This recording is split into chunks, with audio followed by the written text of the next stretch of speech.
All right, what is up, you guys? All right, another day. More progress, surely. So, we finished the... I'm on 60 FPS. We finished the 80% so far. And we're in Snowfield, so we're definitely getting a DLC today. I don't know, we should be able to finish this, I think, depending on how long I stream for. Like, it should be about 4 or 5 hours left. Maybe a little more, I'm not sure. I feel like we should be able to finish this. Yeah, DS3 Seamless Co-op, dude. Yeah, it's gonna be fun, I think. Definitely gonna have to try that out.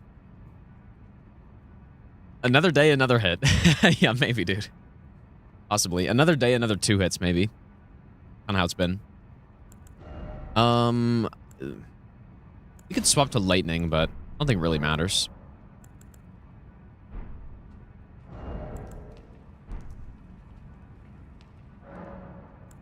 Yeah, she should definitely play DS3, yeah. Oh. Never mind. I thought I already had no skill on for some reason. There we go. Okay, so I believe we need basically all the talismans on to one-shot these guys. And you know what? I should probably level up too. Level up. What do I level up though? More faith would be nice, so I don't have to swap the talisman anymore. Like, if I get 5 levels in faith, I could do that.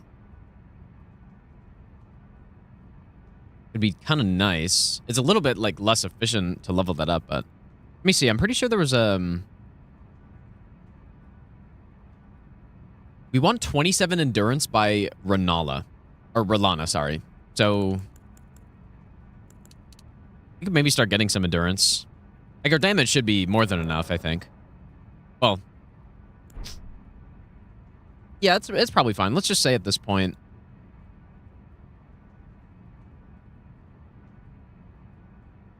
where am I? Let's say the Stray Mimic.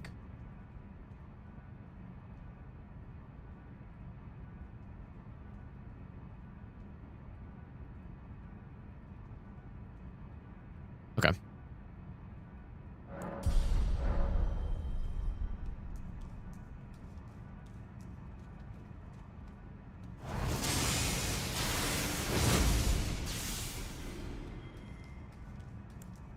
Surely this will all go smoothly.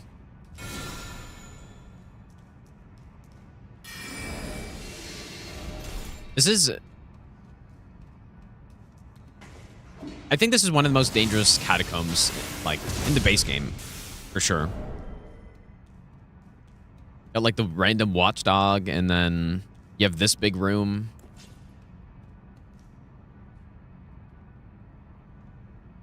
Okay, so we double stealth here. 3 keyboards. I only have 2. Only 2.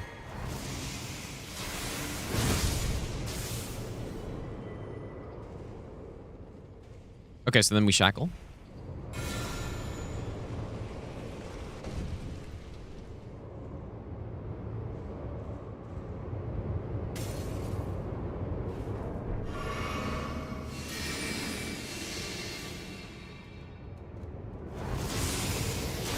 I don't know about no hit Lies of P. Not sure if I would do that. Okay, we could shackle again. Favorite Souls game, except Elden Ring, probably Dark Souls 2 or Dark Souls 3, or I don't know. One of those two for sure.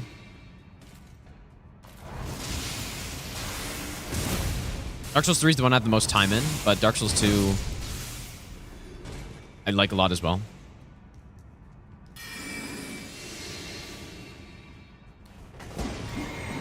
Yeah, I like Lies of P, but I guess I don't really have too much appeal of no-hitting Souls-likes at this point. You know, with doing Wukong, I'm more inclined to run on to do runs on Wukong because it's different, you know? gets quite a bit different. But if I'm gonna do Lies P run, like I feel like I'd rather just do some other Dark Souls no hit run instead. That was clean. Gino, love the content. Working on my first no death run thanks to you. Rimrod, thanks so much for the 14-month Prime sub, dude, and good luck with that, man. Shackle moves the pillar. Elfman, welcome back, dude.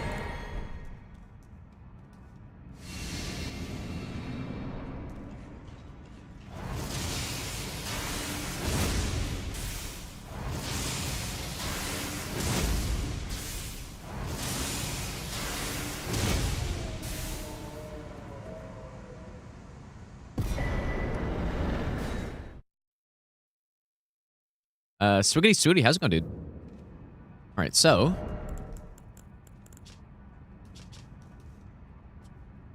I mean, Craigblade's fine for the Knight's Cabs, but I'll go Knight's Resolve.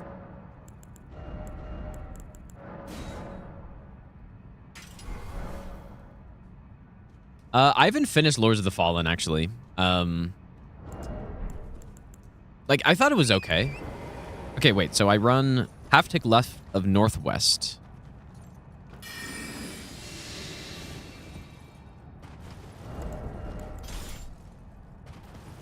I don't know. I don't think it's bad. I don't know. I personally am not the biggest fan of Souls-like games. I'm not the biggest fan because, again, it's like, why would I play a worse version of the real thing, you know? I think if you're someone who gets, you know, maybe 1 or 2 playthroughs out of these games and then you're kind of done with it, then you'd probably like Souls-likes a lot. For me, like, I'm just gonna play the Souls games, dude. Mostly. I don't know. Like, sometimes there are good ones. Like, Lies of P is a good one, but it's definitely worth playing.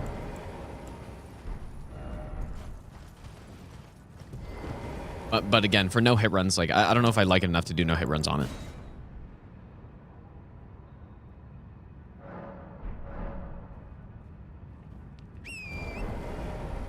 All right, so we sleep the guy.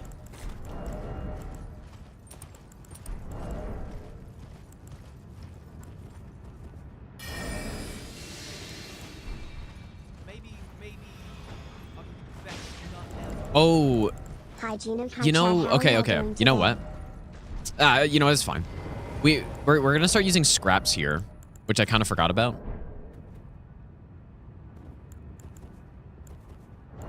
I have one that I picked up from I think a miner dropped it or something, but yeah, scraps are definitely the play here. Yeah, it's really warm here, dude, right now. It's kind of nice, actually. Okay, this first guy I'll shoot, I guess, but... Maybe I'll give you the best nut ever. Machino love. This is why we use scraps.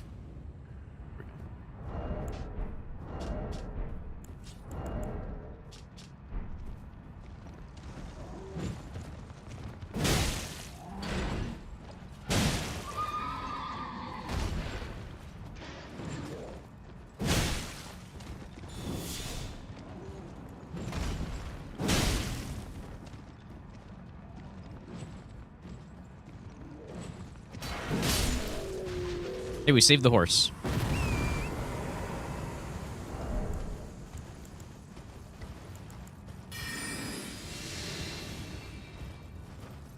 So we just simply lock on and do that. So much easier. That's really nice, actually. Oh, this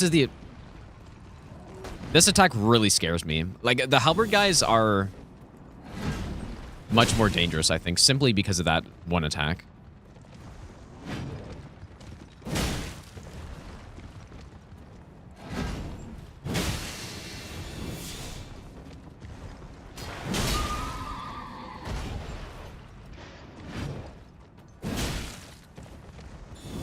That's kind of insane.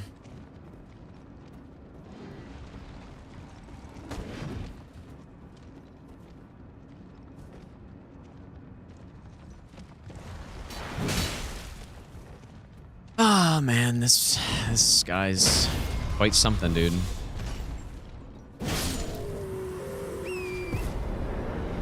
Quite a boss.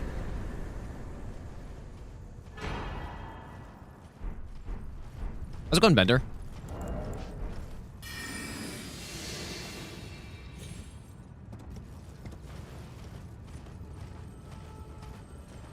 What's this again?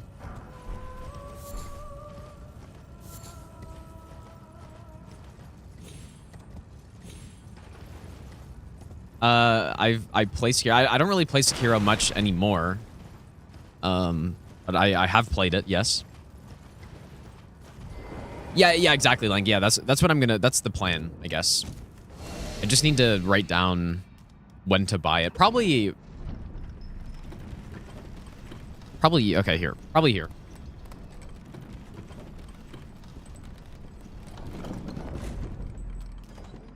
Because I go upgrade the large club again there, so I think that's a good spot.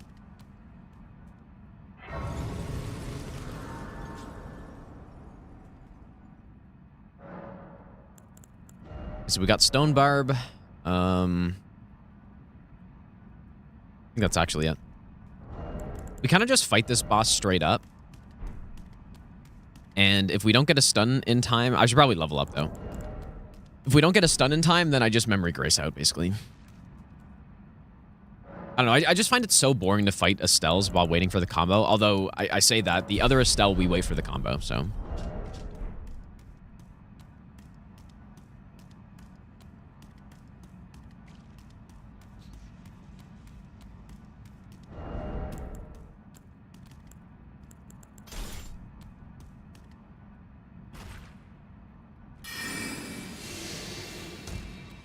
Will I no-hit Night Rain? Probably not, but we will see. I don't think that's going to be... It's not a Souls game, right? It's completely different.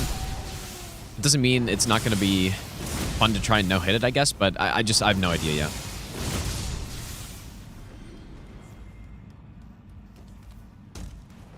No clue.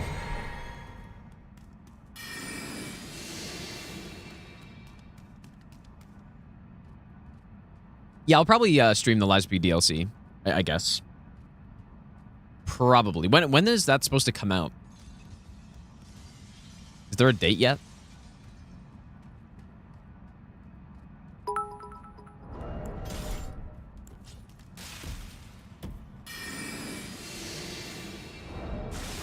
Okay, so actually, like, relatively soon.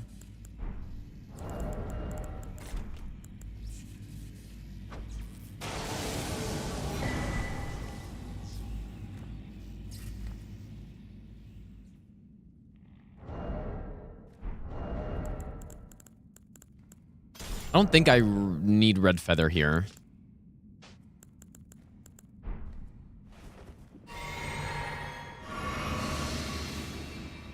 And I probably should get the shortcut too, in case I got a memory grace out.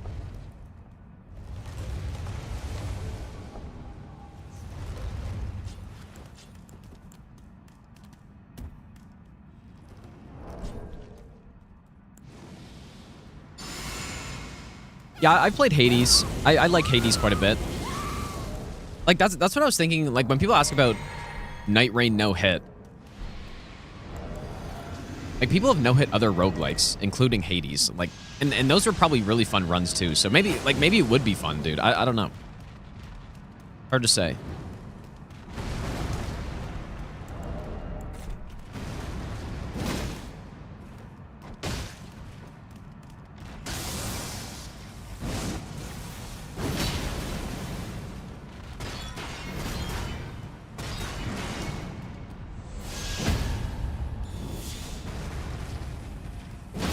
Pretty nice RNG here.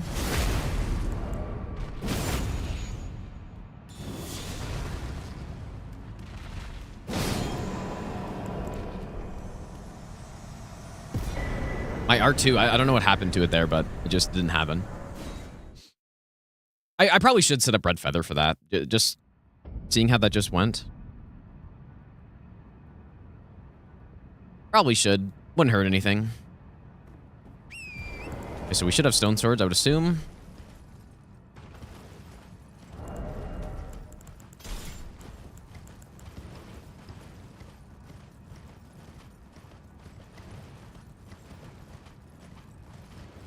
Yeah, baseline, it's just, like, we're basically just getting a first PB of hits, right? With all the route and the strats being mostly intact. I have changed quite a few things, though. Greenwolf, how's it going, dude? I have changed quite a few things. Like, Kaled, I completely rerouted on this, and I think it's much better now. So yeah, there are a few things, but mostly, like, this run has gone pretty well, despite having 7 hits so far. Like, 7 hits is a lot, but I would say it's better than 7 hits at this point. Like, it feels like I'm doing better than 7 hits, just because a lot of the hits have just been, like, very simple things.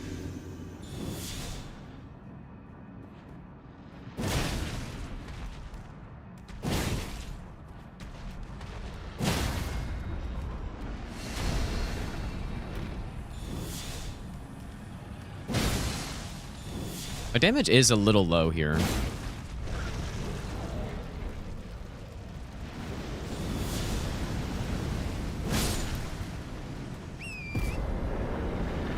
I wonder if it is just because I didn't level up more strength and dex for this part.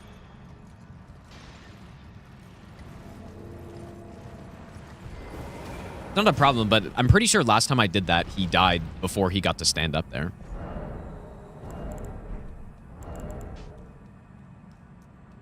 I guess we'll see what happens. Our damage shouldn't be... I mean, I used the physic there, right? Maybe I forgot the physic. No, I didn't. I don't know. What's going on, Ozzy? Avowed seems like a cool Skyrim-like. I saw a bit of Avowed. I don't know if... I don't know if I'm going to try it.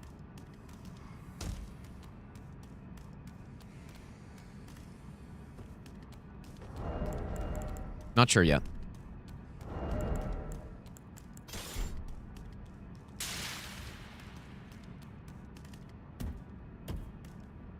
Yeah, I do have Lightning Scorpion equipped, but I don't really have... The only other option would be the Scar Seal, basically, right? I mean, maybe the Winged Sword, I guess.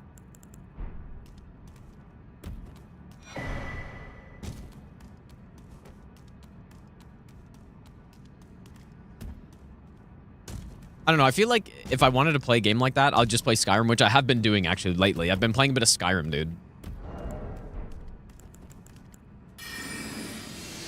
So, I'll probably just do that instead.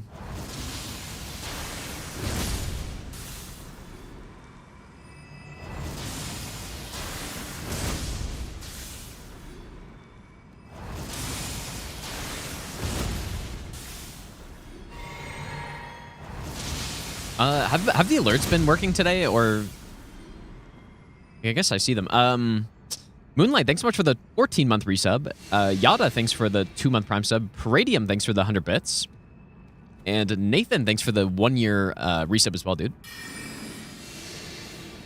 You can, like, kind of sprint past the jellyfish. It's just a little risky on a run like this, so I'm just not going to. And in fact, there's no way I need to be doing the full charge. I think it's just safer to kill them all. Yeah, I'll stream Skyrim at some point. As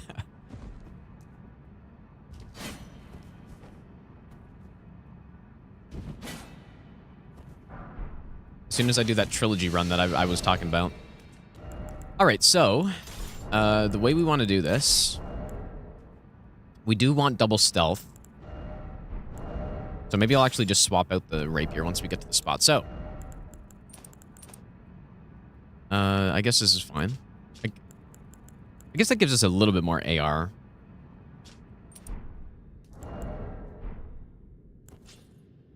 But double stealth.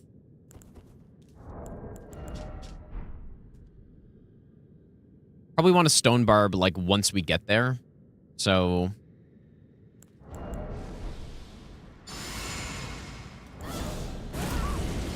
I played Starfield for a bit, but I'm not... Like, I didn't really play it too much. This will just double stealth here, why not?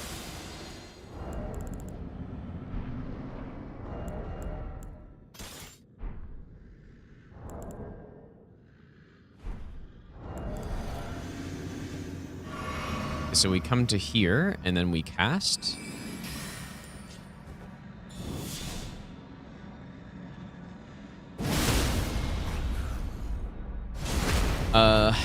I'm kind of stupid for reposting here, I think. I guess it's... I'm supposed to just do another Knight's Resolve charge or two there. Here?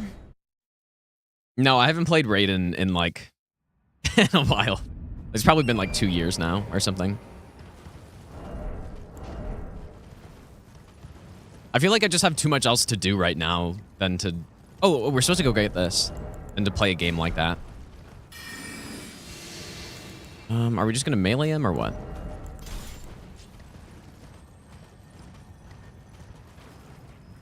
Yeah, I kind of forgot I was supposed to grab this.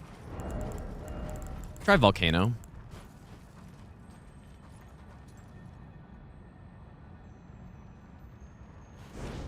Oh boy. Actually, that's a perfect throw. Look at that. Accidental perfect throw.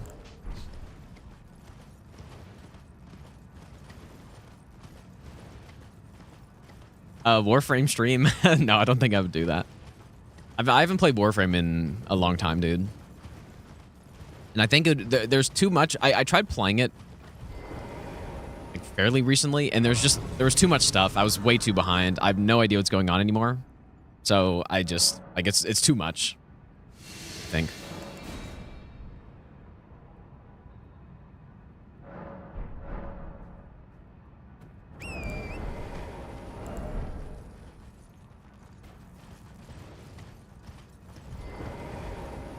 Yeah, I'll play Kazan. I like the demo quite a bit, so I think I'll play it. Here we go Lightning.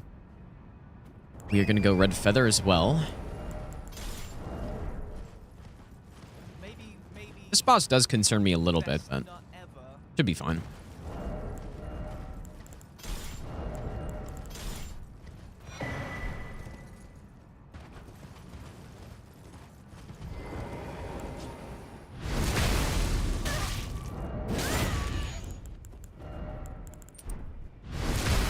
Why did I do that?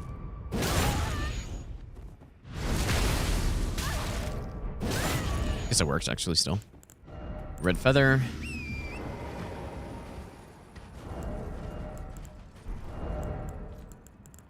Okay, so the way this one works, we use this one. We do want Stealth. And then we want this one. I guess Howl as well.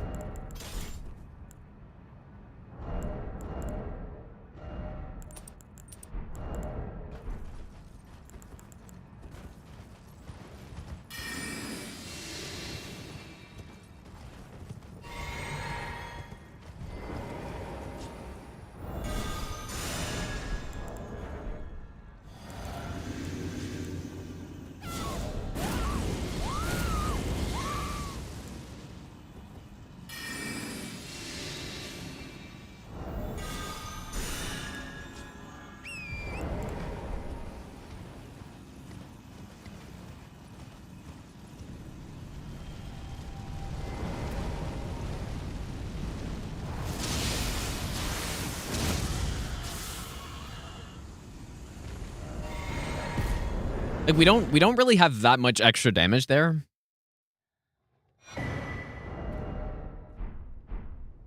Does anyone know how much HP does that one have? I feel like it's around right around 18,000 or something, right? Maybe like 17,000. So we definitely don't have a lot of room to work with there. Like base game or the DLC more? I like the base game more, like considerably more. Which is it's the first FromSoft game where I like the base game more than the DLCs. Which could either be a good thing or a bad thing, depending on how you look at it. Okay. I do know of it, yes, Henry.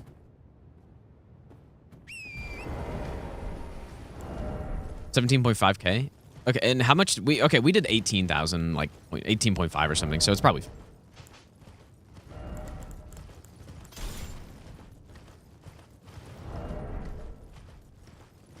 right? Or am I like, did I not look? I thought we had like 18.5 or something. But I didn't really pay much attention.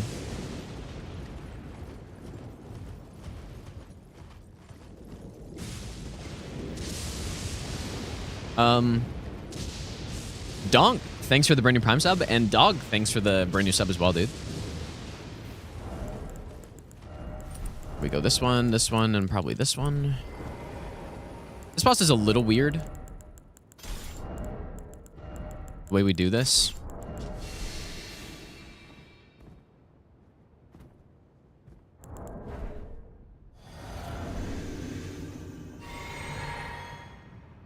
So we do charge R2, dodge, charge R2, I guess. Is that actually right?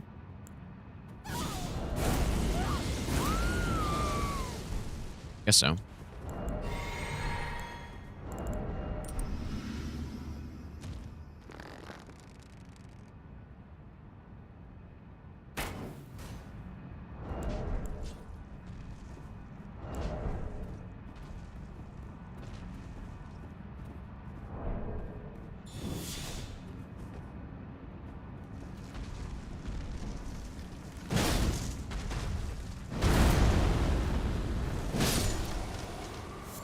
Okay.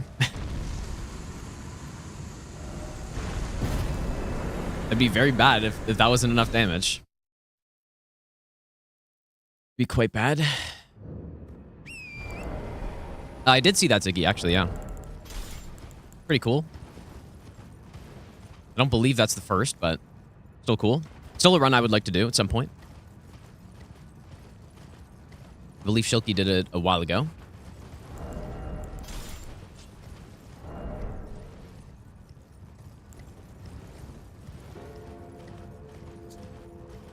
Anyways, Snowfield is done. I kind of forgot to get the assassin chest piece.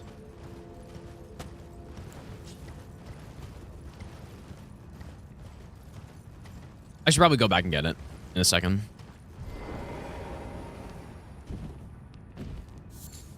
I was considering Giant Crusher on this run, but I honestly just never ended up even testing it. Because I was thinking of by the time I got to Altus, and it was time to upgrade a different weapon, or just upgrade a weapon. Plus whatever we get, like plus 19 or 20 or something.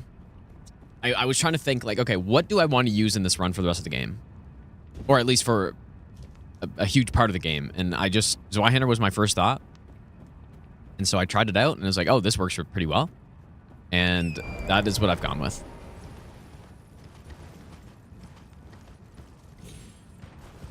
I'm sure Drawing Crusher could have worked. But it just, I considered it, but I just never even tested it.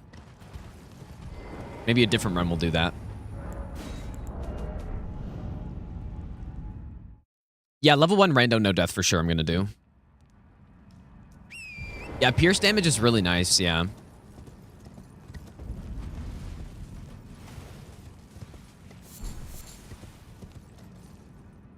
Pierce damage is nice to have. But there's no reason why I couldn't also use Giant Crusher on this run as well as the Zweihander, right? There, like, I easily could do that.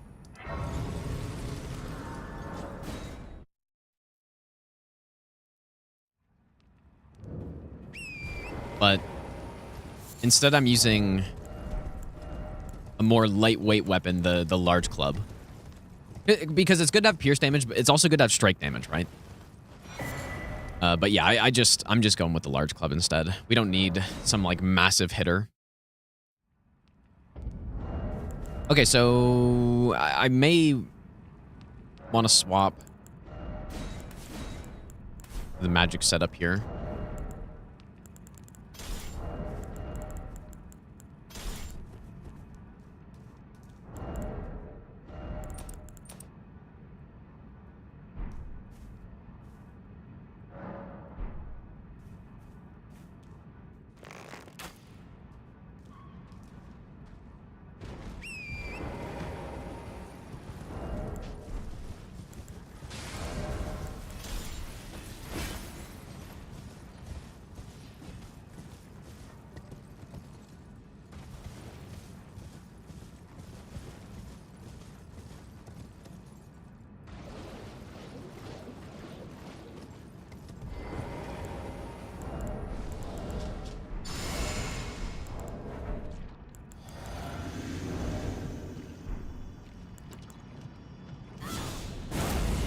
You saw Zweihander on the top 10 worst weapons list?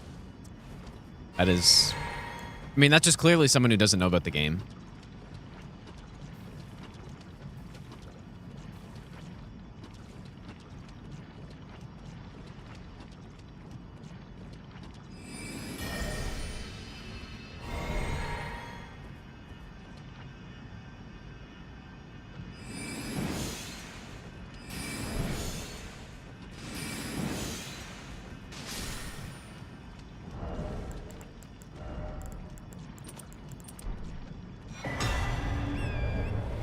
Right, because no matter how you look at this Zweihander, there's no way that it like there's no way that it's bad in any possible way.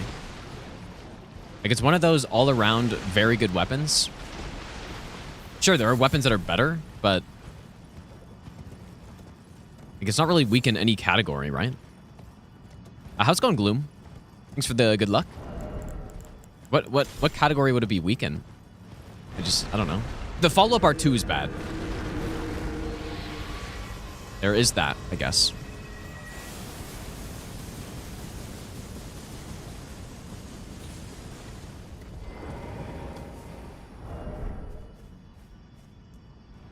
Yeah, I think no matter how you look at it, this is at least an A-tier weapon, I would say.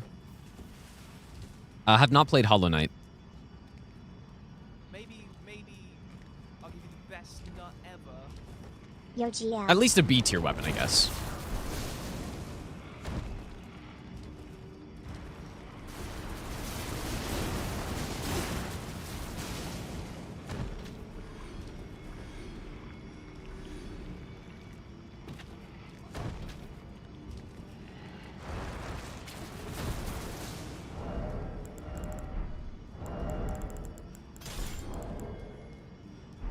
Jeff, thanks so much for the 37-month resub, dude. Welcome back. Next tier weapon B, like the Starfist or... I'm supposed to turn this guy before that? Oh boy, yeah, I totally messed this up.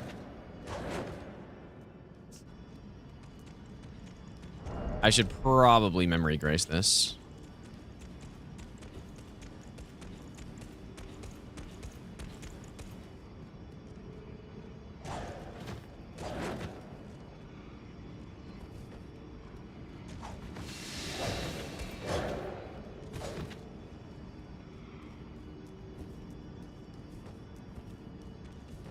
Whoops, I wasn't really paying attention, and...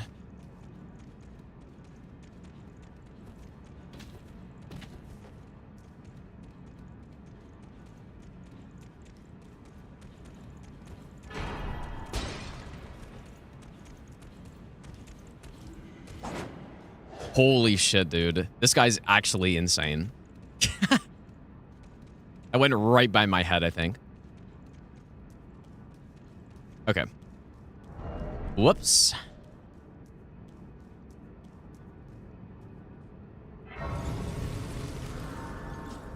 Straight past the noggin, dude.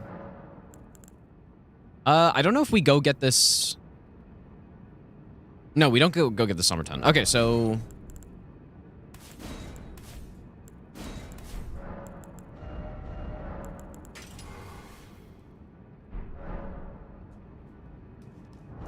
Yeah, that was a little, a little scary.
The sky broke like an egg into full sunset and the water caught fire.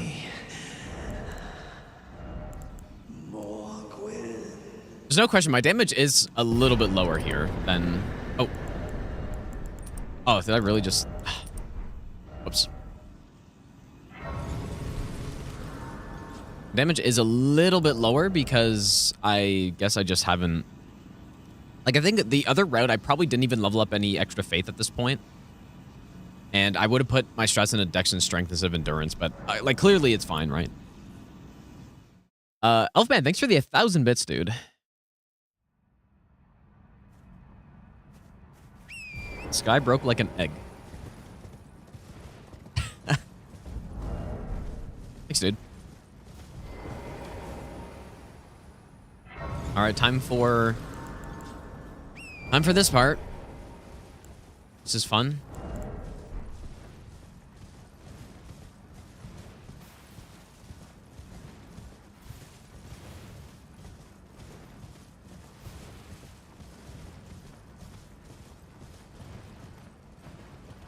Yeah, counting down his own death. Yeah, sorta.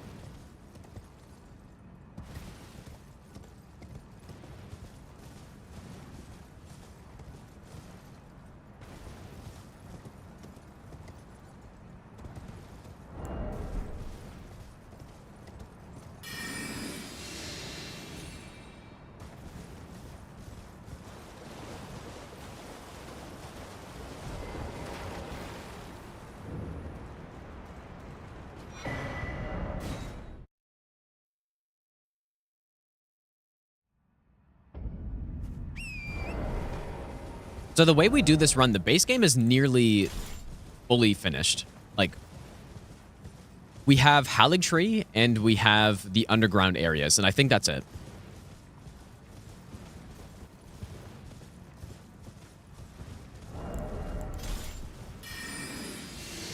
But yeah, the DLC does take a while.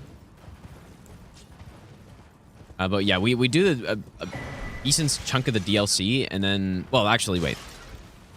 We do Gravesite Plain, and then after Gravesite Plain is done, then we go... and we go finish the underground areas, get Siluria's Tree. And I think there was another reason I did underground. I don't know exactly why.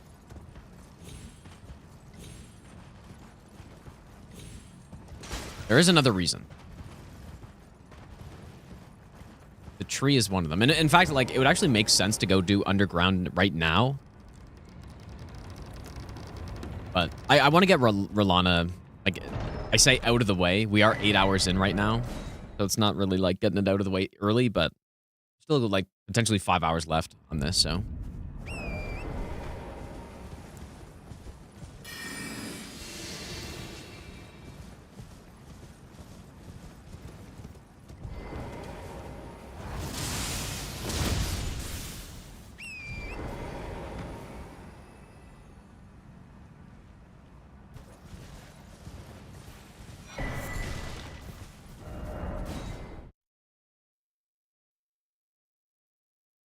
Easy short run, dude. Yeah, exactly.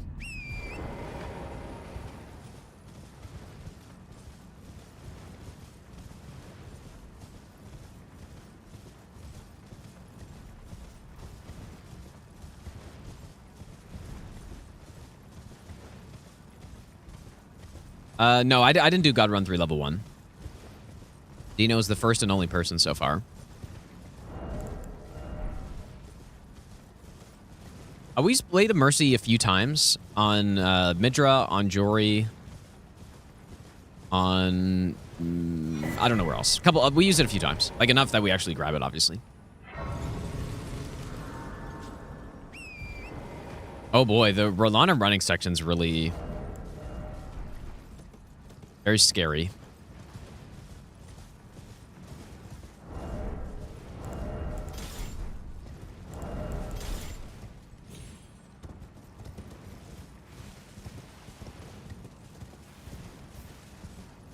We are level 135.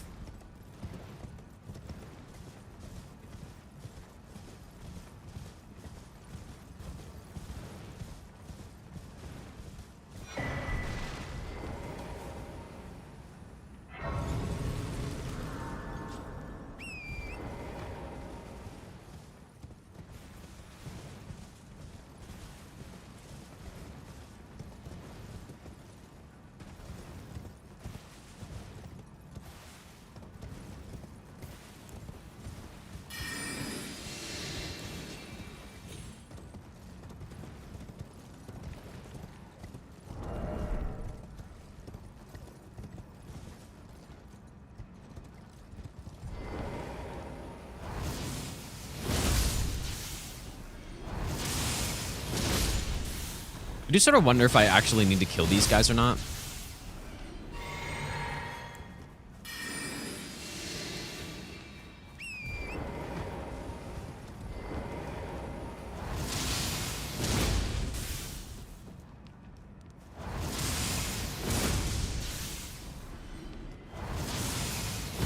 I could probably just double stealth and run through here, but...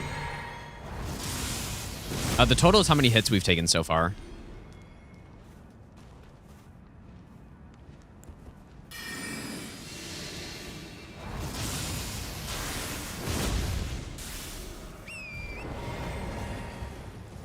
So 7 hits so far. It's not... Like, I'm not actually too upset with how this run's gone so far.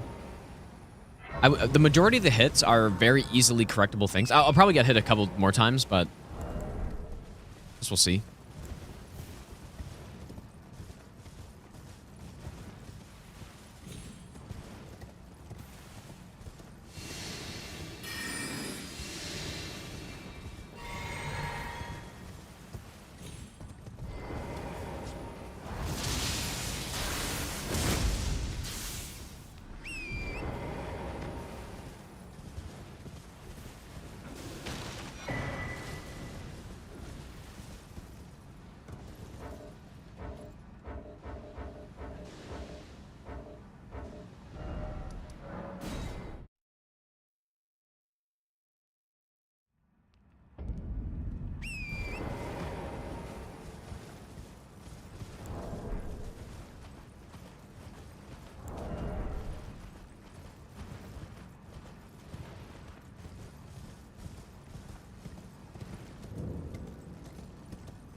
I did play Night Rain, yes. There's going to be a video tomorrow on just like my playthroughs of it, of the network test at least.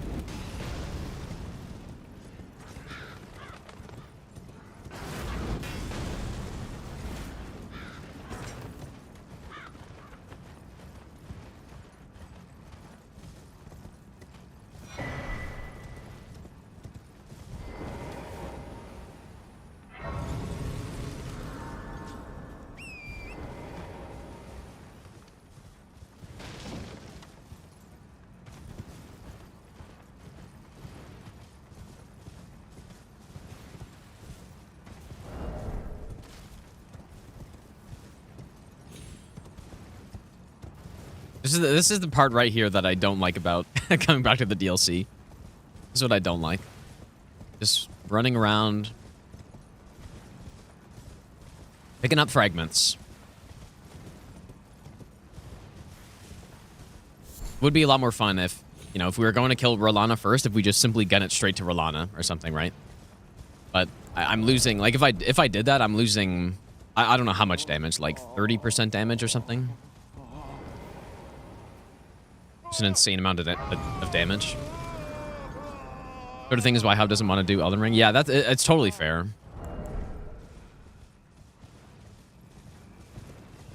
I think that's why that's like why people don't run Elden Ring as much, mostly.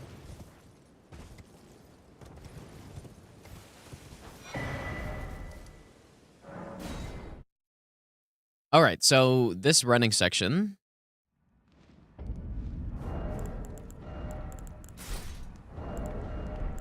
Last time this troll saw me, I don't really know how.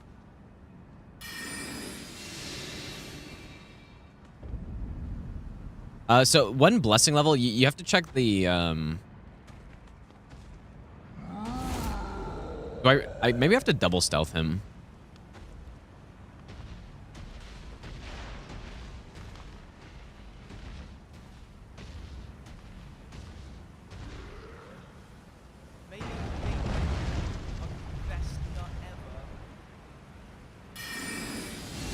You just have to check it. It's not exactly like a linear percentage boost every time with the blessing levels, but you just have to look up a chart or something.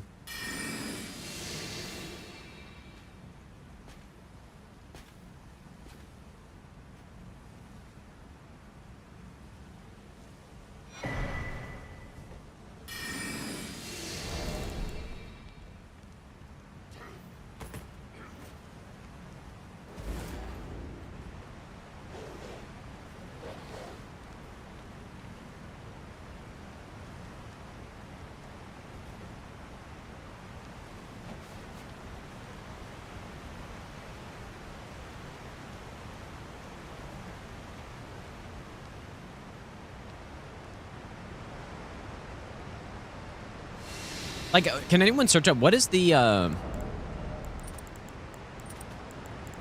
what's the percentage damage increase going from level 0 blessing to level, I think we get to level 5 for the boss.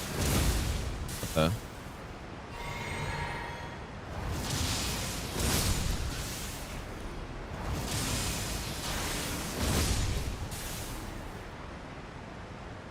Okay, this is the scary part. Okay, so the strategy is what? We great bow and then we turn them and then we sneak around. Yeah, 35% damage. Yeah, like so it like that's huge, right? That's not just like, oh yeah, we just, you know, go fight Rolana immediately then go collect fragments or something else. I personally the way I would have preferred is just to have nothing in the like I know that the point of it is to try to recreate the feeling in the base game of getting stuck on something and then going to explore and getting stronger, then coming back to it, but like, which makes sense. I just don't like it in the DLC. Like I just don't like it.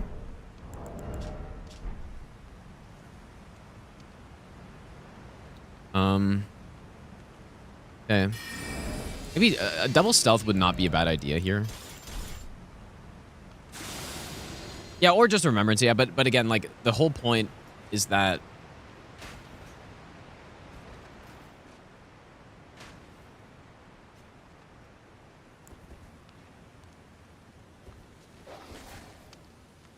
maybe best not ever. UWSG Gino. We shoot that over there. WSG Chat. I'm so happy that's to right. catch a stream again.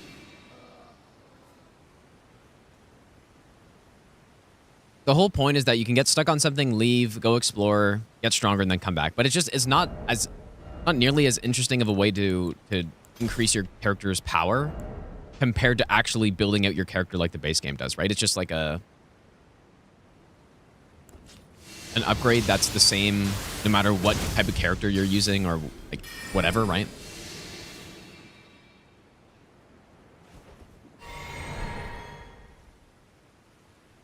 Huh? Oh boy. Haven't noticed that before. Yeah, it's just, yeah, exactly. It just increases the numbers. And whereas in the base game and other Souls games, there are much more interesting ways to increase your character's power that aren't just simply numbers, I guess. And I guess upgrading weapons is just numbers, right? But at least with weapons, it's not necessarily the same for every character. I don't think we use the cameo at all, right? Okay, so here we're gonna run through. Maybe I'll give you the best nut ever. We're gonna Kukri over here. Machinos. Ah, okay, that's not good. And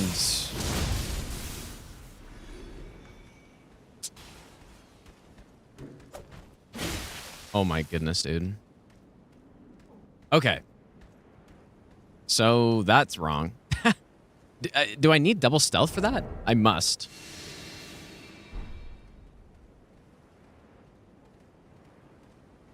I should have picked up that halfway grace because I have nowhere to go back here, and I kind of want to test this again.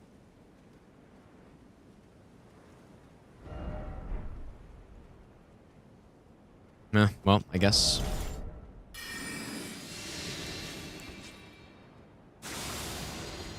Next thing you know, the guys over there are going to aggro to me or something.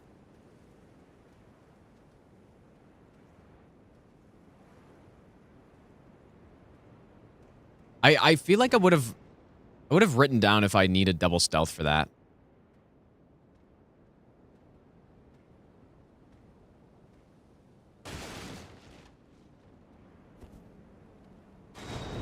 So I don't know. Like, I guess the first guy just aggroed because I threw the Kukri too late, and then I'm probably not supposed to walk as far forward to shoot that mage. But yeah, this is like... This is a little bit expected. This is the first run where I've actually hit run through Ensis, so... All of the other runs just do the skip, but we can't do the skip on Regionlocked, so... Not super surprising that things are going wrong here.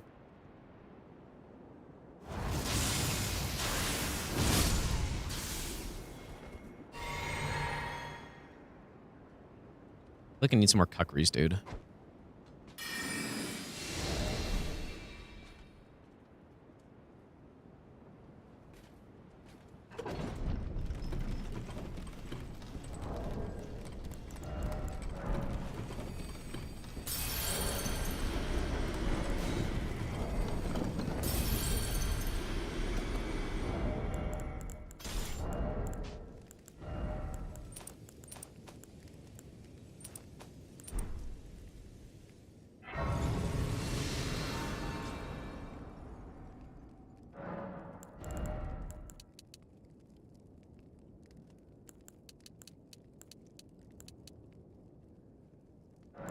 Should be good, I think.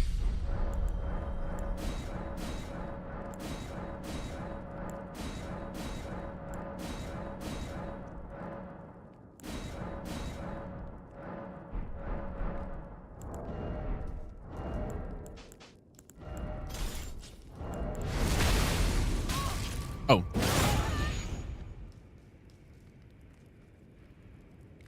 We want Cragblade for sure.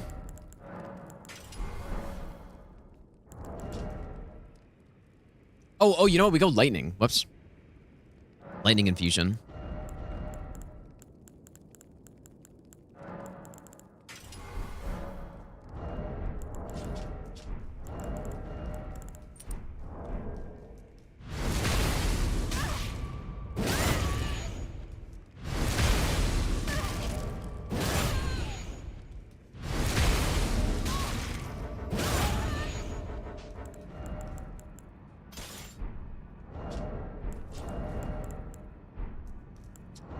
All right, here we go.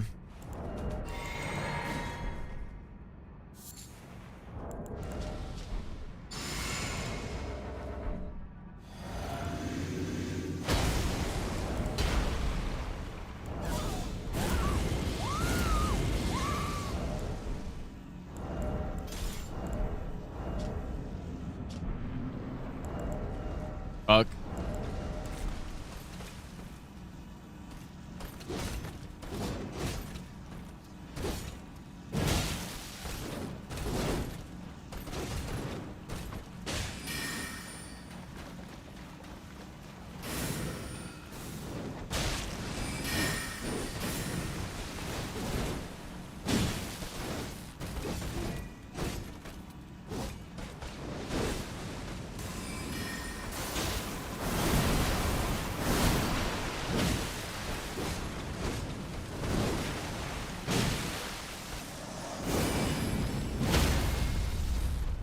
There's no way that knife I threw when she was idling was safe. There's no way I can do that.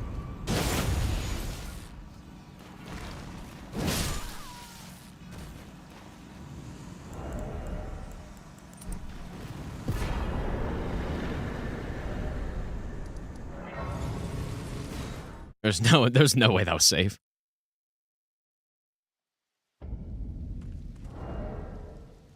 Do I want to go Sacred Blade or just Holy Pot? I'll just go Holy Pot. I've got a few, so we have to swap less things.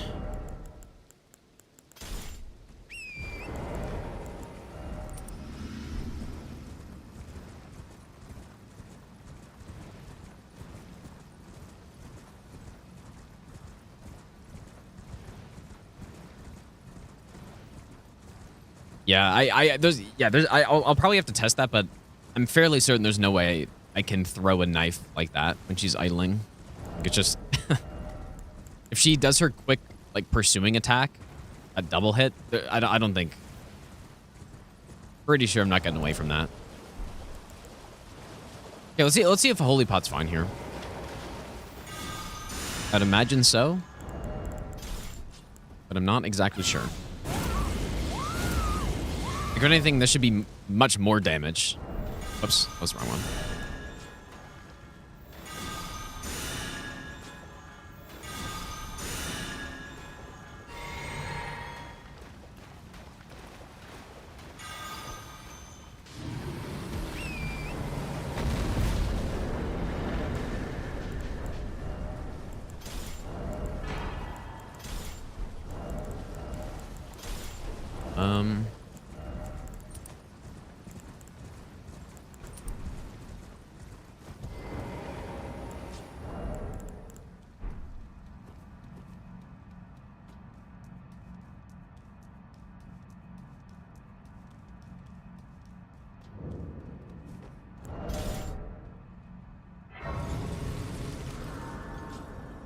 What did I miss here, dude? Breezy, thanks for the brand new sub. Spitz, thanks for the 11-month resub. And Helian, thanks for the 9-month resub as well.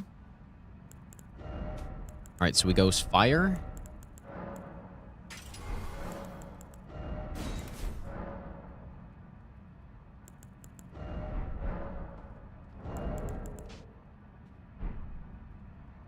But I feel like I'm forgetting something. Maybe not. It's just, I'm gonna have to remember after this run, I need to go back and test this section again, dude.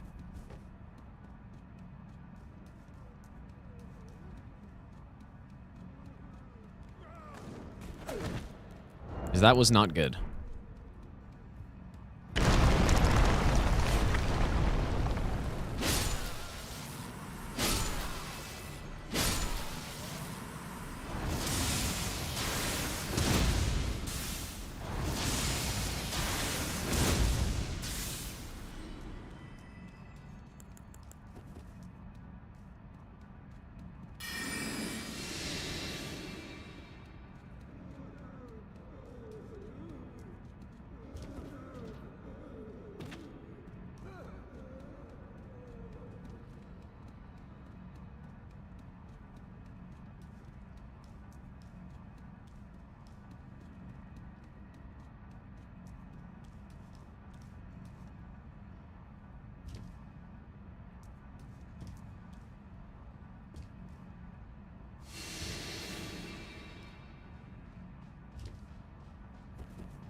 Okay, we tested this section last time.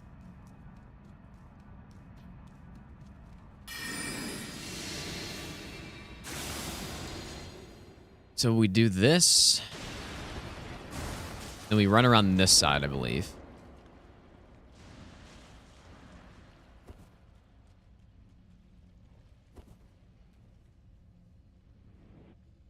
Okay, nice.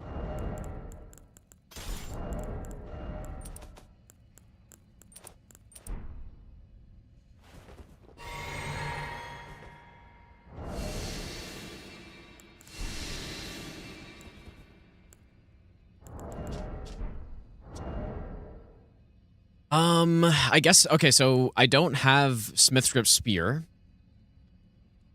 So I guess I'll just use the Great Bow. Dude, that emote is so good. Mystic.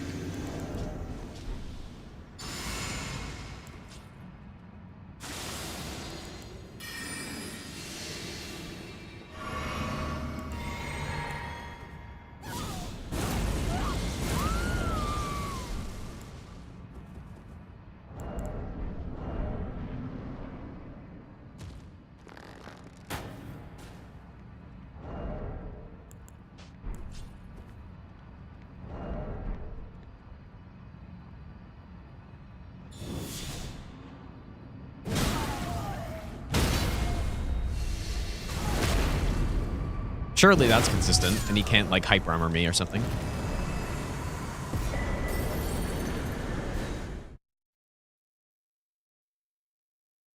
Yeah, so this is another section where in the... Like, I've never done a run where I've had to run through here. But because of how I'm doing the region lock rules, I can't do, like, the back way skip for this section anymore, so...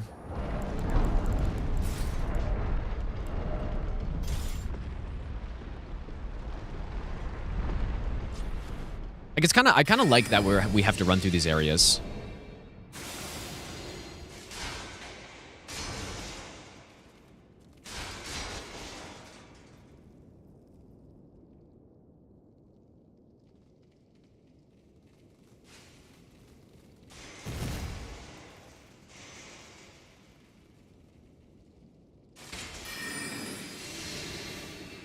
This one's simpler than Ensis. Ensis is like a disaster, dude.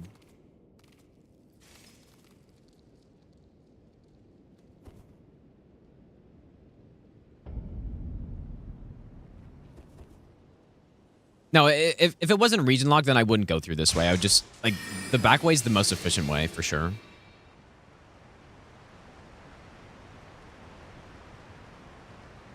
Basically, the back way is you go from Enter Ilum, and then you can skip this entire section by... it's actually not like the elevator and the staircase. It's like the secret... Oh, oops. The secret path that you can take in Enter Ilum, which leads you to Euphoria, you can take that path.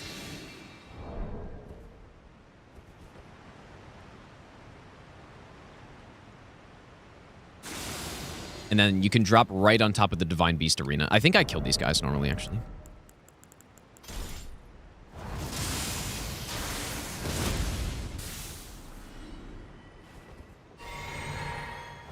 Would I put Bellerad above Landell as a legacy dungeon? I would not.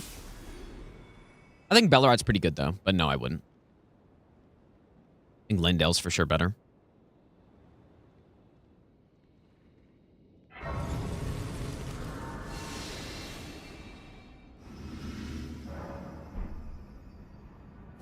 Recycle has gone, dude.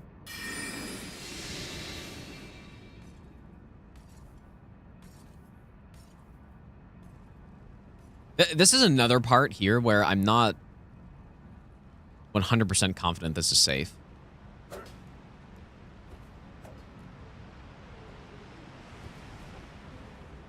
I don't know if these dagger guys have some sort of quick enough attack or like a pursuing attack that could catch me. Let's go Mad King.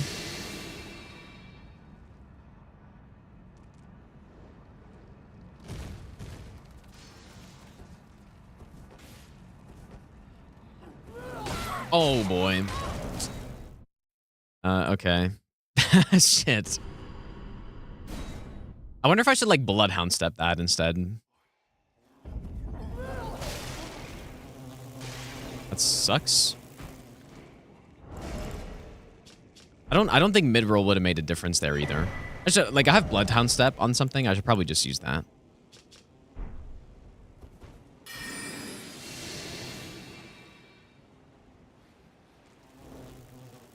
Wait with Gambit by the door. Okay, that sounds even better. Yeah, that sounds a good plan.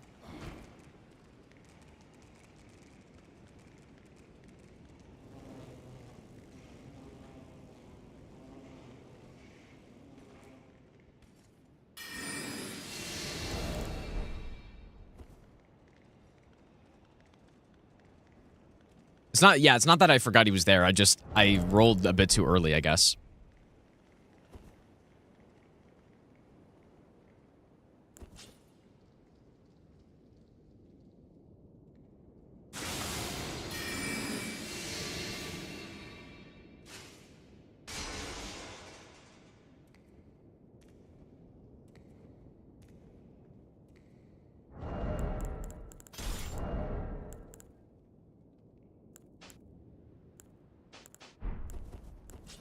Okay.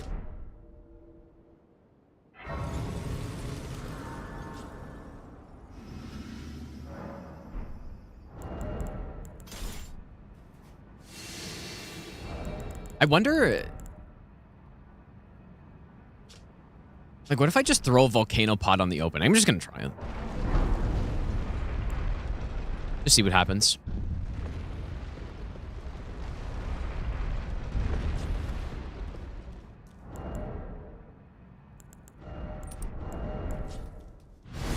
I might mess it up. I really don't know.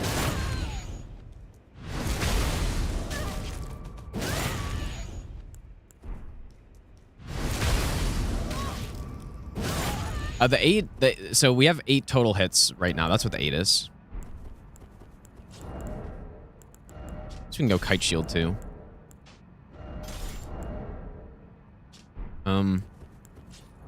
Okay.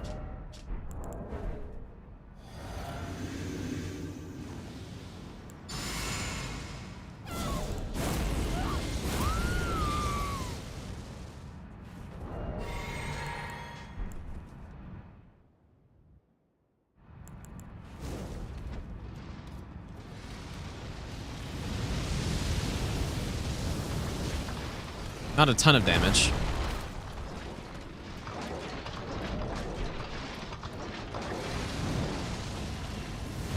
I was just kind of curious to see what that would do. Like, I guess the volcano pots are when you stack them up on the other divine beasts is where that really starts to deal some damage.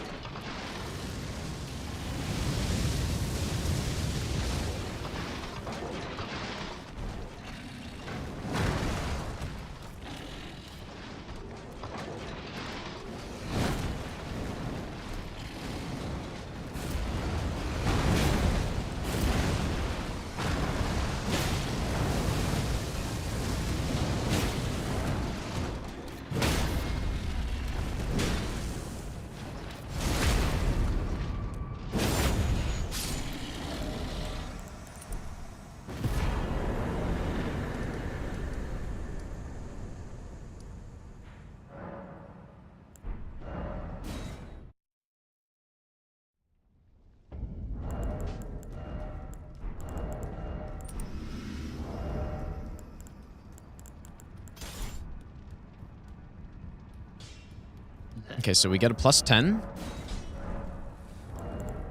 And we also get the Spellblade set now.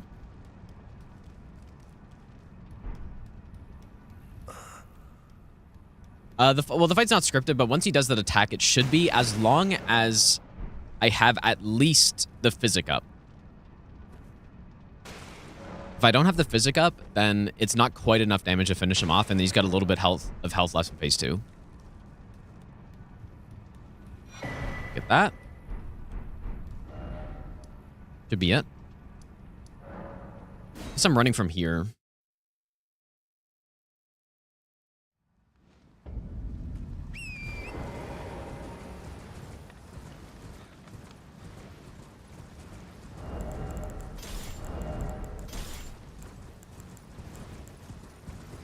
There's like a skip down, but not gonna do that on this run. Yeah, so that like again, that bug hit is not really something that I'm super concerned about. I'll have to go back and test it just to make sure like I know what I'm doing the next time, but I like the sound of just stealthing and then baiting his attack.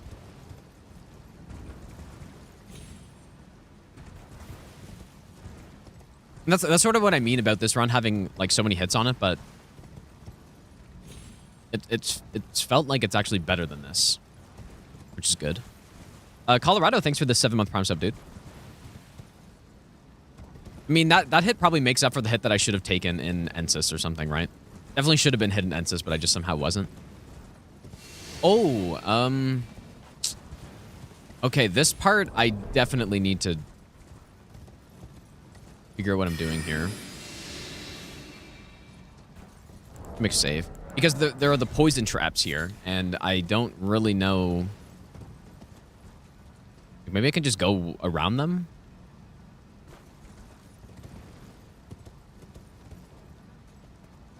Guessing I survived the drop to the bottom. I mean, I made a save, so it doesn't really matter. Like, there's a rock there.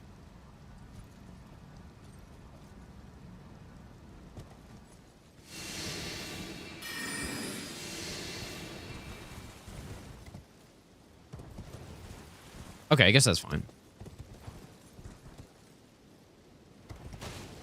Just hug left side.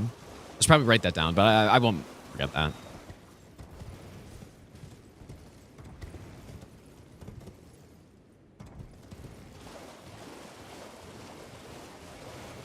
The 40 run requests again?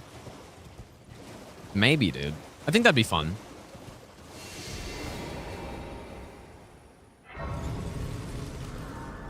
Go back and finish up that, like, Moog Spear, All Remembrances no-hit run and stuff. I'll probably do that.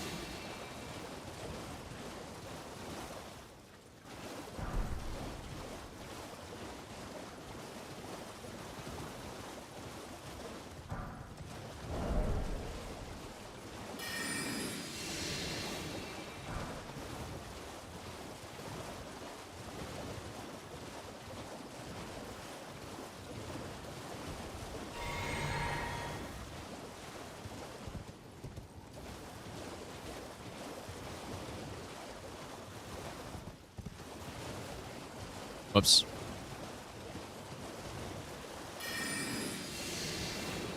We don't need that many round rocks. Just need a couple.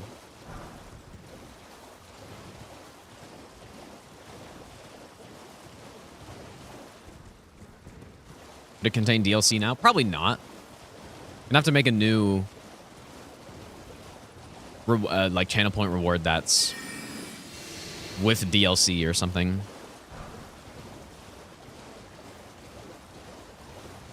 Okay, so if we double stealth, we should be able to pick up this without aggroing any of these guys.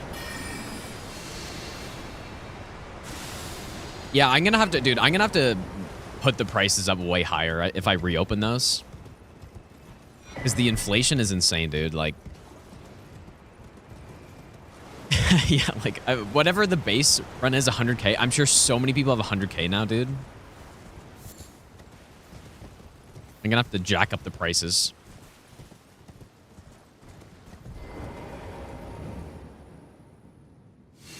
And there are still, like, I don't know how many runs, like 50 runs just sitting there still or something. Okay, White Shadow's Lure. We can put that on what? I don't know if we really use Stormblade anymore. You can just put it on this, I guess. Doesn't really matter.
So I guess we'll go like this.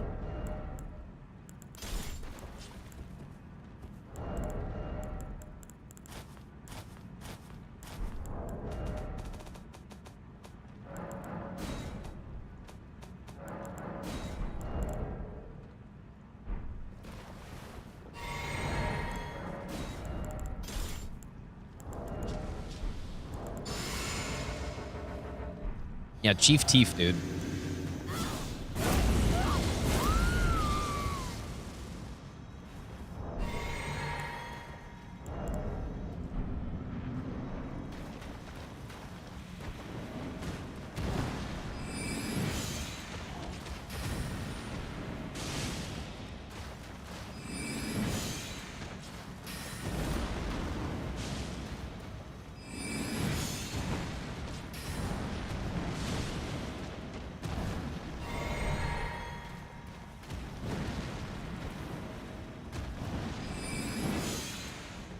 I wonder if I could get away with 2 casts.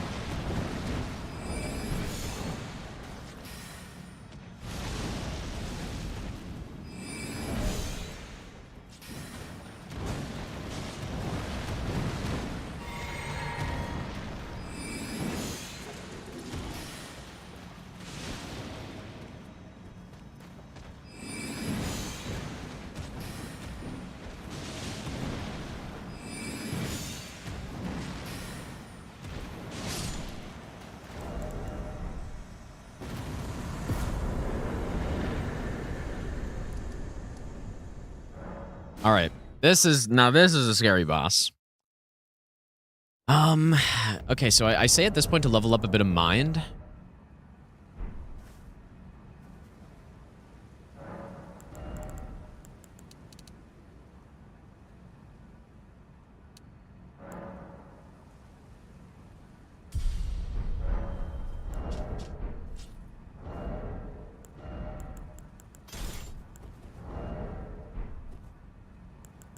This guy's a little scary.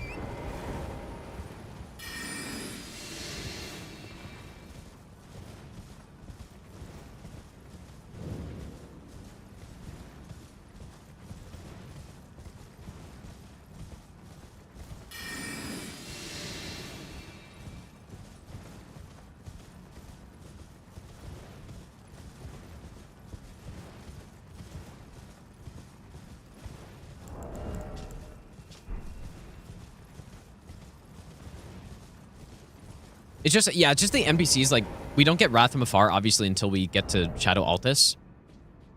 So yeah, that means the NPCs, like, if they get close to me, I don't have a way to, like, repel them. Pretty sure we're also going to go bleed here.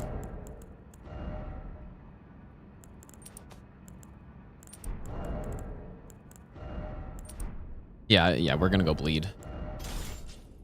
All right.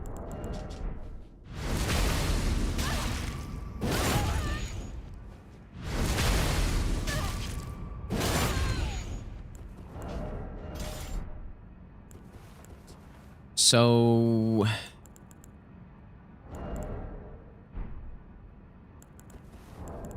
visit Golden Vow, Howl, Terra Magica, bleed, then drink. And swap Kite Shield.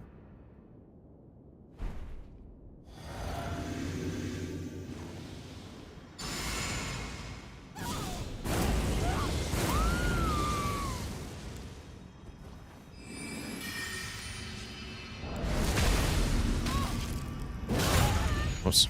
And then we go Kite Shield, drink.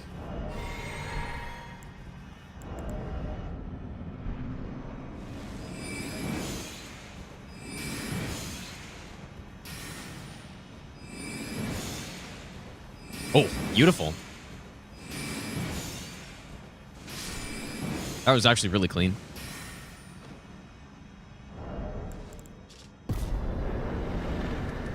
Very nice. I feel like my damage was really high that time. Maybe just because the guy actually did the buffs, like all the buffs this time or something. It was nice. Now this strat is, this strat is something not good.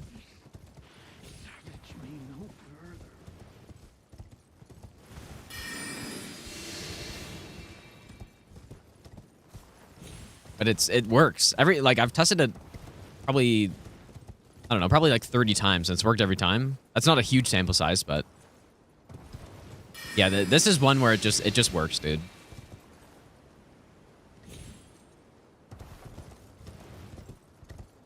Just works.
Prison, how's it going, dude?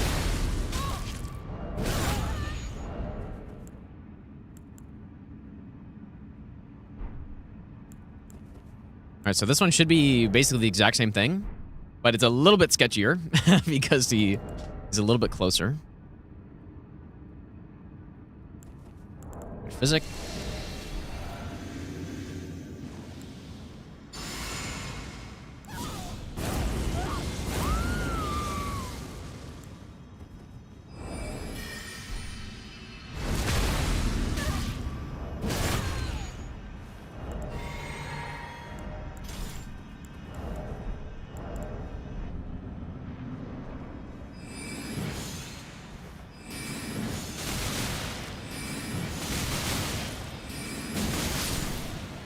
It just works, dude. Because what the fear is that he can just immediately do Ash of War, hyper armor my attack, and then just kill me. But he just doesn't do it for some reason. I think it has to do with sprinting in immediately when the fight starts. Like, if you sprint in immediately, he does the Ash of War every time. And I guess if you don't, then he just doesn't. I don't know, dude. Okay, we go get Sacred Scorpion Charm now. I feel like this is something that we could go get earlier than this.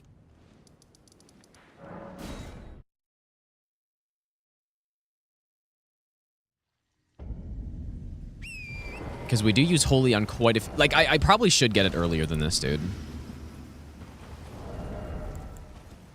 Maybe as soon as we get the Watchdog staff upgraded, I should go grab it. I'm gonna put that in. I think that's a good idea.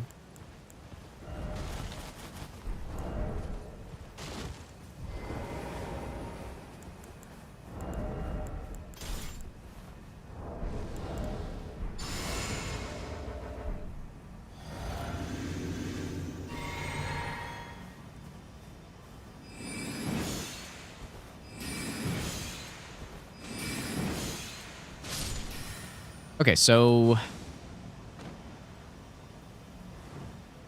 I believe Vike is when I get Watchdog Staff +9.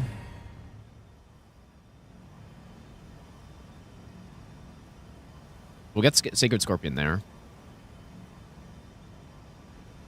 Right.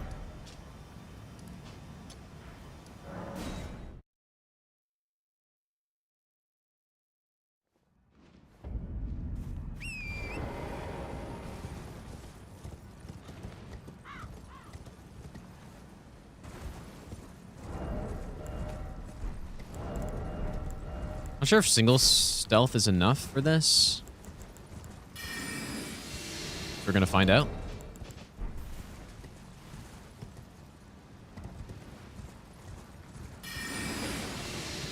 I think this last guy at the end can see me, but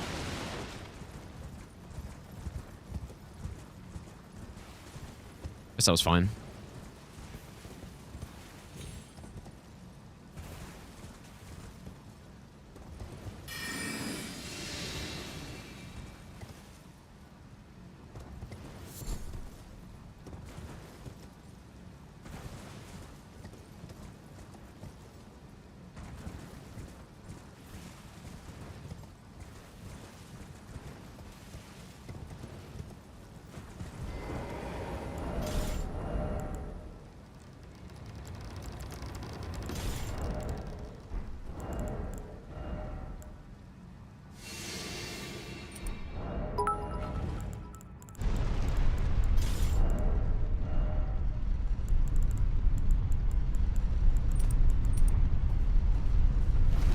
Agora, thanks so much for the 100 bits, dude. Think Sens need to do a move before the deadline next week? No, I don't think they need a goalie, dude. If anything, I think like Forsberg would be a good piece to move out potentially. Okay.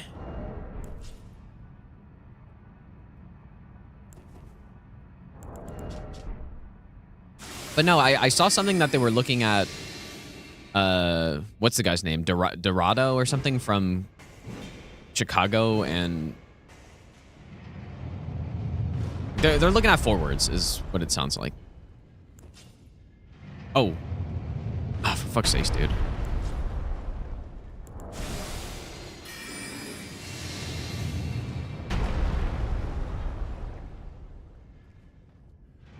surely not going to get killed because of this.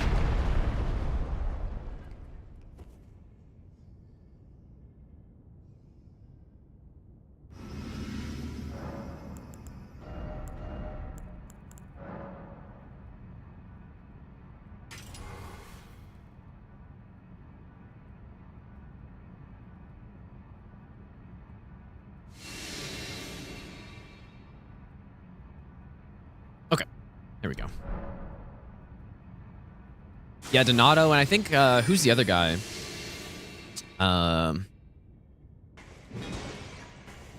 Shit, I can't remember, dude.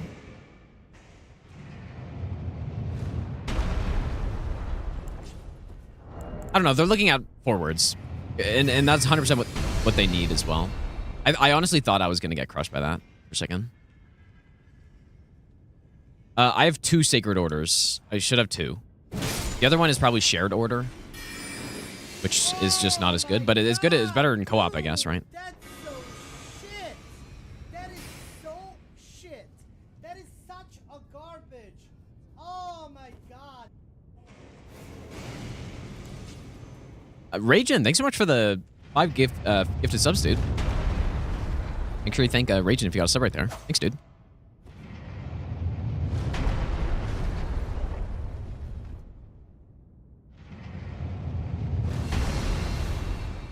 You have to refight everything in DS2 every time you die. Well, that's just how Souls games work, right? But DS2 actually has a thing where if you kill an enemy 12 times, I believe, then they just stop respawning, which is kind of cool. I do like that, but obviously the Elden Ring does it the best. Like the Stake of Maracas are definitely the best. It's actually a lot of... It's funny hearing people that have only played Elden Ring going back to the older Souls games and going like, you have to run back to the boss every time. Like, every boss has a huge run back. I guess that's right.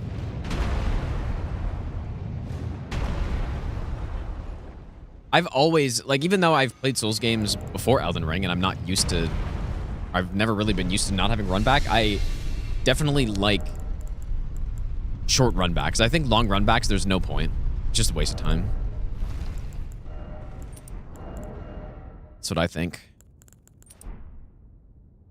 We can probably go Red Feather here, I guess. It wouldn't hurt, but we don't need it, so I'm not going to do it. Not on this run. Maybe on a live run I would.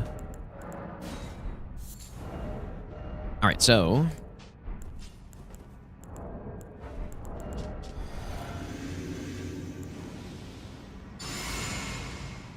Isn't Stake just the worst grace? Well, yeah, but it's more just about the respawning next to a boss, right?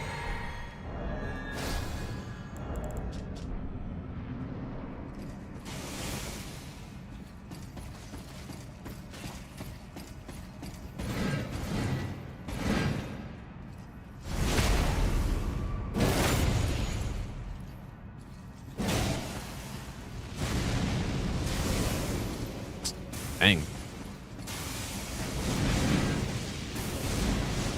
I don't think I've done that before, like rolled way too far past.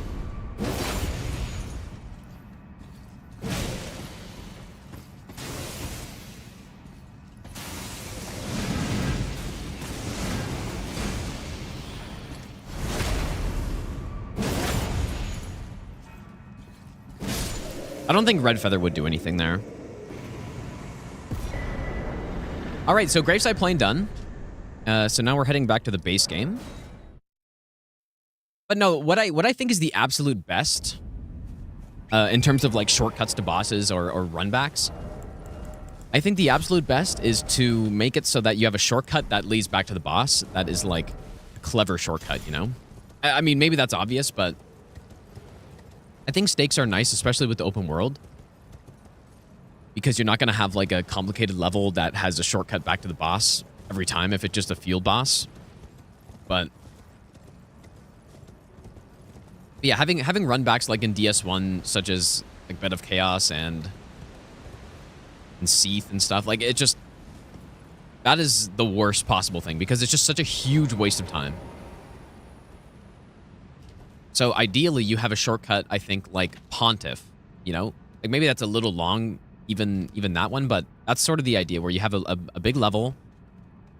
You have a clever shortcut. I mean, is it not that? Maybe it's not that clever, but it's just a door that you open after you kind of go back and around through the level. And then you come back and you have a very short run back to the boss. Like, that's how I think, that's how it probably should be. That's ideal. And yeah, the older Souls games, they just did not care about run backs. They're just like, yep, we're making you run all the way back through everything. Like Demon Souls, DS1, DS2 have by far the worst run backs. DS3, they definitely made it not as bad. Yeah, that's what I'd like to see the most, though. Like a shortcut that only takes a couple seconds to get back, and it's also just clever level design, right? That's ideal.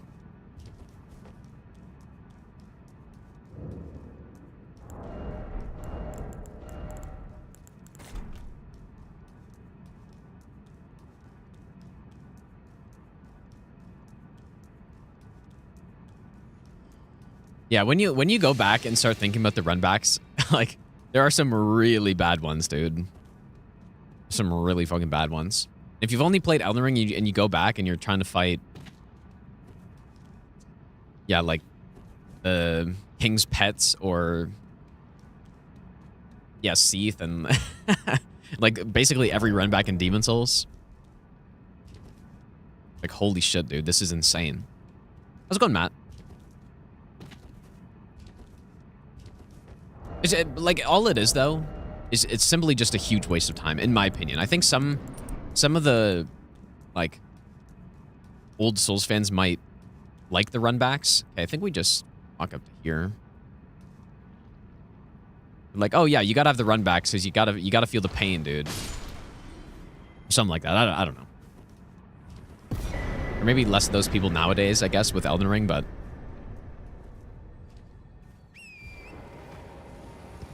I like the stakes, though. Stakes are decent. I would rather, like, what I would rather is... If it was the choice between having Stakes of Marika and... I guess, like... What am I saying? Oh, you know what? Actually, last time here, I nearly got sniped. I do think there are some people who would rather just have, like... medium-length runbacks instead of the stakes and just not have stakes at all. But, like, okay, let's say you have, like, a medium-length runback. We'll say, I don't know. Renala's sort of got a runback. One of the only bosses in this game that have a big runback. It's probably the biggest one in the game. Like, let's say it's... that versus having stakes on every boss, which you could say stakes are like kind of lazy maybe, but I would pick stakes every time over, you know, a decently well thought out medium length run back. Simply because oh yeah, Plasty's pretty bad too. Yeah, that's a good point. Simply because I just feel like a run back on a boss is a waste of time. Like, it messes up the groove of trying to, you know, you learn something from the last attempt, you're going back in, and then it gets interrupted by it's like 30-second break, which is just totally unnecessary. In most cases, more, but I think you guys see what I'm saying. But yeah, I could imagine there are quite a few people who would go like, or who would think, or who would prefer, I guess, that you have those medium length, well-designed level runbacks, you know? I think short is fine. I think if it's long, then I don't want it. And I'd rather just stake over that. I explained that horribly, but I'm... You guys get what I was saying.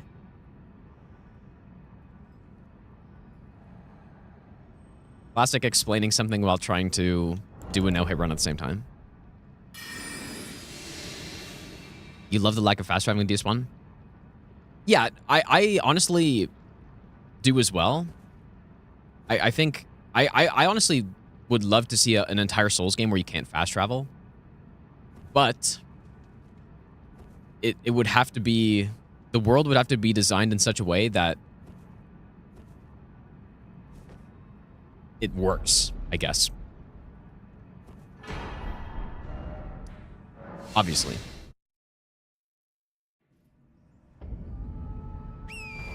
And I think DS1 does an okay job, but you'd be lying if you said it was perfect, right? And the examples that I think of that I think shouldn't... Like, if you're going to design a game that can't fast travel, like a Souls game that can't fast travel, you can't have Ash Lake. You can't have Catacombs. You can't do that, I think. Because you're basically just ruining someone's playthrough almost if they stumble down the wrong path unknowingly. I do not see what that emote is, dude. So yeah, like you can't have that. And that's a huge flaw in DS1 in my opinion.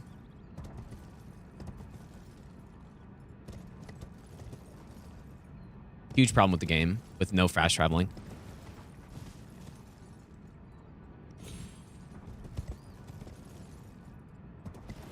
Yeah, exactly. Just make an escape route. Like if everything loops around, then it's fine. But again, like Catacombs doesn't. I mean, Izalith also doesn't, I guess, right? If you go kill Ceaseless, gotta run back. Like, that's the problem. Like, things have to loop around in the way that, you know, like Undead Berg loops around. That's I think, what you need.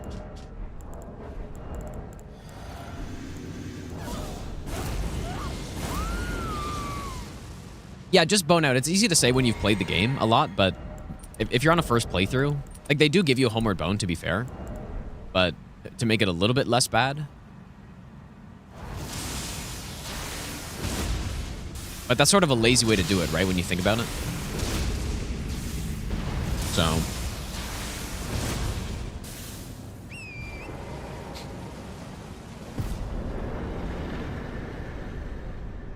Yeah, that's just how I see it. So I would love a Souls game that you can't fast travel in. I think that'd be really cool. Sort of do what DS1's World did, but just make it better. Simply better.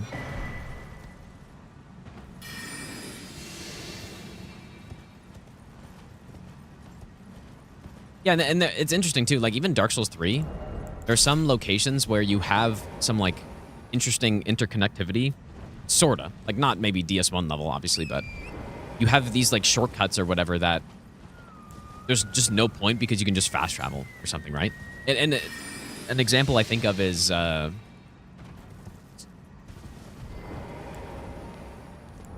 Anor Londo, you have the tower, right? You have the tower where Yorshka is. That's her name, right? I think that's her. But basically, you have that tower that you get to by going the invisible bridge. And it leads back to Central Earthel, which is really cool. Sorta. Like, it shows you that, you know, it's connected, whatever. But it just, there's no point. Like, there's absolutely 0 point in it. So. And there's also, like... I mean, there aren't many, to be fair, but there are a couple.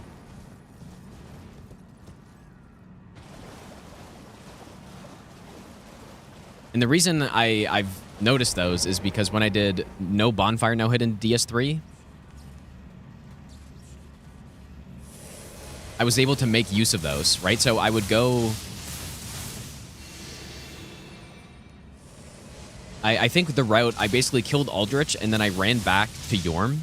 And that little shortcut that you take down the tower was very useful, right? Because then it prevents me from having to run all the way back through, like, the post-Pontiff area and stuff.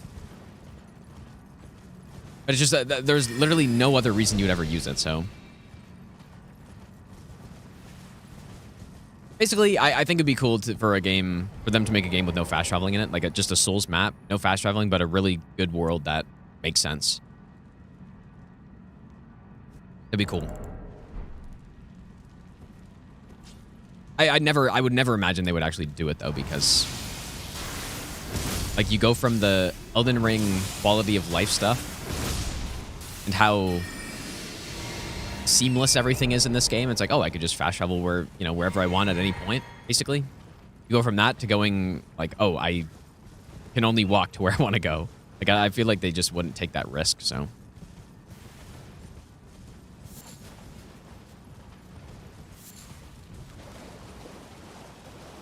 It is, yeah, it would be very immersive for sure.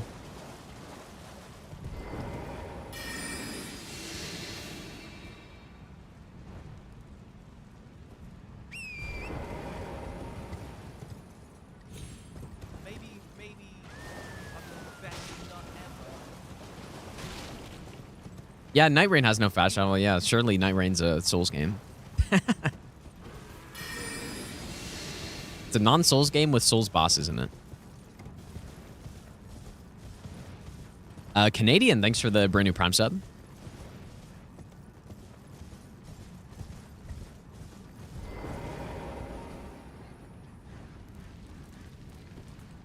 Dragon's Dogma is basically an open world Souls with no fast travel. Really? I have not tried out Dragon's Dogma before. Well, open world though, like that's not exactly what I'm talking about, I guess.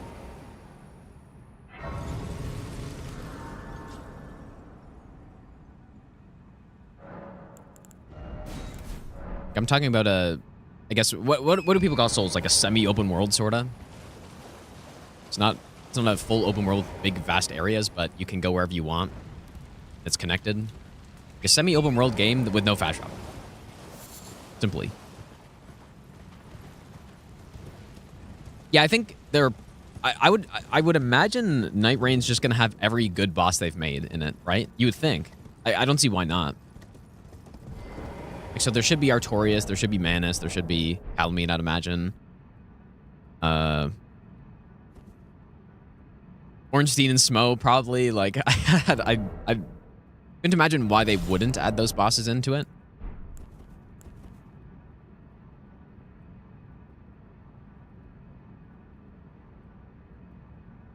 Okay, so we run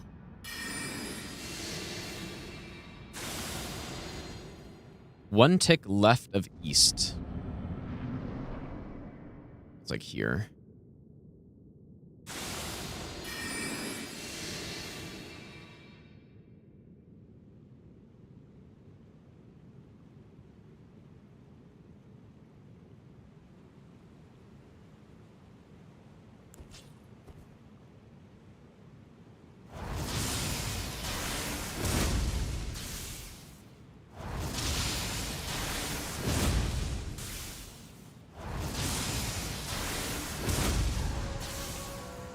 You know what there probably will be, dude? I would imagine there's going to be a Midir Half-Light fight or something like that. That'd be kind of interesting, right? It would suck. Well, maybe it wouldn't suck, but it would just, I don't know. They're kind of connected.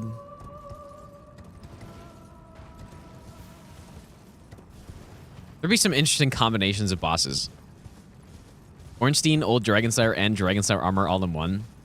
Yeah, that'd be kind of funny.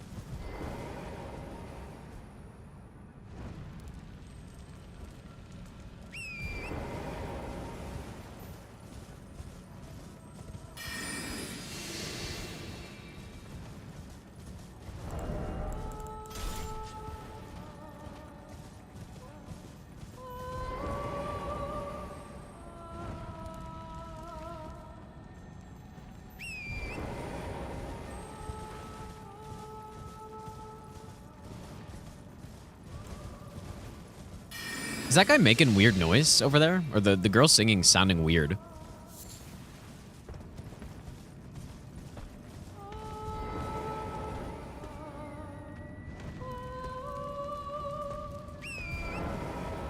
Rat Vanguard and Rat Authority at the same time. Well, just Rat Vanguard, but instead of those like little toxic rats, you have just the normal rats. That'd be much better, honestly. Bed of Chaos and Osiros. How would that...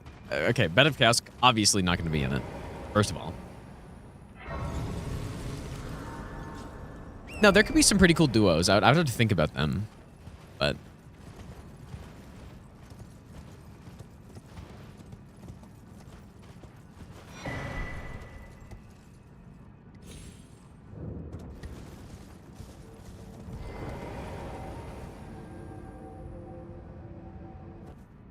yeah, let have 5 NPCs plus Fierce Champions plus Grave Robbers plus Half-Light, dude.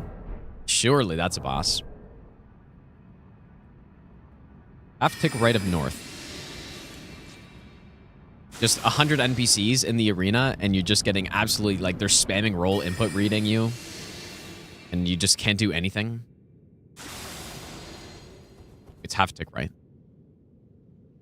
Yeah, Forlorn in there.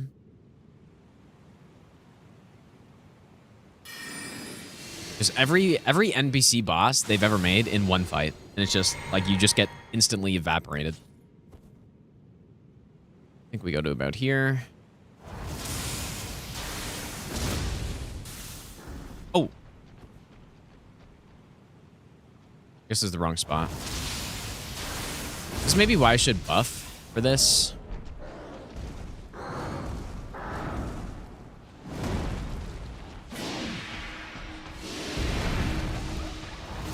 Please land.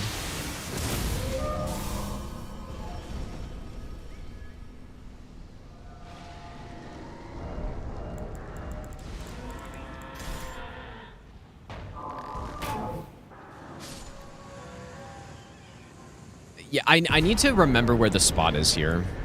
Like, exactly where it is. I thought it was... I guess I stood around here.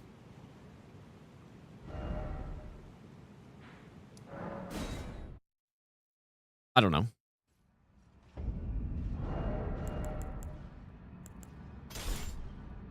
Because I'm pretty sure when I did the other bosses run, I kind of just knew exactly where it was. This one, not exactly.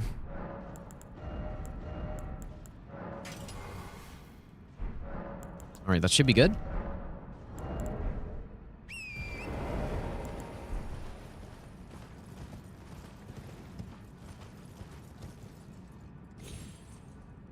It's also possible that, like, if you move around too much when you do that cheese, then boss can also aggro, so it's possible that that happened as well.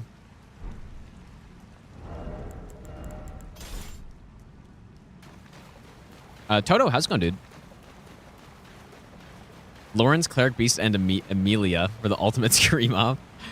Your ears after that fight are going to be bleeding, dude.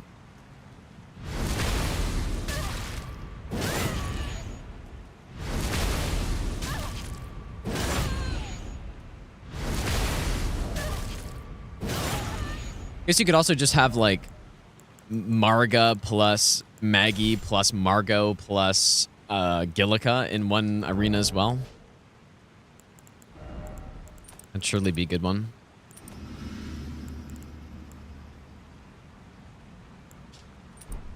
Dude, Valiant Gargs plus DS2 Gargs. And plus DS1 Gargs as well. Now that would be a boss fight right there. That's what I'm talking about. Just like 15 gargoyles.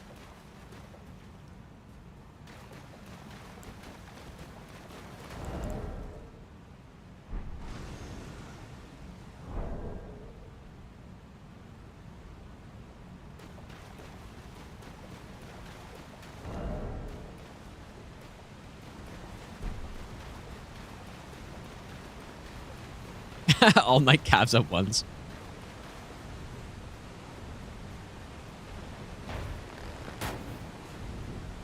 Actually running a little low on great arrows. To go buy more. Should have enough for this though.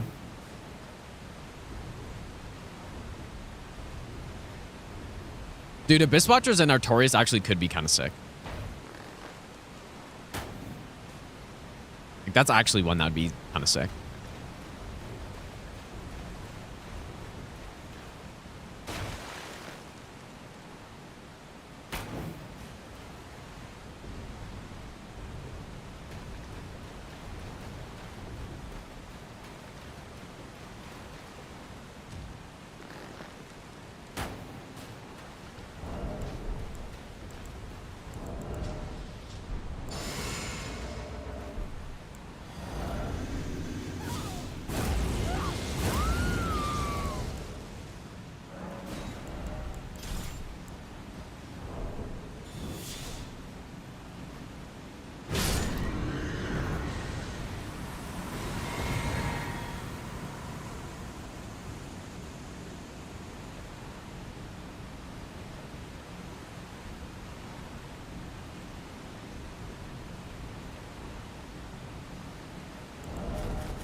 Death by ankle slap.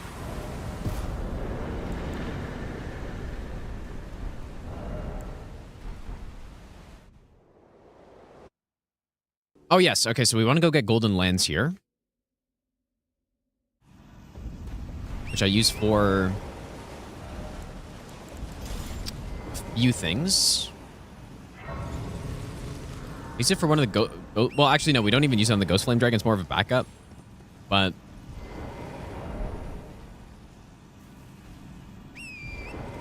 I know I use it somewhere else.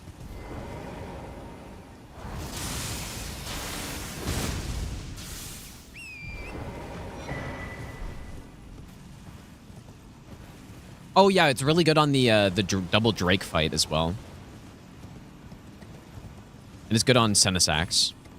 Yeah, Sea Snacks. We lure with arrows there.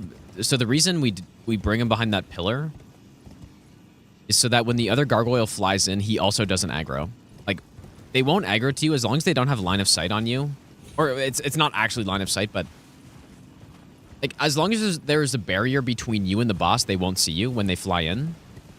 So we move that gargoyle around because as soon as we get that hit off, the other one starts to fly in, and then if we're behind that pillar, then the other one won't aggro.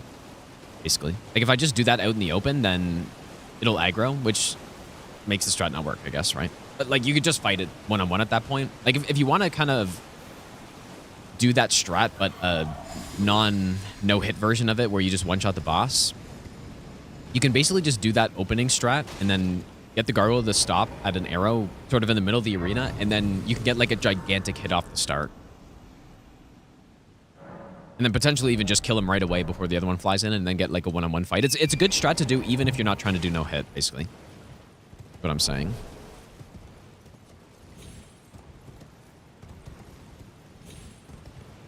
But you can only do it once though. If you mess up the first time, if you die or something, when you re-enter the fight, the gargoyle will immediately aggro, so.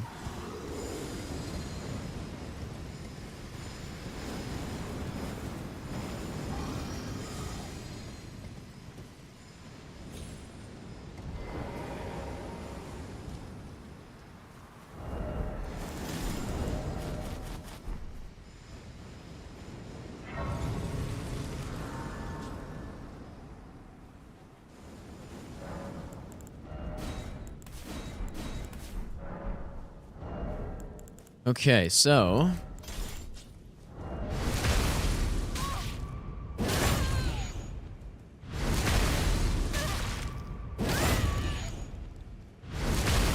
Asylum Demon, Stray Demon, Demon Fire Sage, Erdtree Avatar. I mean, that's just the same boss 4 times, basically. But yeah.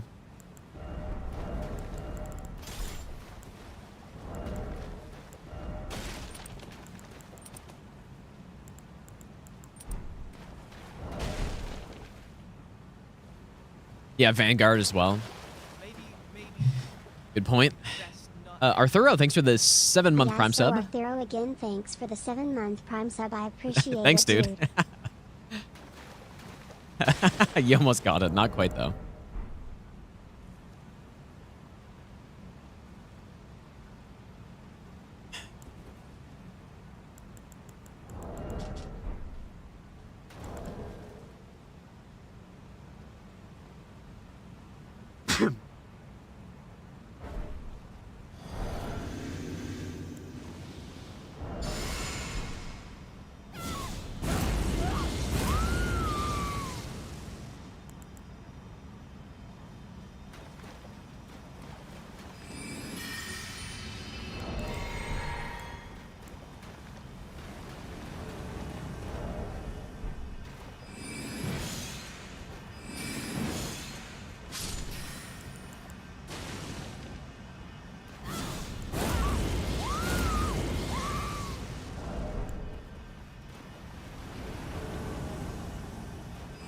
Roger scares me a little bit doing this strat.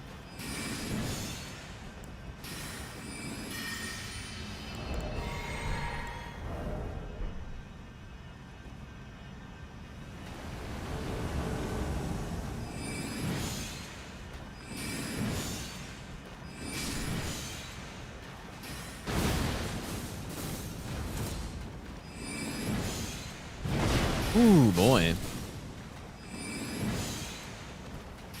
That was safe. Like, there's nothing he could have done that was fast enough. It was just like, he was really gunning it after me, dude.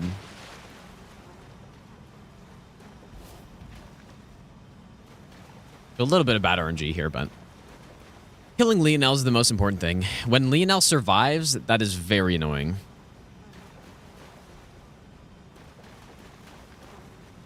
All right, buddy.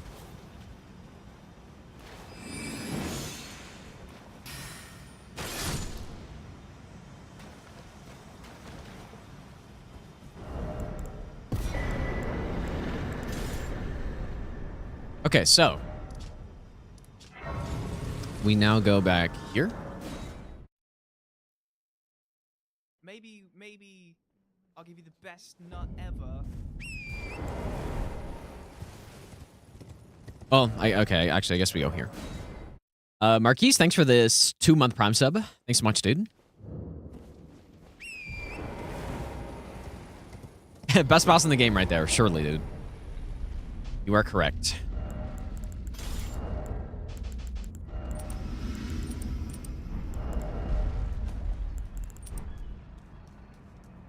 Maybe. Too bad that the Watchdog stuff doesn't have better, like, tracking. Because it would be so much better if it worked on dragons and it tracked NPCs properly and all that stuff.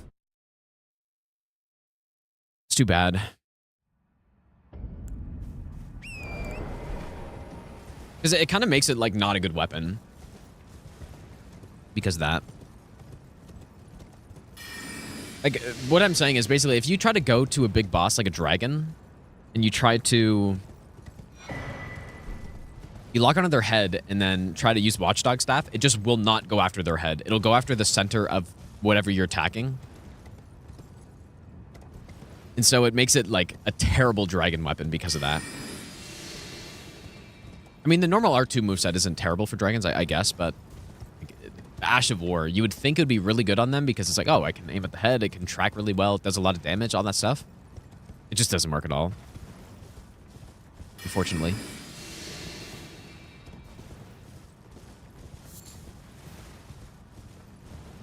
Oh yeah, more great arrows, yeah. Yeah, good point. Surely I'll remember that after this section. Maybe I'll just get on the Grace and then do it.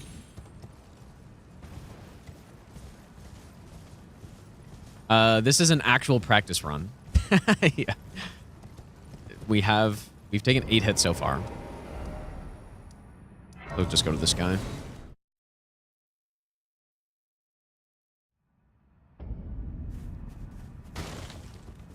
Well, divorce.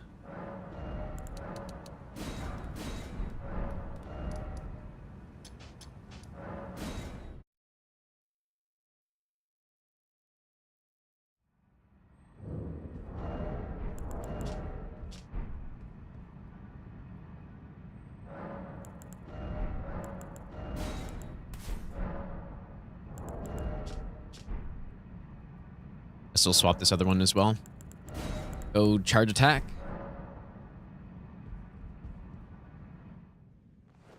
Well, my favorite boss in this route is probably Rolana, I would say.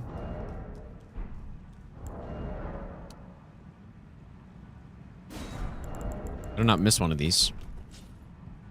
Maybe it doesn't have to be a fire pot, I don't know.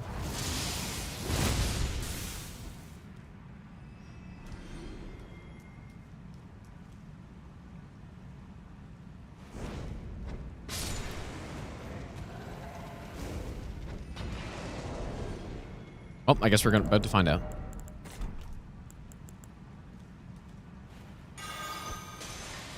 Oh, that's actually so annoying.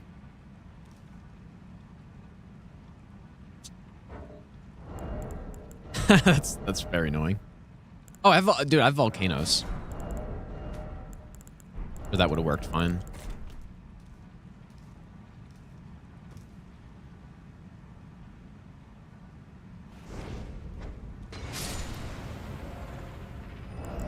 Okay, so what we gotta do here is we kind of have to do the buff sequence to kill Miriam in one hit. Her boss is surely Erdtree Burial Watchdog number 3. No, it's actually Knights Cavalry number 11 is my favorite one.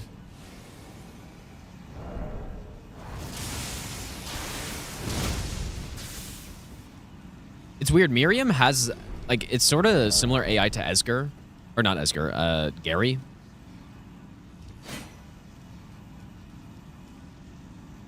Did I get the spell and not just notice, or what? But yeah, similar AI where if you try to stealth on Miriam, then she'll immediately see you. And it's the same with Gary. Like, Gary, if you entered the arena, and even crouching will cause Gary to immediately aggro. If you never, like, if you just walk in with no stealth and just stand up, the boss won't see you, and then will start walking slowly towards you. And that's how that, like, cheese I found for low damage runs works. Miriam is similar.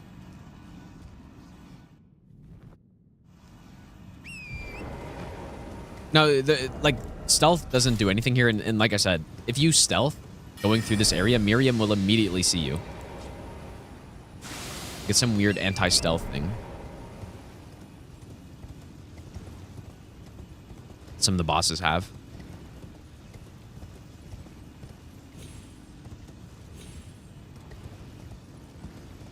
How's it going, Lank?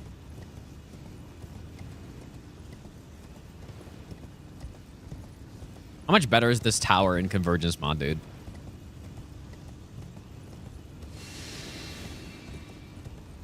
Yeah, the snails are annoying that you gotta deal with them. It's true. Is the noble not a boss? I don't know, but it just didn't give it a health bar for some reason. What did I miss? Zibster, thanks so much for the brand new Prime sub, dude. Probably programmed to RP walk. No, definitely not. No, I think someone showed me the code for it. I don't remember exactly what it is though. Like, he has some, like, distance detection that overrides something else. Like, I forget exactly what it is.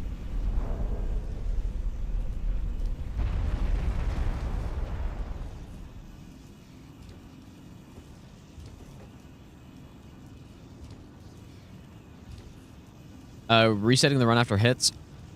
Well, I don't know. Like, the next run you're saying?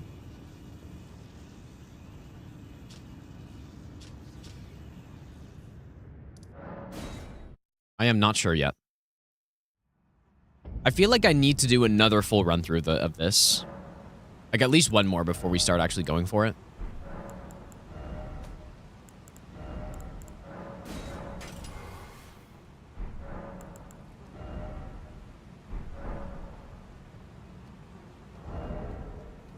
Yeah, because, like, 8 hits, and with, you know, I probably could have easily been hit more than this.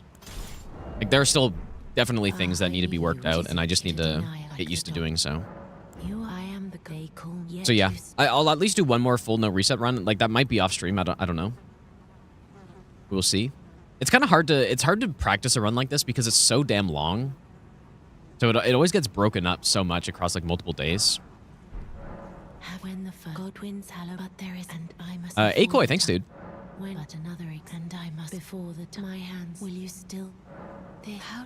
That's what makes these runs so interesting sometimes. A lot of it is not intuitive, so you can't really parse what's happening. Yeah, that's definitely true.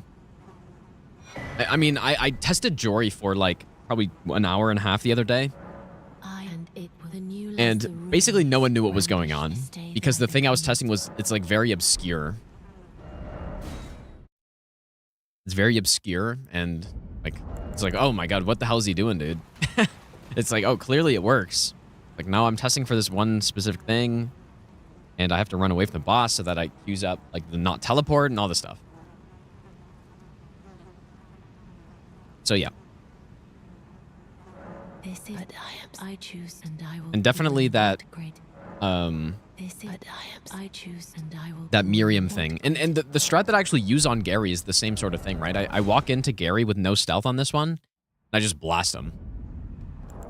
And you would think, like, oh, why would you not use stealth for that fight? Like, shouldn't stealth make him not see you faster or something, but it's actually the opposite for some reason, so. Okay.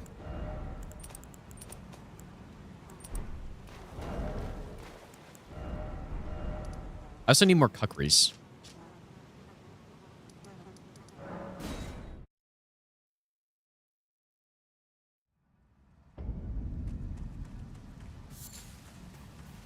Try it again.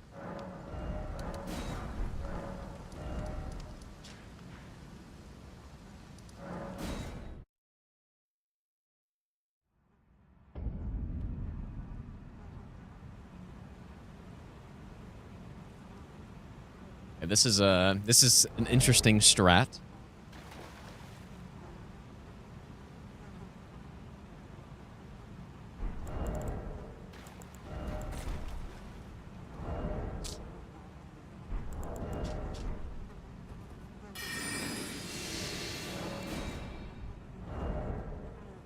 See if I get it right. Double Balkan bricked up. True.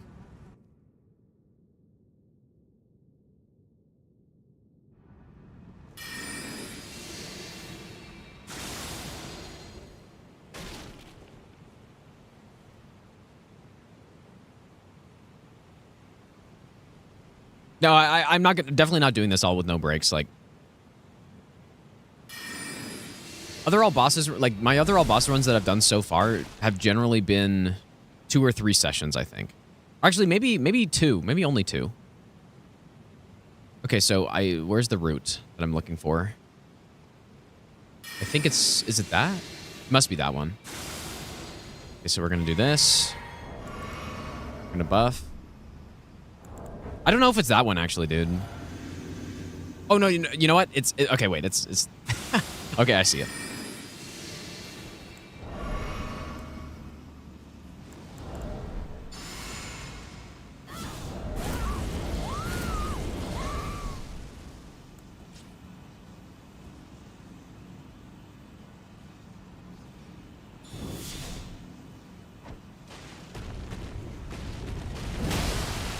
Beautiful.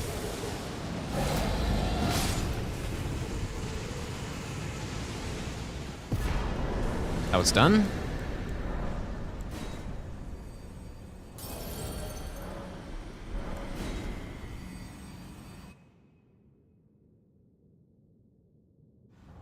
Maybe.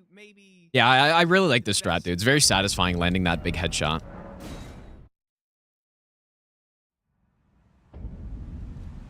Quite like it. Dres Wanu, thanks for the brand new Prime sub, dude.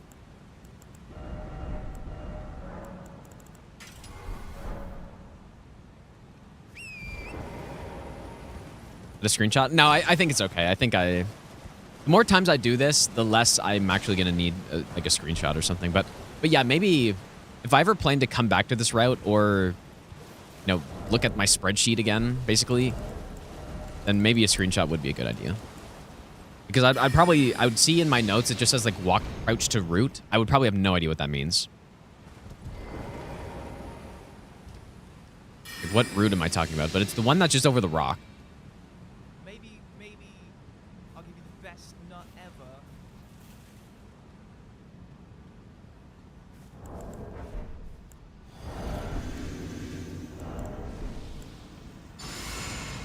Mad Dog, thanks for the 5-month Prime sub. Do I like the Morgott redesign in Night Rain? Dude, I think it's actually sick. Yeah. I think they did a good job. I'm hoping that...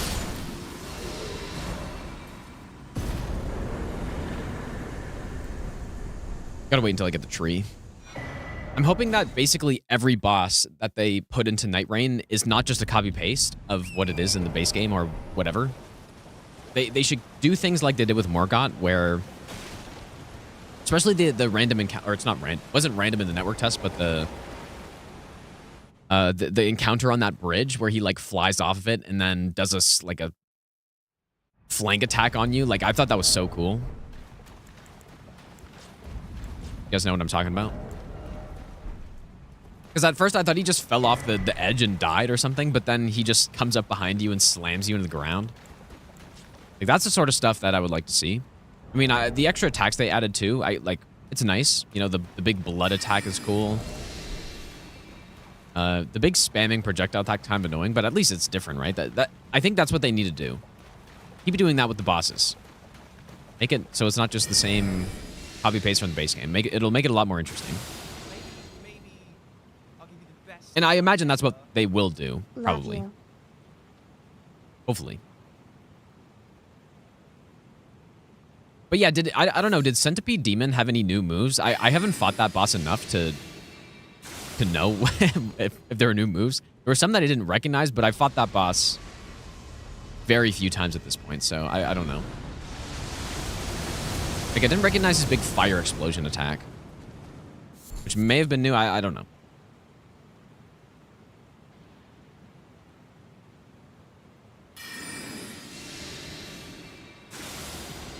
But yeah, Centipede Demon is a weird choice to put in, though. Yeah.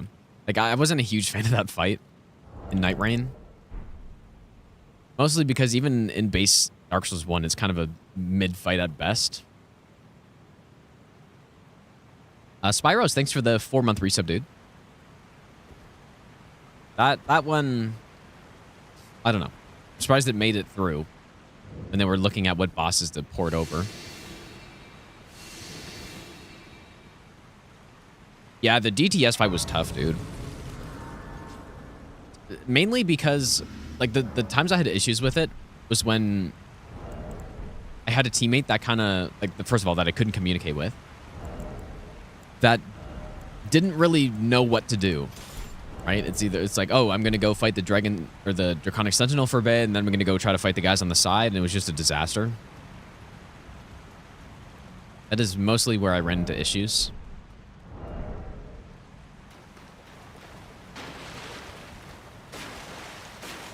It really was night and day, though, when you are with a squad of people that you can talk to. It was so much easier, which is it's not super surprising, but yeah, if you're doing like solo queuing with 3 random people, they should probably add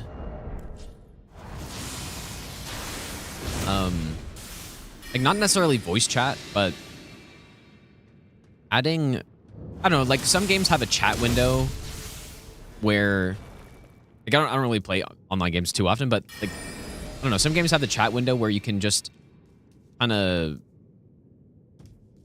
like, even on controller, you can kind of put in some like pre-made message or something that communicates something. You think something like that.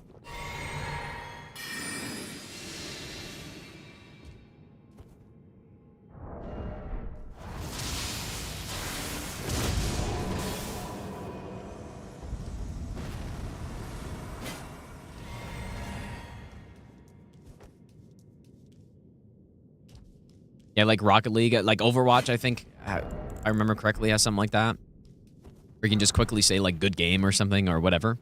That sort of thing would probably be nice, but it would still be, like, obviously, mid-boss fight, it'd be a little tough to use that.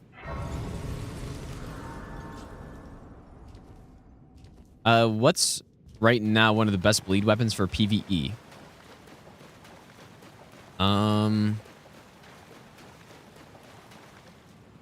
Like, there are a lot, right?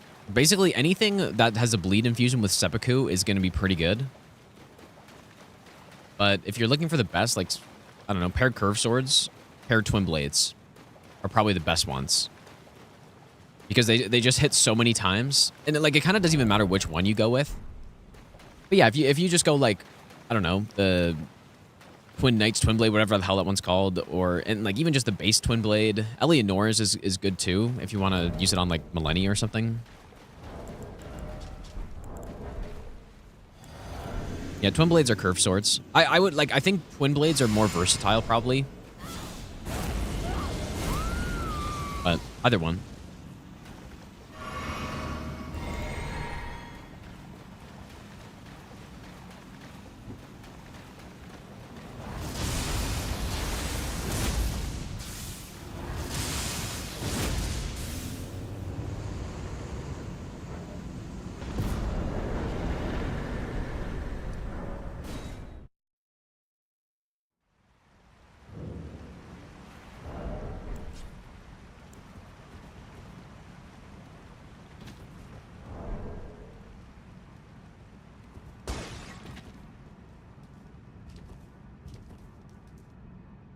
Curse swords have better hit detection on gem attacks. Yeah, that could be true. You really can't go wrong with either of them if you're doing a bleed build. Yeah, if you're looking for like a single weapon though, and you don't want to go with paired weapons and like a jump attack build, Mogwin's Spear is really good for the Ash of War. Bloodfiend's Arm can have some insane bleed build up if you're looking on like for a Charge R2 build or something. Yeah, you have so many options. Yeah, Scythe build as well. Definitely Scythe build.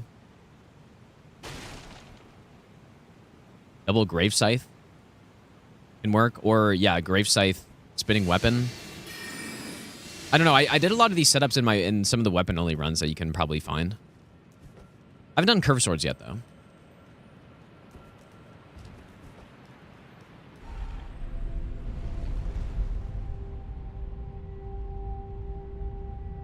What if you are a bleed build, but you're fighting Ratabeast? Bloodfiend's Arm. Simply Bloodfiend's Arm. But no, if you're going with a bleed build, like say you're going to paired Twin Blades or paired Curse Swords or even paired Scythes, mostly it's the other weapons out. Like you're gonna probably also have a multi-attack build at the same time. How's it going, Ice, by the way? So a paired Twin Blade build that's done correctly with the multi-hit talismans, you should have Millicent's Prosthesis plus, I shouldn't have asked her again, plus the winged sword insignia. And with those two talismans, like maybe the Thorny tier, depending on how far in the game you are, like the bleed is just a bonus at that point because the multi-hit builds are so good in this game. So yeah, so what you would probably go, like say you had paired Twin Blades and you're fighting Elden Beast, just simply going with your talisman setup would probably look like Ritual Sword plus Claw Talisman plus both of the multi-hit talismans plus Thorny tier, and then the last physic tier could be like, I don't know, HP regen or just whatever, I don't know, whatever you need, like double tier or something.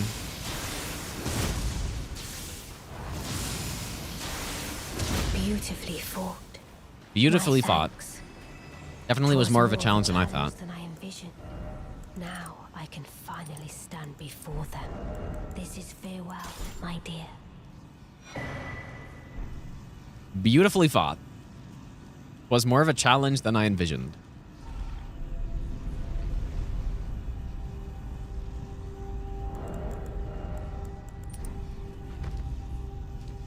Let's go, Navy. No, I haven't done Colossal Sword yet. I don't know if that'll be the next one. I just did Colossal Weapons. Maybe I should go Curve Swords, dude. Yeah, she envisioned a single hit. Yeah, I'm not good enough for her. Well, let's just get more stats, I guess. Well, we really don't need it. Just save it in case. Like, we are gonna upgrade.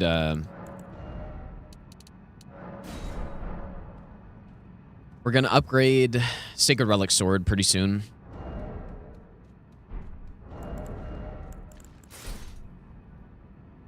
Looking to get into Souls games, what is a good starting point? Well, I think Elden Ring is a good starting point because it's just the most up-to-date and it's the most... I think it's the most convenient to play. Right? Like, you have the Stakes of Marka. Like, basically, you can respawn. When you die to a boss, you can respawn right at the entrance for most of them. And so you're not wasting a ton of time. Whereas the older Souls games, you have, like, potentially 2-3 minute runbacks to the bosses when you die. Dark Souls 3, I think, is also a good place. Or, like, I guess, actually, maybe you were asking that because you've already played Elden Ring. You're wondering Dark Souls games. Dark Souls 3 is a good place to go, also.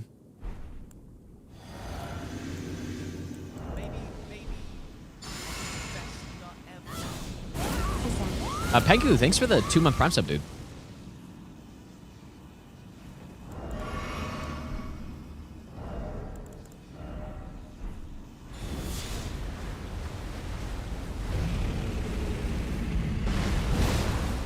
I thought for sure I'd just whiff that hit.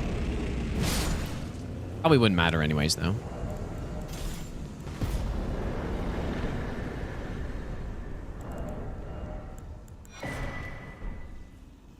Too bad the Dragon Scale Blade is such an, like, in such an awkward spot in the game. Because it's so good. Like Dragon Halberd, but just much better.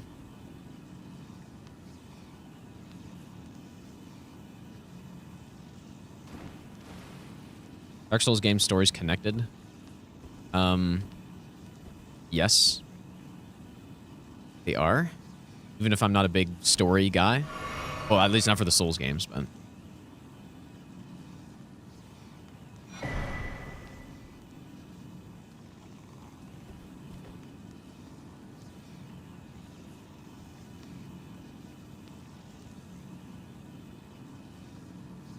Frigid Outskirts run back's still the worst. Yeah, Iron Passage is up there as well. But yeah, Frigid Outskirts is worse, I would say. Because it's long and it is very tough. Let's go Osmo. You played DS3 after Elden Ring, felt like you were right at home. Yeah, that makes sense. Like, it's very similar. The games do feel very similar. There isn't any jumping in Dark Souls 3, obviously, but yeah, that makes sense.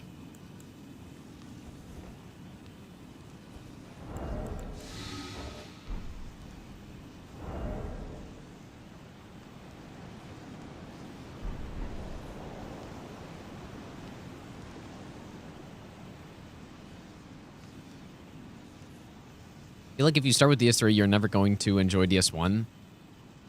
Yeah, but yeah, like I think playing older games like that, you just have to be in the right mindset.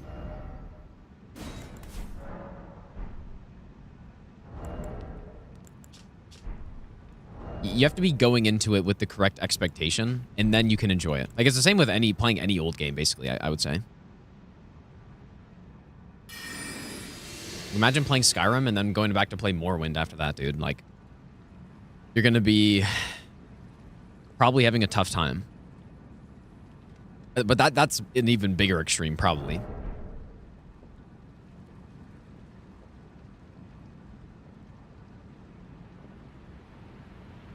I don't know why I use Stone Barb here.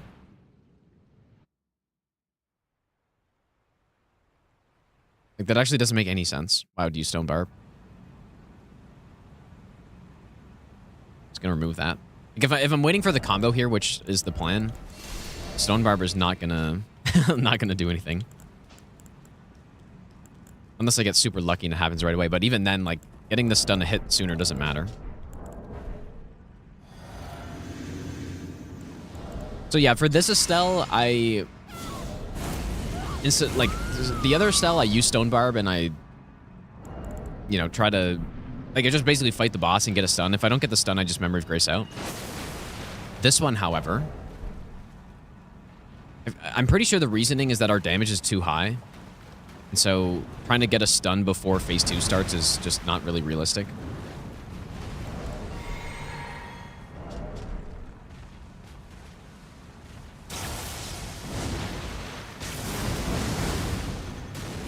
I absolutely hate doing this, dude. I hate having to wait.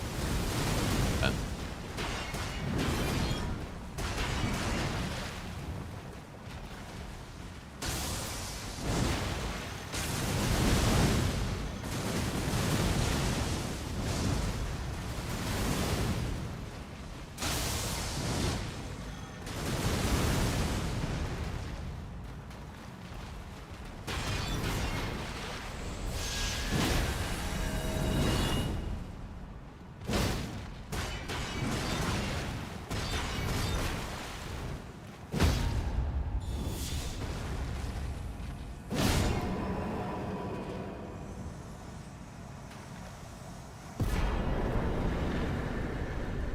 yeah, the thing is, unfortunately, there's still not somewhere I can stun right after tail attacks. Is it enough? I don't know. Maybe.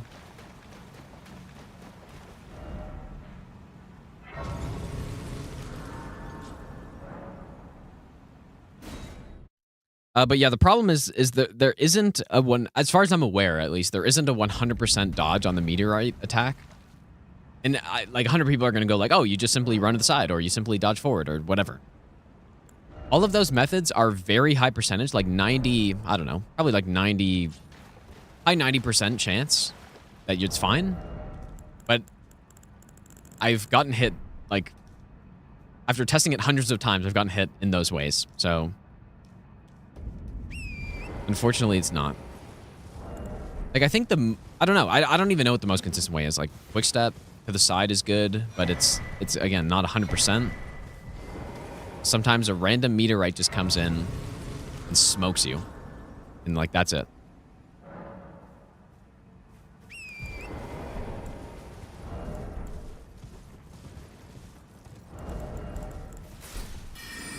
No, it's higher than 90%. Like, high 90%. It's probably like 99%. That it's fine. But yeah, I'm not about to... I don't like rolling the dice on a no-hit run. Unfortunately, though, when I do low damage runs, then there's nothing I can really do. But...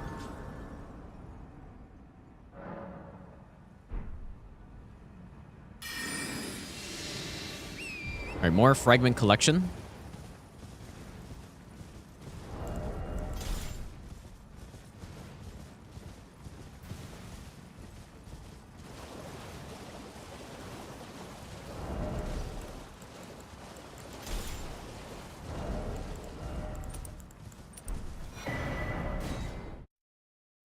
Would I rush this doll on a low damage run to get RNG out of the way?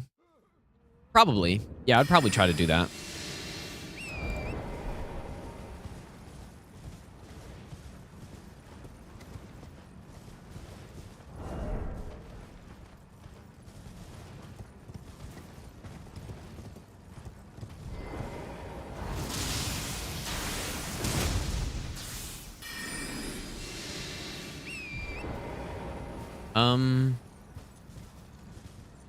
I don't think I need to distract this guy.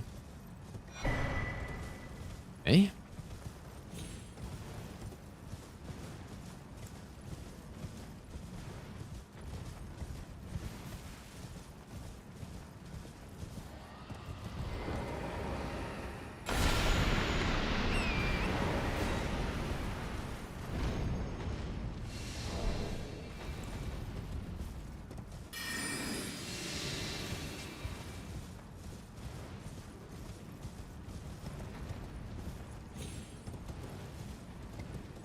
Any plans to do a low damage stranded run? Probably not.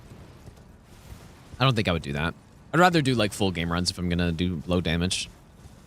Probably. Because the interesting part about stranded, I think, is trying to make your build good with the very limited options you have. So yeah, probably not. Yeah, always be shackling, dude. Can't wait for your favorite boss, Marga, yeah. Legendary boss. Iconic.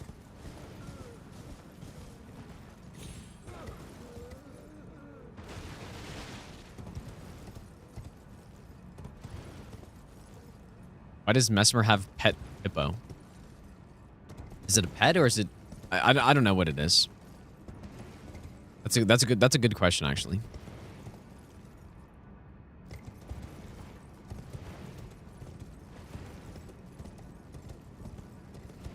And why is it in, like, an area that just has a bunch of armaments on the walls and stuff? Like, the hippo's surely using those weapons, dude.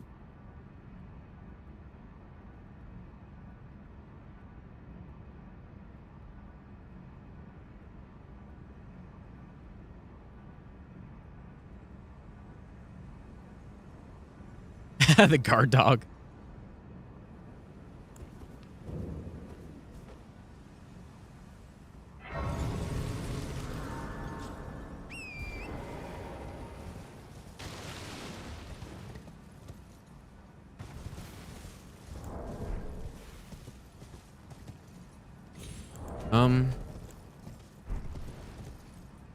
What is the last hefty pot I get?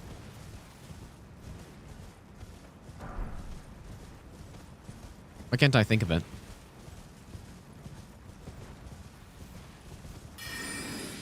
There's another one here, but it's a little sketchy to pick up, so I don't grab it. I just grab the one here. Oh, yeah, Lamenter. That's right. Yeah. Exactly.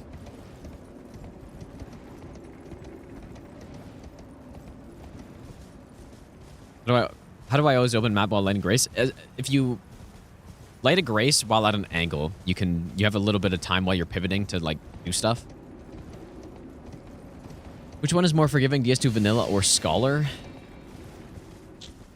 That's a tough one, dude.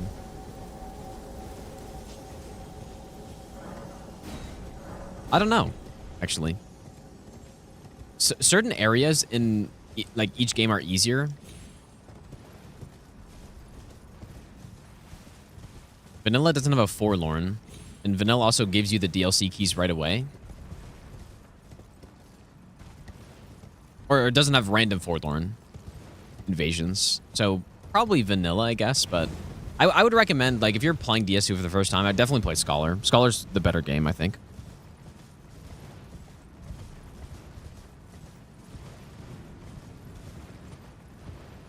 I think it's a more interesting first playthrough, but I usually run Vanilla because it's better for doing, like, no-hit speed on. No-hit and speed runs.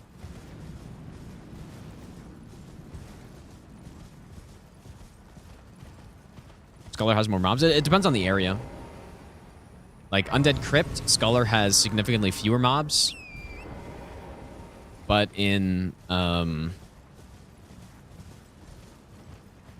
don't know, where does it have more? Like, I guess it does have, like, some random more mobs, yeah, I guess. Like, on the Ruinforked Road, it has the hippo there, which isn't there in Vanilla DS2. Like, it... Yeah, Iron Keep... I mean, how many more knights are there, though, in Scholar there? Iron Keep's similar.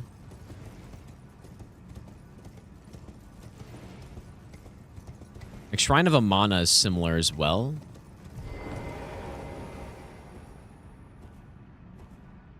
Yeah, it just depends.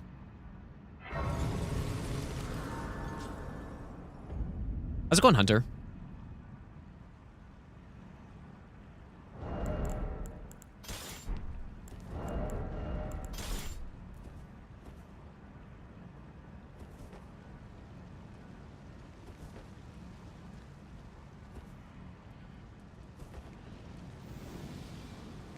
We should have stealth already.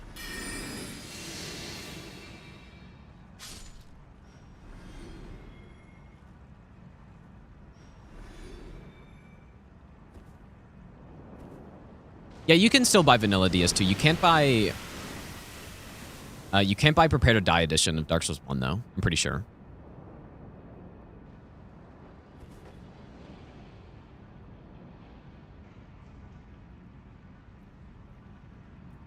Katana only waiting room. That would be a good one to do next as well. Like, I haven't done... Like, I've done daggers, and I've done some of the meme weapons, but I haven't done, like, straight swords or katanas or curved swords.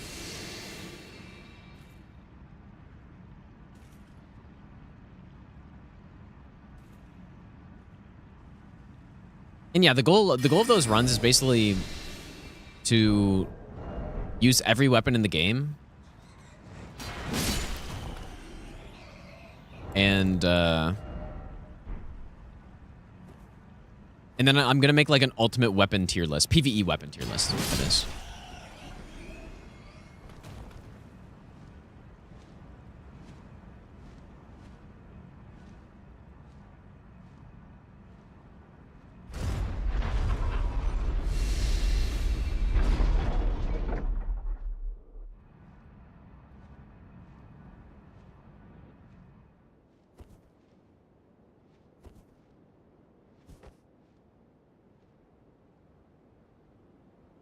I did try it out, Arthur on the last run, but there were some, like, bugs with it, I think, or I had some issues. I don't know if it was maybe due to the frame rate that because I was running at like 90 FPS or something, but I did try it out. It does look nice in most areas. Definitely in Untended Graves, though, it was a little not, I don't know. It was a little weird in Untended Graves, but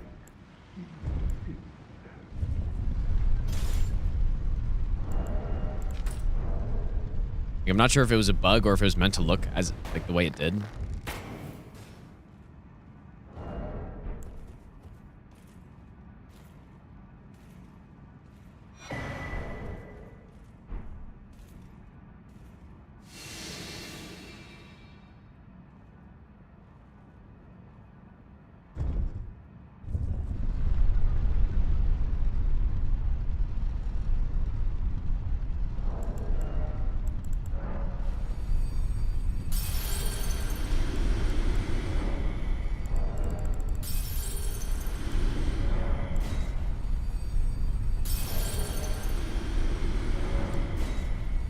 Yeah, always draining the water before getting that one is a good call, in my opinion. Especially for no hit.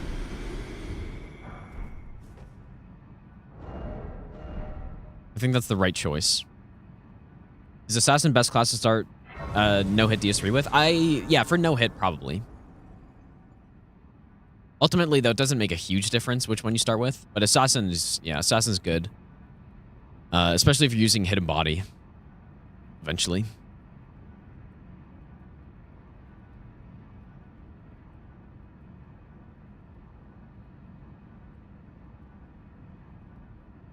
Well, so far so good today. We have taken one hit, but it was a very like trivial thing.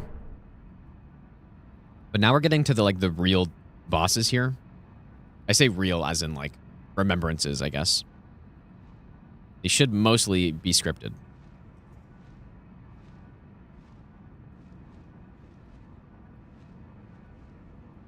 Easiest no hit I would say is Demon Souls. Hardest no hit, like for Souls games. Hardest no hit is Dark Souls 3.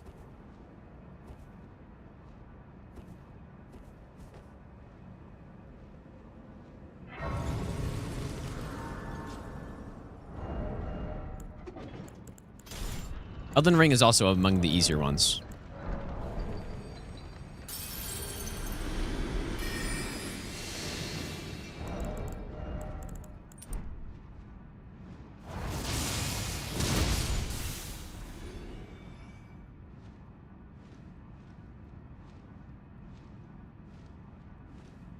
Sekiro is...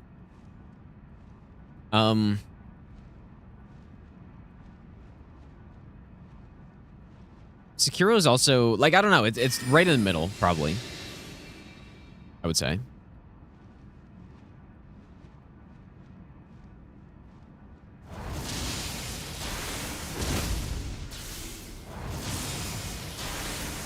I was so concerned I was about to fall off there. No, that's probably not the answer you were looking for, but Sekiro, like, some of the bosses are a little bit tricky. But at the same time, it's like a 40-minute run, so. I'm doing this right a little bit differently this time, so I don't go back to the Grace. We're just going to come from up here.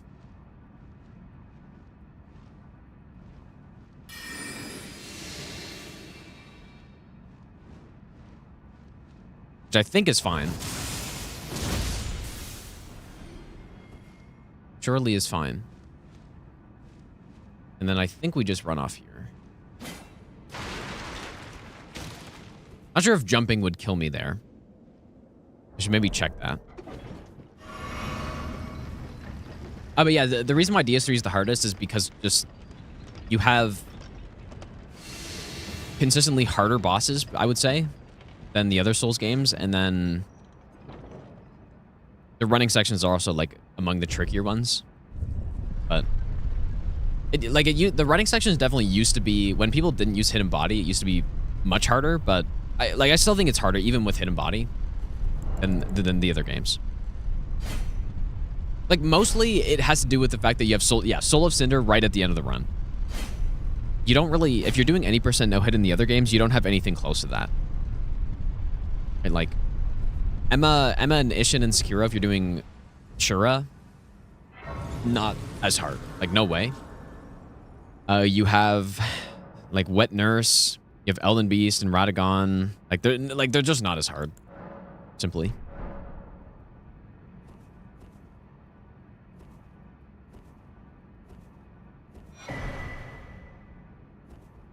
If you're doing Immortal Severance, then that's a bit different. Like Sword Saint Ishin is up there.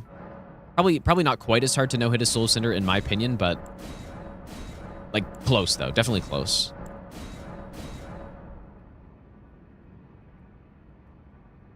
Michael, thanks for the 100 bits, dude. Rather have $1 that multiplies by 0.5 every day for a month. Or $100,000 with no catch. Wow, that's a tough one, dude. Really tough one. Okay, so we got Wrath from Afar.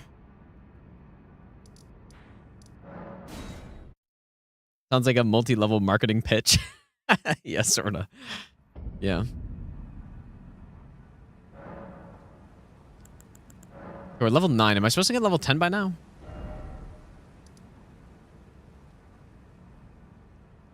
Oh. Yeah. I guess we're not done up here.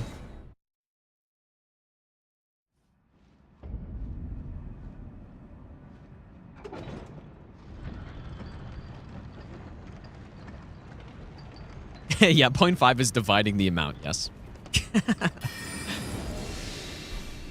Very tough one.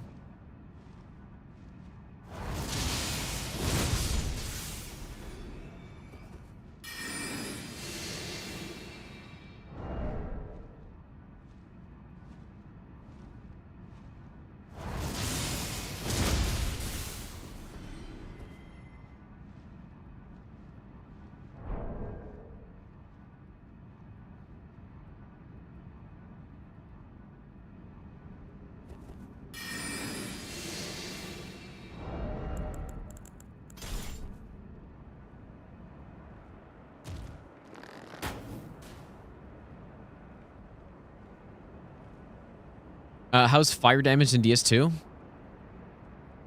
Well, it can be good in some cases. It can be very bad in others. For example, don't try to fight Fume Knight with fire damage because that's not going to work very well. Like, Dark Souls 2 is a big game, right? So, you want to try to diversify your damage types for the most part. I mean, lightning and dark are pretty good in most cases, but... yeah, fire, meh. Like, if you're going to only pick one elemental, fire is not really a great one to go with. So we got this one. I guess there's the other one from the loft.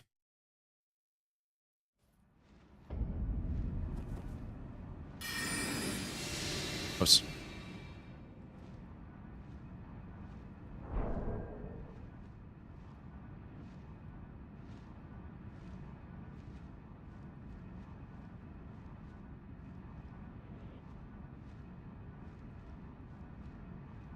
Yeah, well, just lightning overall in Souls games, I feel like, is pretty good. I guess in DS1 there are a few spots. Like, lightning is bad on Gwyn, bad on Ornstein and Smo, I guess. Where else is it bad?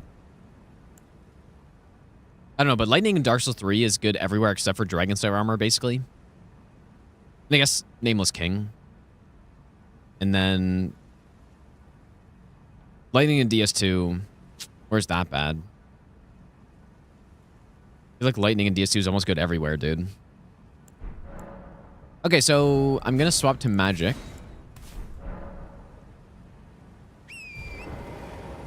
Oh. A brazen to you, priest, I must uphold, then mar, and surely. But the impale in vengeance, how could I revenge a celestial?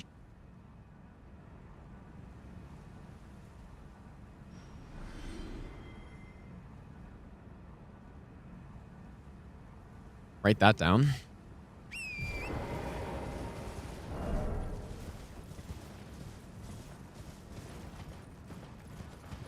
Yeah, I'm going to do Vigor only. I will, 100%. It's the last Elden Ring stat only to do.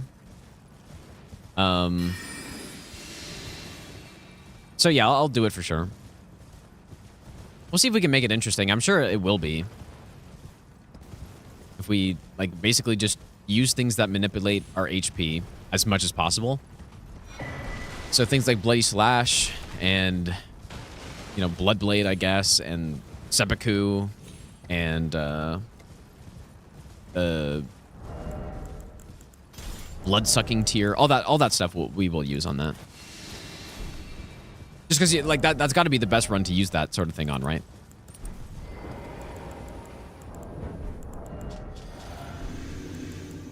Surely I have enough time to do all my buffs here.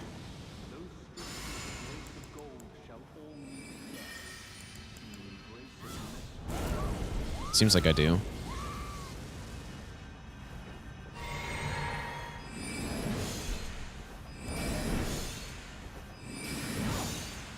The noise Quillen makes when he gets hit is hilarious, dude. Thou shalt not evade the flame of mercy.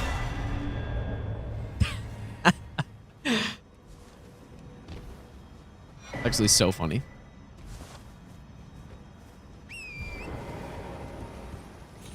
Yeah, we do use the Crusade Insignia. It's also just nice to kill Quaylen because then I can horse out of here. Like, somehow it's actually more efficient. Powerful Strike and Blasphemous Blade. For what? Oh, yeah, for, like, healing? Yeah, probably. Yeah, you're 100%, yeah. It'd be a good run. Like, exactly. Just things that manipulate HP is what I would try to go with. Like, my HP, not the enemies, because obvious reasons. Okay, so we should be level 11 Blessing here. Do a Vigor only, please use a character with less Vigor first. No, but the whole, like, I like to do those runs and try to follow a theme, right?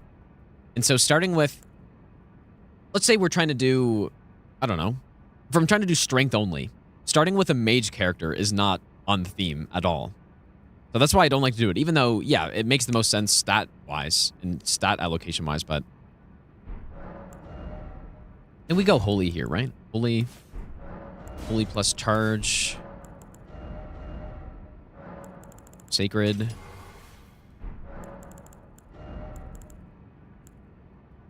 Here we could level up a bit. Although it's not really doing much.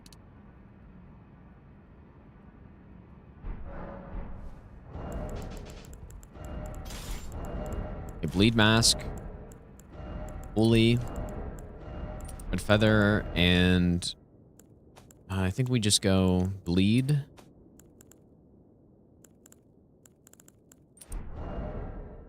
Wait, what have I just done?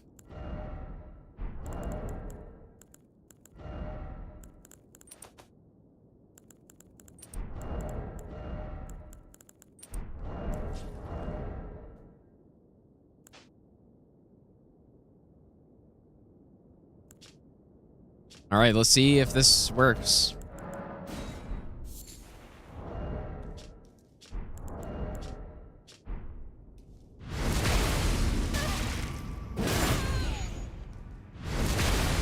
Black cats. Thanks, dude. Surely that's how that is said.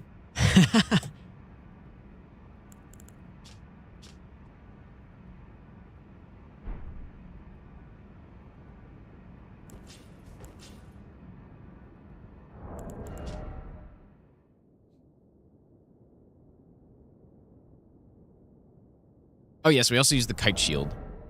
I guess I'll throw on. I kind of was figuring I was missing something. Okay. Physic. Golden Vow. Owl.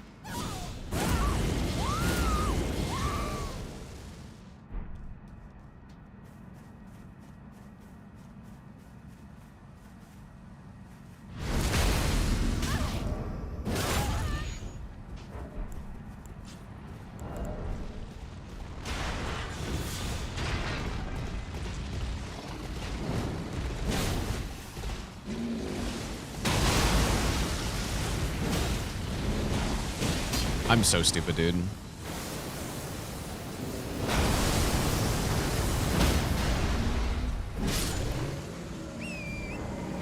It was supposed to be a jump bar too. And like as soon as I hit R1, I'm like, oh, for fuck's sakes, man.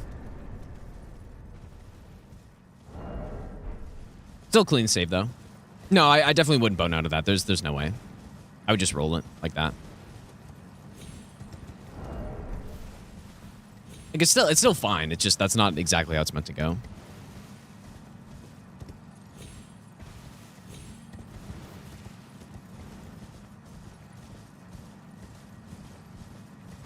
Yeah, I'm purposely on this run multiflex. I'm trying to use a different build than I've used before.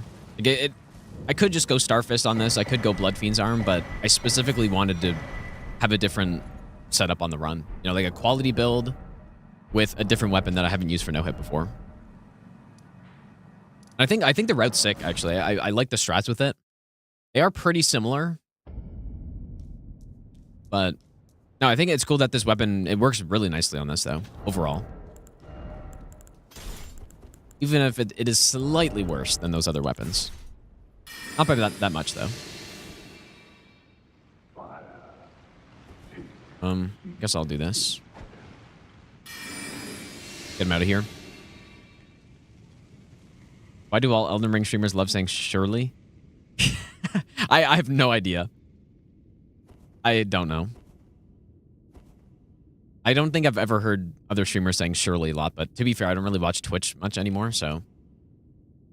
Shirley, I was the one who started it. Like, I think I just say that a lot, and I don't know, maybe it caught on, or maybe... I have no idea.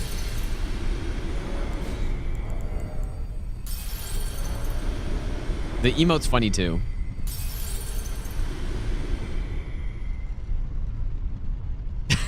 That'd be kind of weird soup, I guess.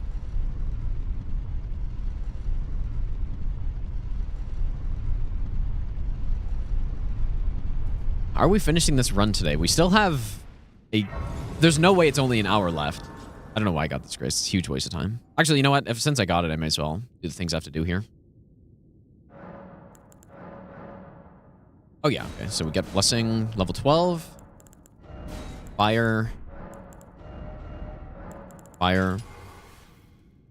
I think that's it.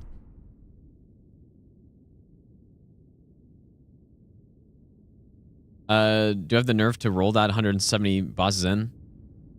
I hope so. There are some, like...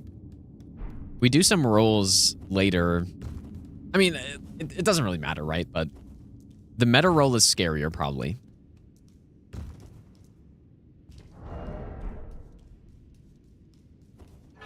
Perhaps I should also level up, but I don't think we need to. So here we go with the Raptor Feathers. Raptor Feather and Kite Shield. Haligtree is not done yet. Do Haligtree quite a bit later, I guess.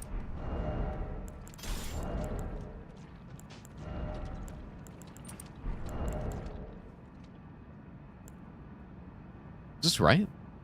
Oh, Blade of Mercy, that's right. There we go.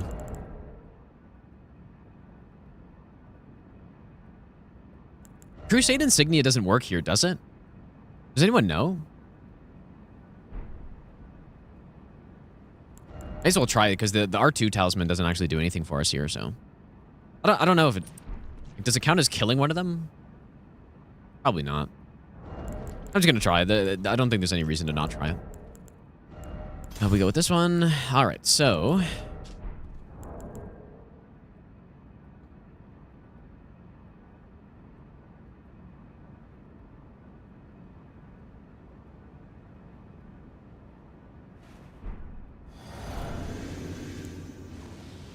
Yeah, probably not.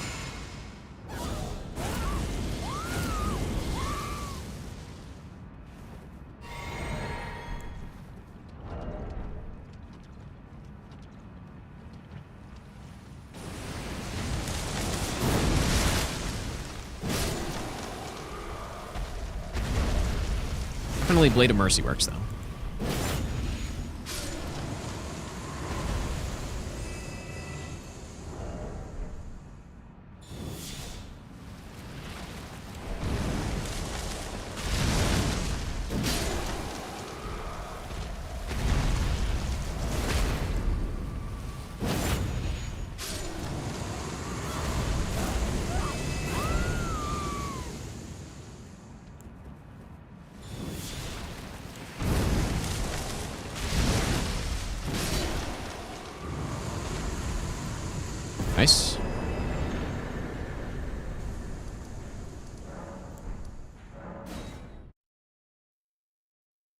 Actually, okay, I have in my notes to talk to Hornsent right now. So I guess it makes no difference. So we're going to swap to Lightning for these bosses. Oh, and actually Craigblade. Wait. And Stone Barb. Wait, so Lightning with Stone Barb? Okay, I guess I need it.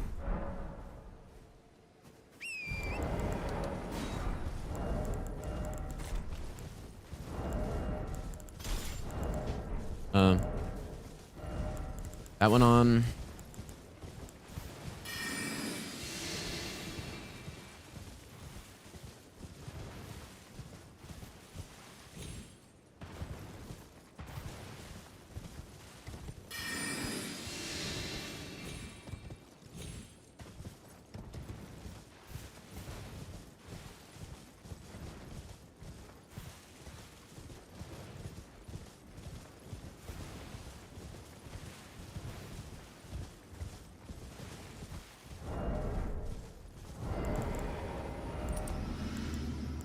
Maybe I'll give you the best nut ever.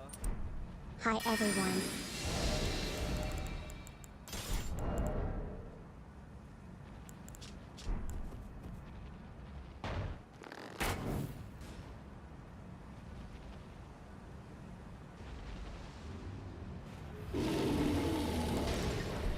Oh, I gotta be fast here now. Couldn't have used physic first. Tiller, thanks for the 8-month resub, dude. So it's Charger 2 plus R1, apparently. We should have enough time. Would imagine.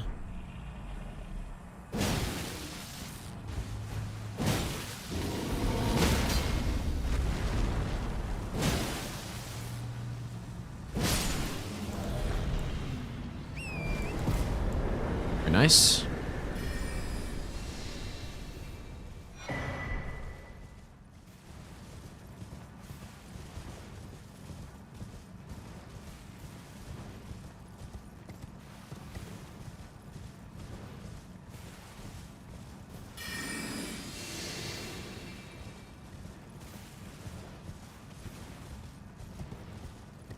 I'm sure jumping R2 would work there. And I would have enough time. I guess the boss has 120 poise, so it wouldn't be enough. I think proper run tomorrow? Probably not. I don't even know if we're gonna finish this run, because we still have several hours left, for sure. Like, I was thinking 12 hours. 12 hours will be the time of this run once everything is kind of figured out, and I don't really have to think about the strats I'm doing or, you know, stuff like that. But realistically, I probably won't get this run to 12 hours. Well, yeah, no, probably not.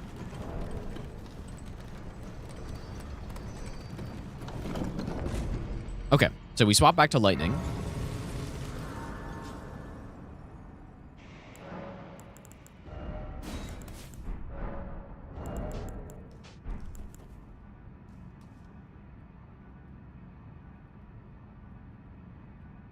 Oh, wait, no, I do. No, okay, whoops. I messed up. We go Lightning, Knight's Resolve, and Craigblade. Or no, and Stone Barb.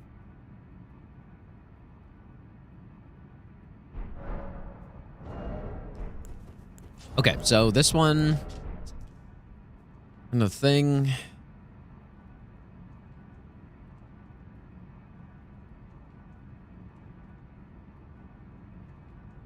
I should probably... I'm gonna level up. Got a lot of money.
Really like that strat, dude. That strat's... I feel like that strat's much better than what I did on the other raw bosses run.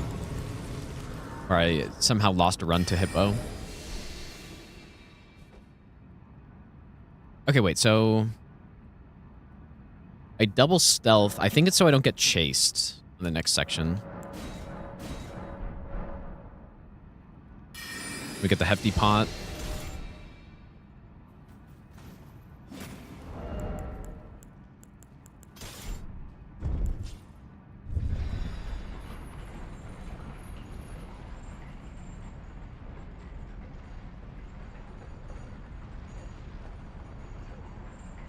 DLC fist only runs doable. Yeah, I mean it's more than doable. It's like simple actually, which I have killed quite a few of the DLC bosses now, fist only, or at least a couple of them. Geist and Mesmer. Yeah, it's pretty simple. I mean, there aren't any like Godskin duo tier boss in the DLC that's like, okay, this is actually like a bit of a tougher fight. Okay, okay, yeah, Letta. That's a good point. I forgot about Letta. Yeah, fair enough. Letta sucks.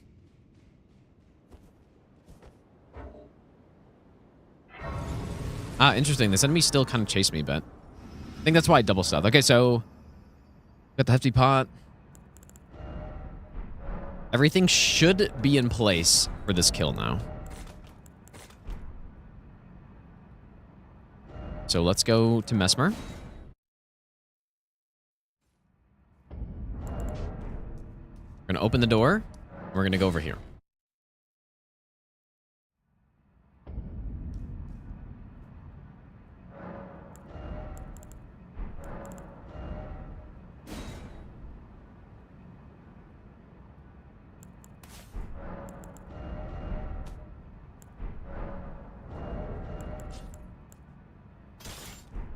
This is kind of the first of the quite big buff setups we do.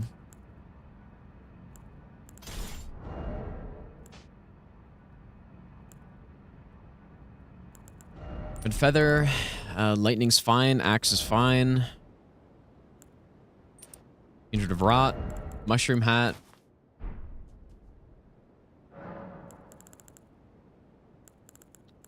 We do this.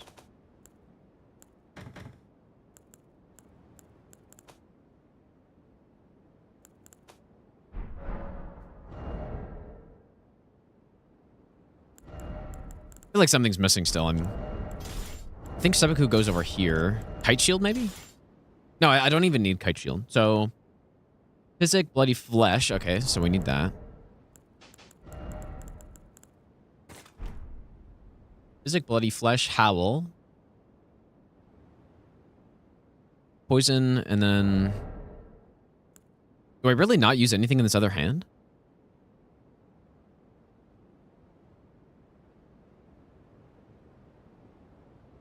We could go Kite Shield, I guess. Guess why not?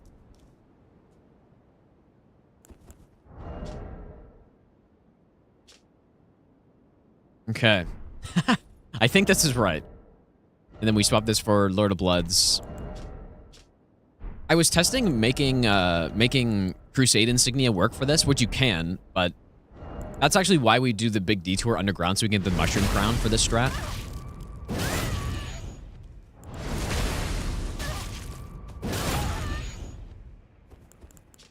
Okay, so bleed. Hopefully this is all right.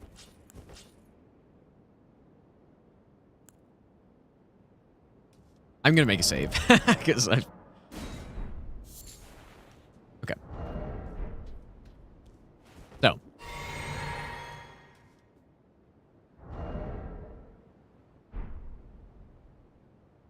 So before, I'm pretty sure I would have been using the two-finger heirloom, which I am not, so it makes it a little bit easier.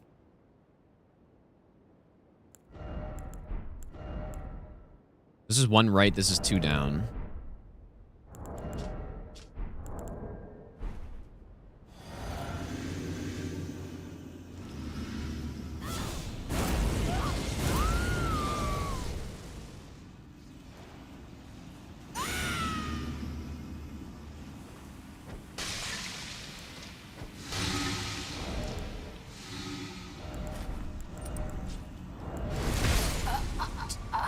Oh.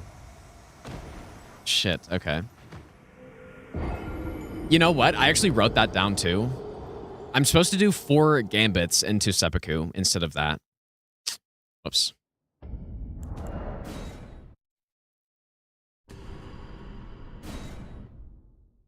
I missed over that part in, in the notes, I guess.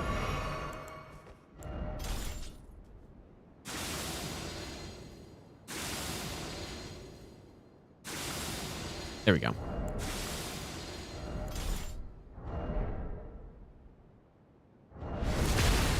Yeah, real seppuku. Okay, let's try this again. So, music.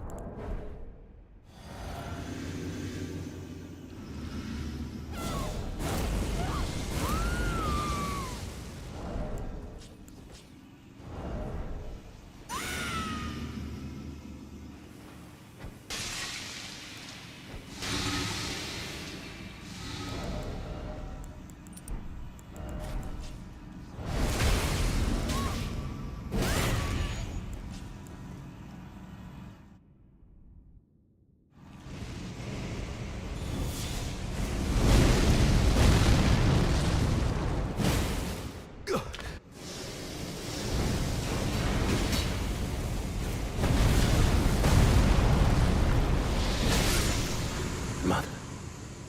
Nice. Marka, a curse upon thee. Nice and clean strat. Mesmer, foe of my beloved people, in vengeance for the flames. That's another hit that I'm not really concerned about. I kind of just in my notes I just didn't.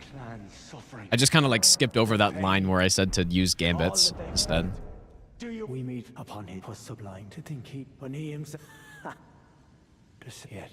The death of it now come in venge if make it and I would. Okay. If and I would. All right, so now we're just cleaning up the rest of Gravesite Plain. Everything should be pretty simple.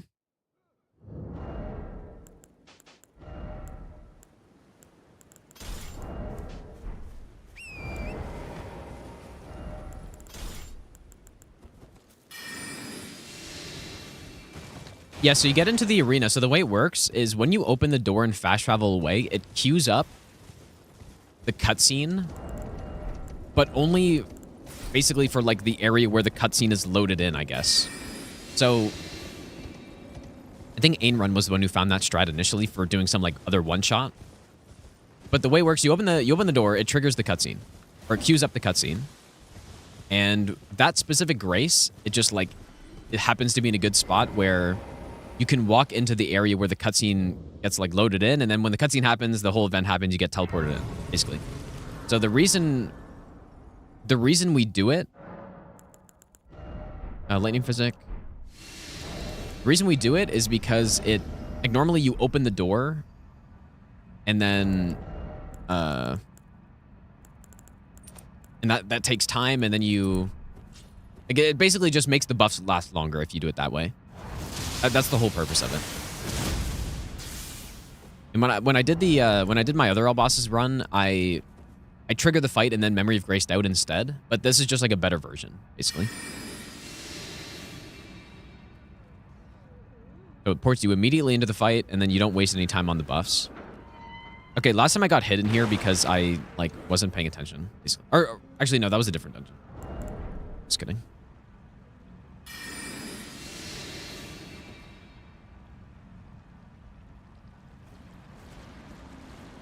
Yeah, that worked out pretty smoothly. Once I remembered that I had to do the seppukus instead. Like, as soon as I died, I'm like, oh, yeah. I forgot.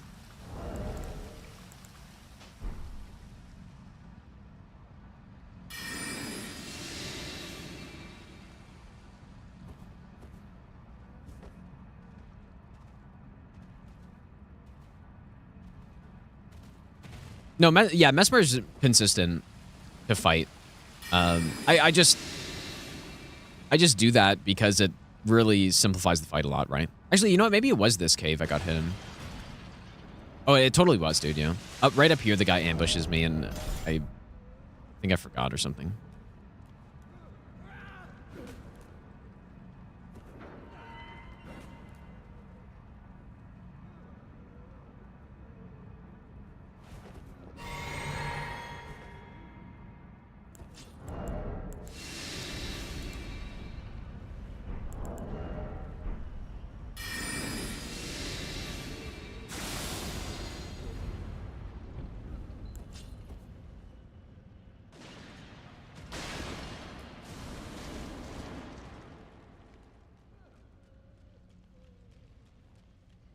Guess I took a bad path there.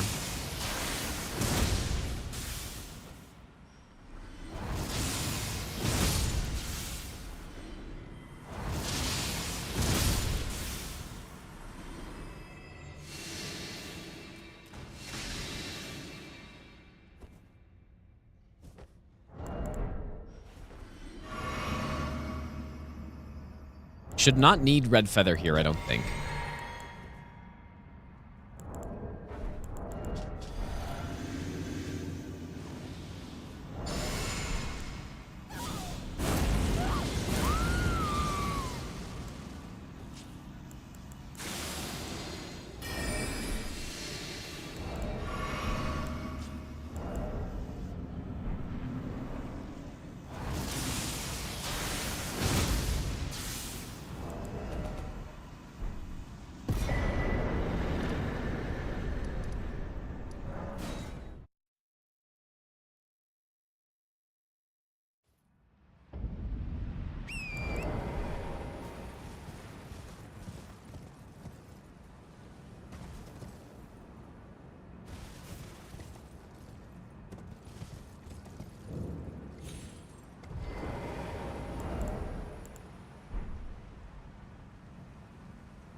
Have we taken any... Oh, yeah, okay. I guess we have 2 hits in the DLC so far. Both very simple hits that I'm not really worried about.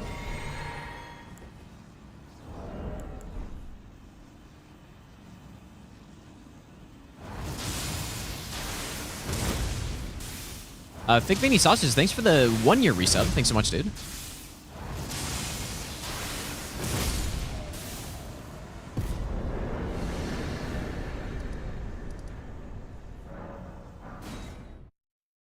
Wait, was that... Do I have the splits mixed up? Was that Garu or Edred? I still got them fucking mixed up, dude.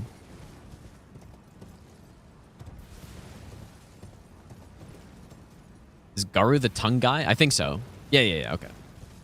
I just wasn't sure if I was supposed to do an uncharged as the second one there. Because this one I say to do 2 charged and 1 uncharged, but I think I actually got that mixed up.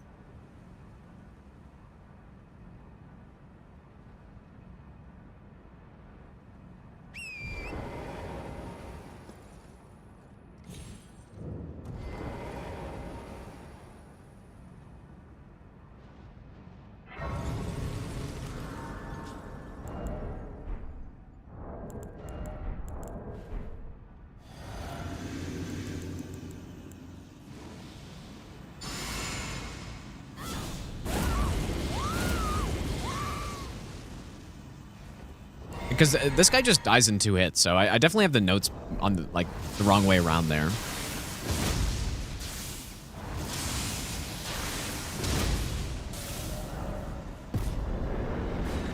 Let me swap that.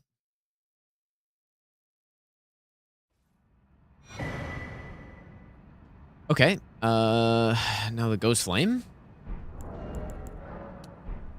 So I probably want to store all of my extra pots here.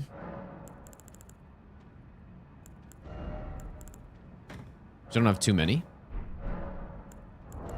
And then we make all holy pots. And we go this one, and probably get golden lands equipped at this point as well. Just in case I need it.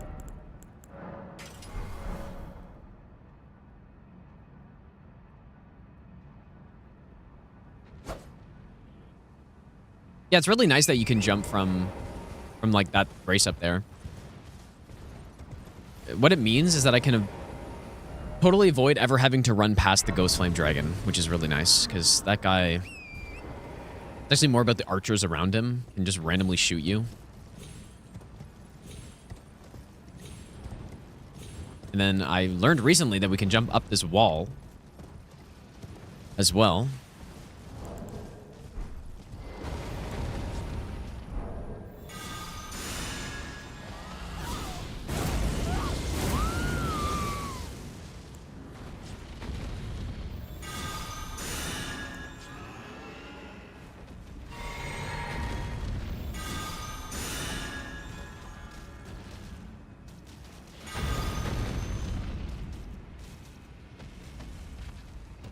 Oh, that was close.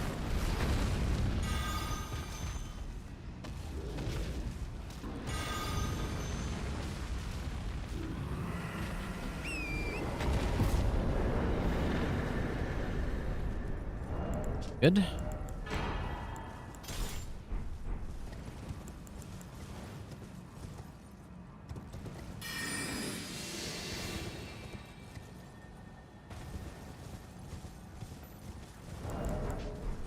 Oh, I didn't even have the holy tier in there. Or the holy scorpion.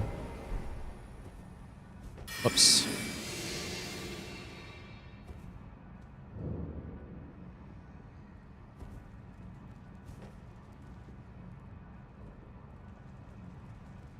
Guess it didn't matter, though.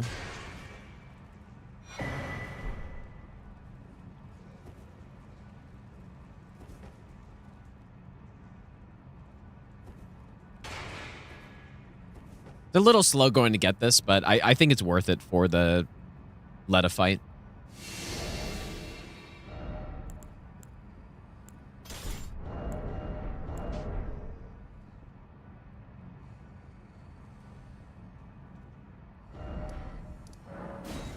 Okay, so Dane. Last boss in this region. Magic. Intelligence. Oh, yes. Okay, I don't even... Like, we don't really need to set up Red Feather, but I'm going to do it anyways. I guess we'll get rid of that. Wrath from Afar. Wait, I don't have enough faith? Oh, yes, I need to level up.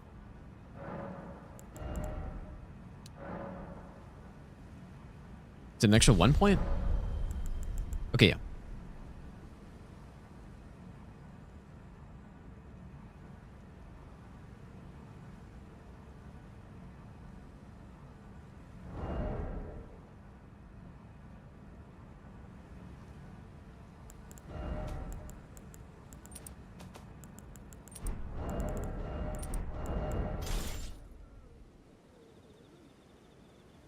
Yeah, I don't think Red Feather's a bad idea.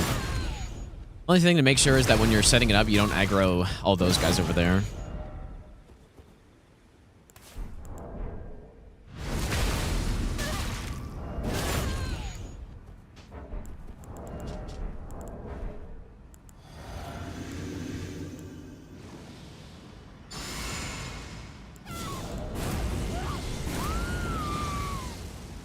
Can't really go Kite Shield, I guess.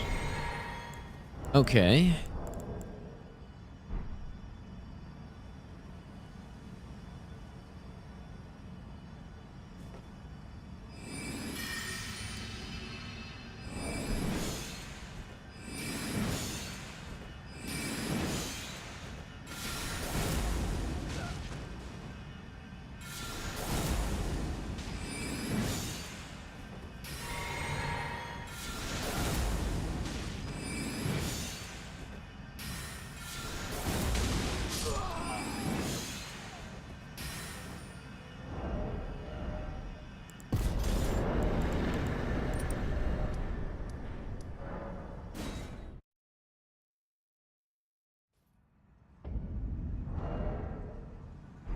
Gravesite plane done?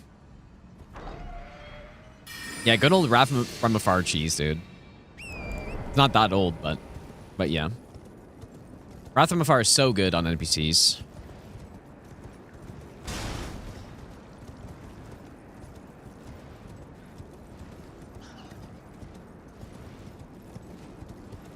It's too bad it doesn't really do any damage, though.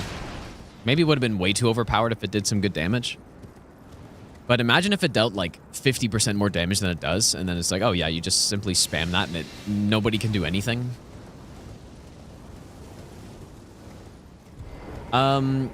Sasha's... Oh, I said thanks for that already, but I didn't read the... Just got done watching the 99 stat runs. Can't wait for DS2's turn. Yeah, DS2 is going to be fun for that. I think it's probably going to be the most fun, even. It's my guess. It's really fun to play DS3 and do stat only DS3. But DS2 just has such insane variety, so...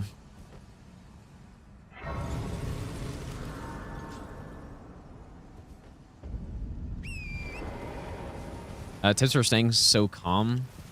I have no idea. I actually have no idea. Simply just do it. No, but I guess it's probably about your mindset, at least a little bit. If you're coming into something and thinking that it's your only chance to ever do it, like for no hit run specifically, if you get to the final boss and you're thinking like you have to do it on this attempt or else you're never going to get it or something, you put too much weight into a single attempt, then you're going to get too stressed out probably. So it's better to think about it in a way that it's like, okay, if this goes wrong, I simply just will do it again, you know? So that helps. Obviously, having done a lot of no-hit runs helps also. Let's go on CBD. Overpriced gaming supplements. Yeah, get that, like, B12 in you, dude.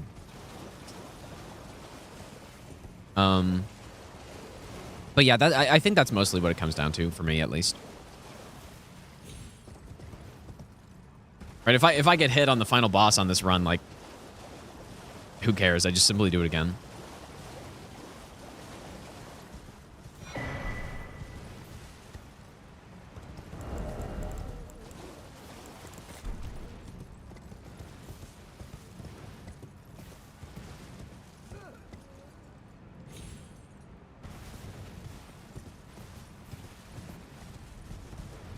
Yeah, the number 9 is how many hits I've taken so far. So quite a few, but like I've said, most of the hits have been pretty trivial at this point, so easily correctable. Would say there are probably how many like actual hits do I have to look at here? The Red Wolf strat was bad, and the Tree Spirit I have to test. There haven't been too many things. The bug roll we should have a better strat on now. I don't have to roll it anymore.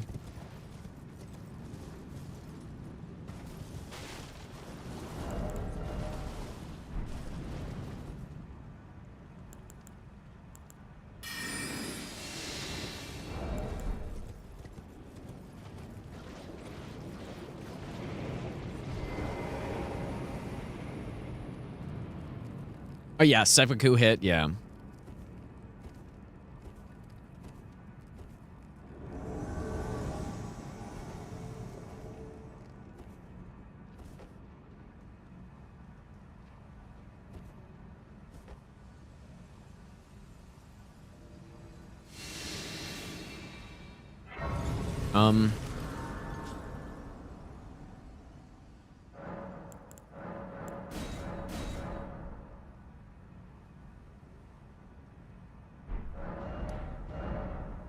Okay, let's go to round table. So this is where we whip out the big Siluria tree here. We have this, like, insane inventory setup for this boss fight.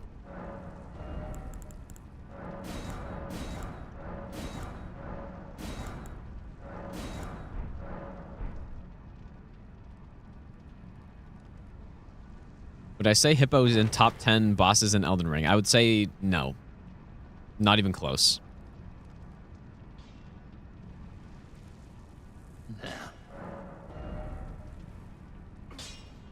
I haven't seen that, Obito. So I have no idea what you're talking about. Okay, plus 10 tree. We use the large club again? I don't think so, but I guess we have an ancient stone for that. Okay, so I'm gonna have to look at my... I don't have my spreadsheet open right now, but I probably should look at it to see what the inventory setup is here.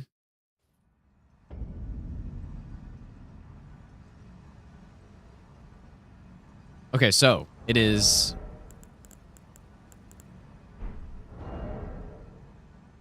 Oh, yeah, okay, so... it's actually ridiculous what this is. So, seal, bow, and then tree, and then it is staff, Seppuku, and Gambit.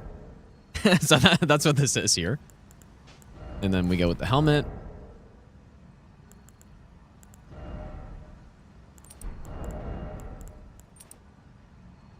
All right.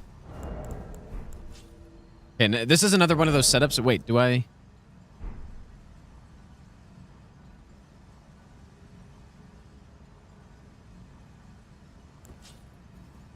Yeah, we do gambits.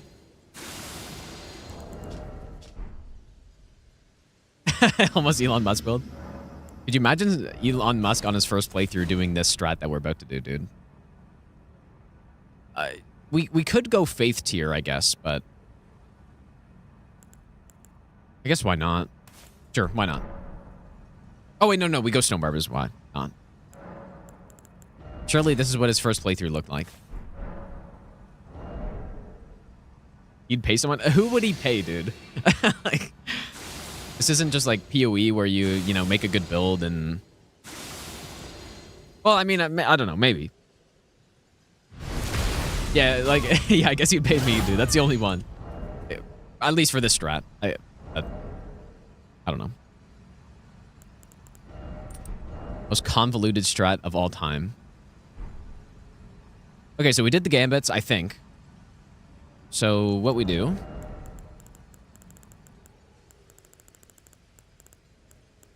This one.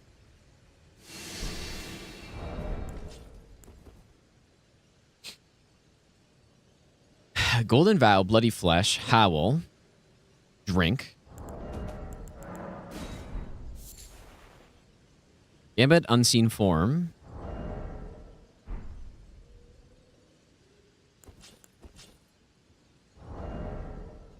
This is complicated. Unseen Form. We swap the staff for Glint Blade. Really? I feel like it'd be easier to just swap this for Glint Blade. But okay, sure. Swap for Glint Blade, and then we cast Glint Blade, pop the Physic, Seppuku, and then we do the kill. Okay. So.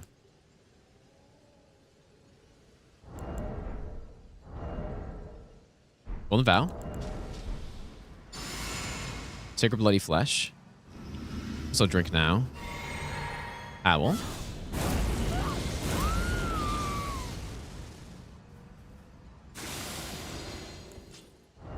Unseen Form. Kind of already messed up. We do this. This one. Seppuku. I think something might be wrong here. Because I'm supposed to... Yeah, this is messed up.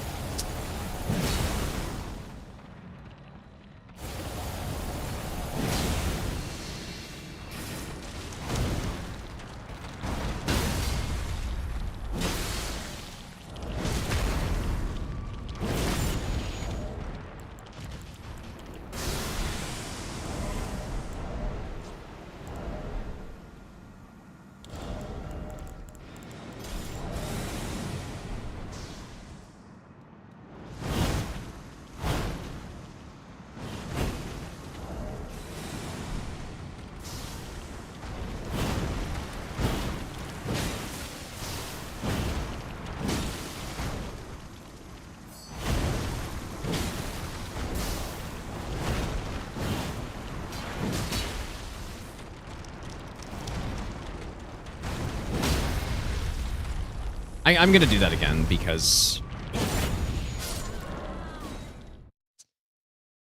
that was not correct.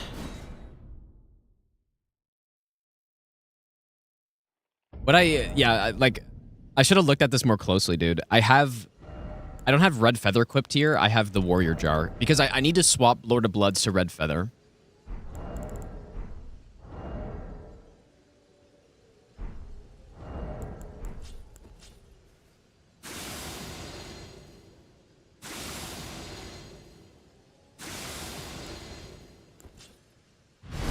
Let's try this again.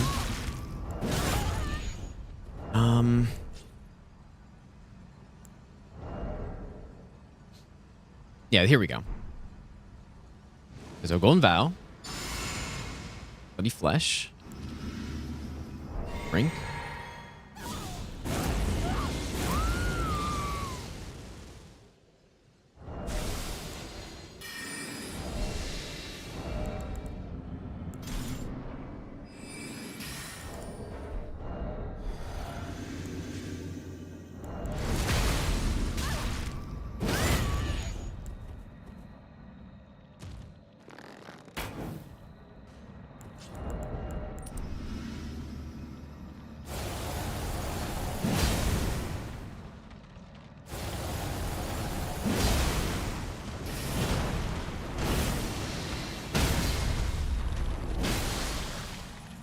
That's how it's done.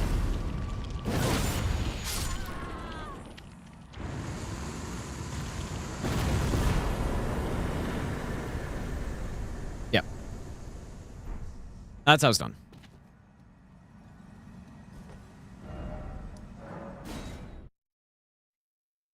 Well, it should work 100% of the time. It's just, it's a nice strat when I do it correctly, is more what it is.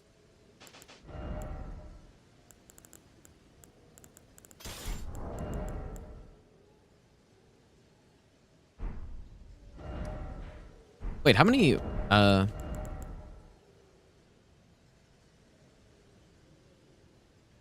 guess I kind of forgot when I was running through Gelmir that I needed these. I should have picked these up on the way. Like, I should have gone out of my way to try to pick these up. I just didn't.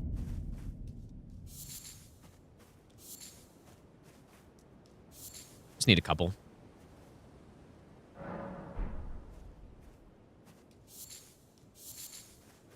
Okay, so we're going back. Back here. Volcano Pod is the strat on the on this Divine Beast. Works out pretty nicely because obviously the damage is like fire's good, and it just allows me to have something that attacks the boss when it's directly underneath. Okay, so there's another Grace coming up, I guess.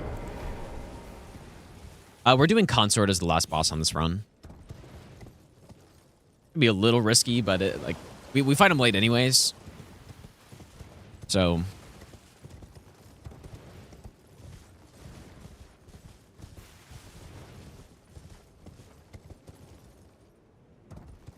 the strat, I could probably test out the strat for Consort a little bit more. But should be good.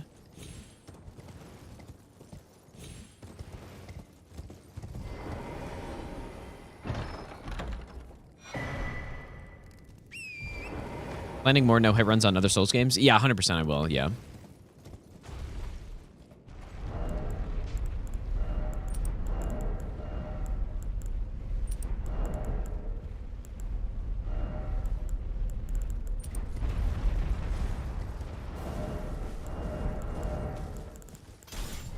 Okay. Yeah, like I'm probably going to do some multi-game run, like all bosses, quadrilogy. I don't know what I'm actually calling it, but I think that's the next run I'll do. Like Dark Souls 1, 2, 3, and Elden Ring, all bosses no hit in a row.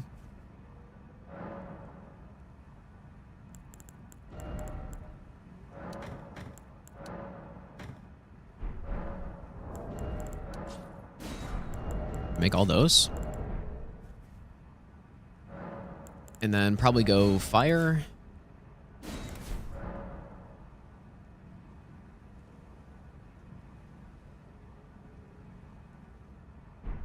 That's it. I don't think this is too complicated here.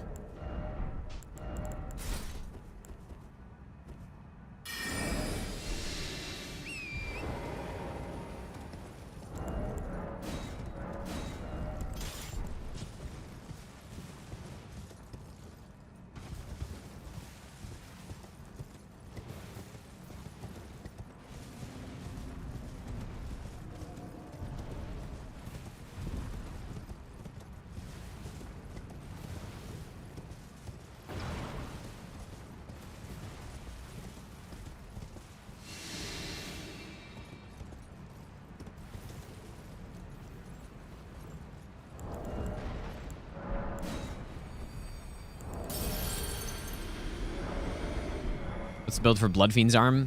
Any build. Doesn't matter. Basically, as long as they're using the charged R2s. Like you can go... So yeah, charged R2, but you can go Frost, you can go Bleed, you could go Holy, you can go Fire, you can go Lightning. Like, it doesn't matter. It's a weapon that's good with anything, basically. And especially Holy and Fire.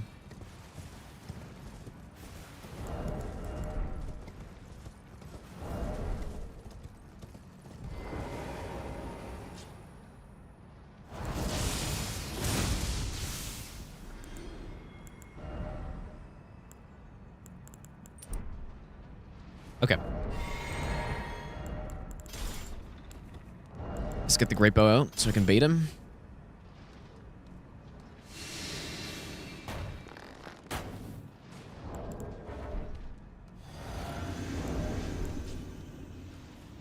wonder if he sits there for long enough. I don't actually know.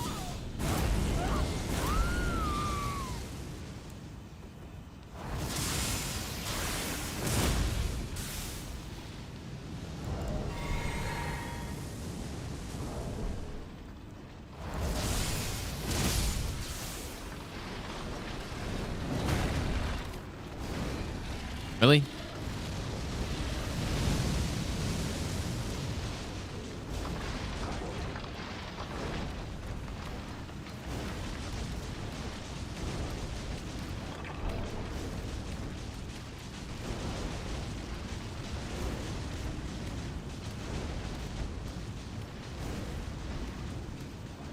Kind of moved around a lot there. Ah, that's actually so annoying. I got him here. Don't hit the wall. Oh my.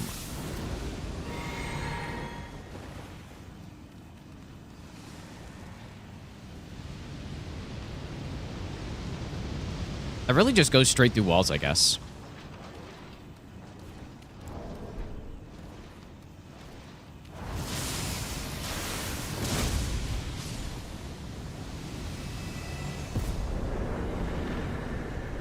I should, probably I should use Red Feather for that or something.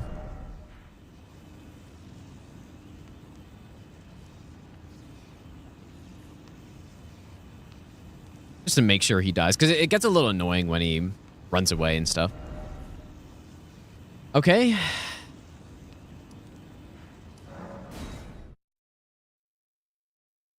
Oh, I didn't see that CBD. I think a few people are at this point. If I'm not mistaken. I don't know if Cronies is here, but Cronies is also working on it, right? This is a fun run, dude. It's fun. It's definitely more fun than normal bosses because you don't spend like Much love, Mr. Gino. 2 hours setting up and then kill 40 bosses in the first 6 hours, and then, you know, it's much more balanced.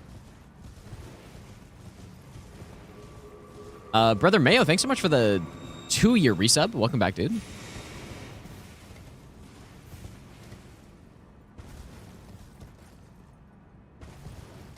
Volcano Pot does not count as consecutive hit, I don't believe. Like, that's only for melee weapons and Slicer, I guess. Maybe I don't know about the other melee sorceries, but probably. How many hours did the 207 take? What do you mean? Like the actual attempt, you mean? It was just under 12 hours real time, I'm pretty sure. Or is that in-game time? You know what? Maybe that's in-game time, actually.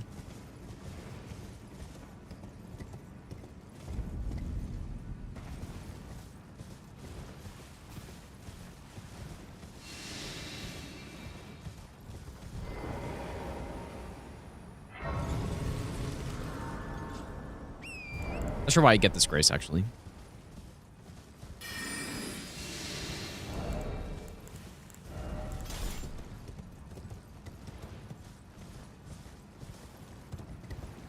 It feels very weird doing all this stuff so late in the run, I think.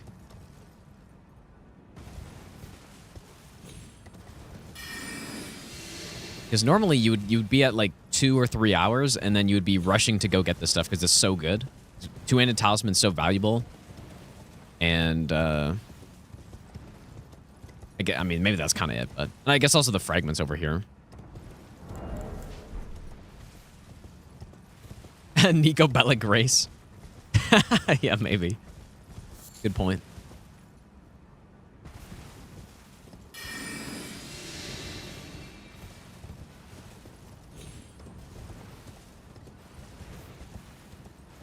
Yeah, probably not finishing this run tonight, dude. Like, we still have quite a bit left here.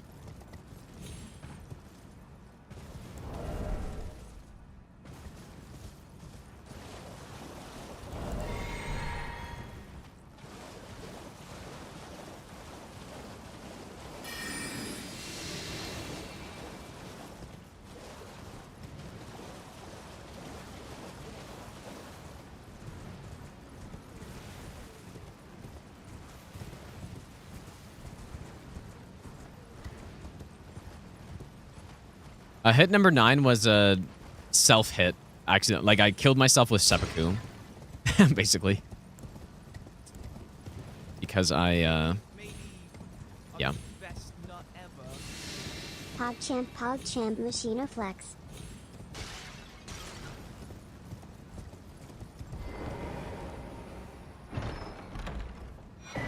Surely that won't happen again. But it's not because I did an extra seppuku or something stupid. It's that the buff sequence, I also use poison for Mesmer. I use the poison buff plus bleed. And normally I would do 3 seppukus to set up Red Feather, but in that case, I need to do like a few gambits plus seppuku instead because the poison ticks me down a little bit. So that's all it was.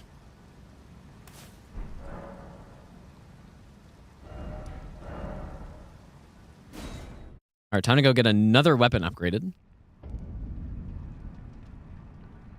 Lokio, thanks for the 2-month Prime sub. Thanks, dude.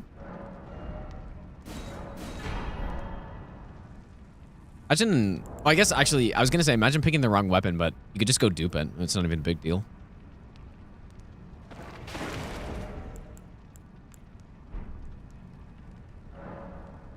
Oh, wait, I have no 10. Oh. What 10 did I not get?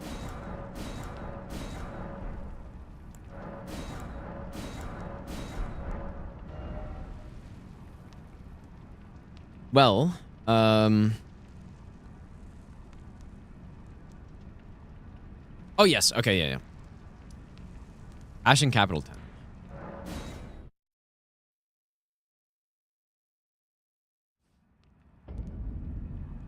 Am I doing the Kendrick Lamar strat on Drake 1? No, that's Drake 2. I do that one, actually. The first one we just blast. The second one's the Kendrick Lamar strat. Yep.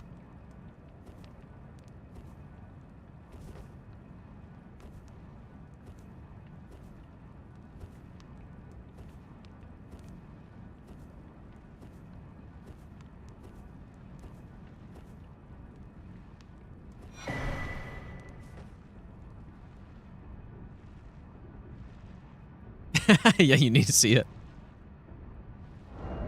It's really a great strat. One of the best.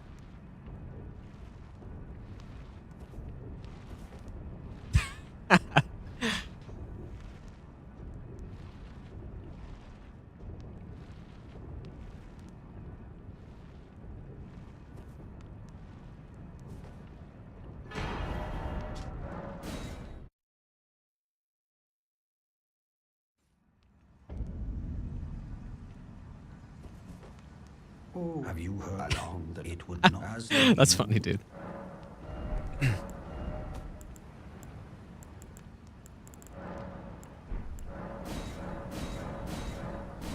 Yeah, unfortunately, our Wrath from Afar plus Watchdog Staff combo doesn't really work well on the rest of the DLC NPCs. Aside from, like, Leda, I guess. So that's why we gotta upgrade Sacred Relic. I really didn't want to, because it feels like I'm conceding something by upgrading another NPC weapon, but unfortunately, that's just how it is. So yeah, we probably will use bleed, I guess. This one plus bleed.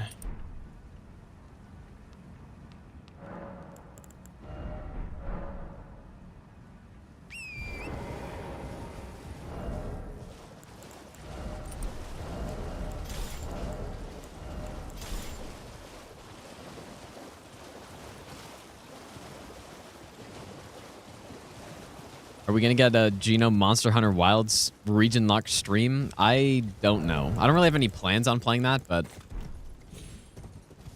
we will see.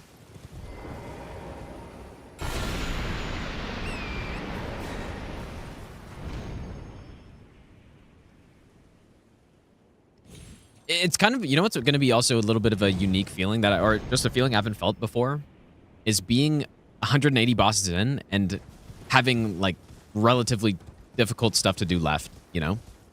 Because the way the other all bosses runs went, by the time you get to like split 140 or something, it's pretty much smooth sailing from there.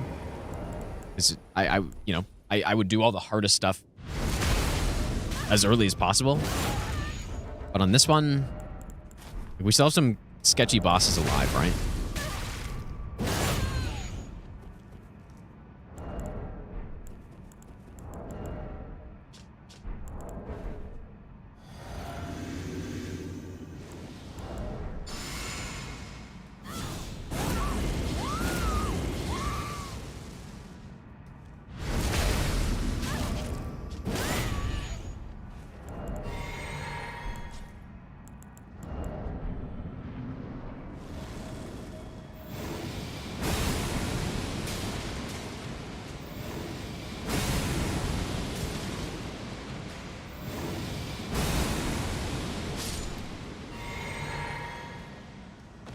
That one Twitter user said, all the mods are easy though.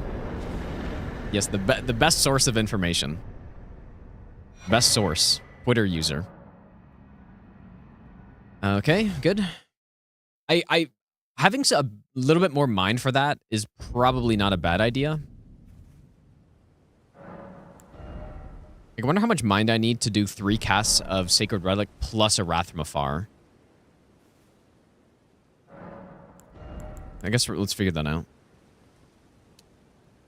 I guess it depends on the order as well, though. But yeah. Because a couple of the other bosses are kind of similar. So like if I have 18, is that enough? Wait, how much? 137? How much is Rathmafar? 18.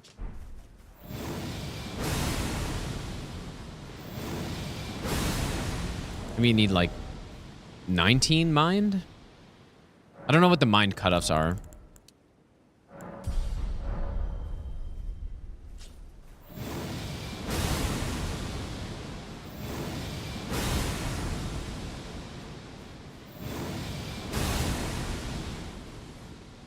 Just one more. 20? Is 20 enough? How much do we have? 147? Should be good. Kind of like, that's a good amount of mine, though. But I guess I'm just gonna put in here. So was that 19? I guess 20.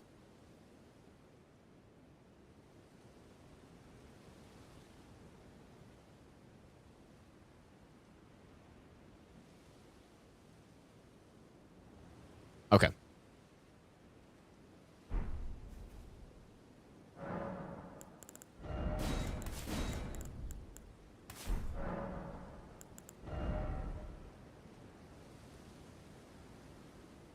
Like, that's probably a good idea. Just in case, you know, Sacred Relic can miss sometimes. Just in case.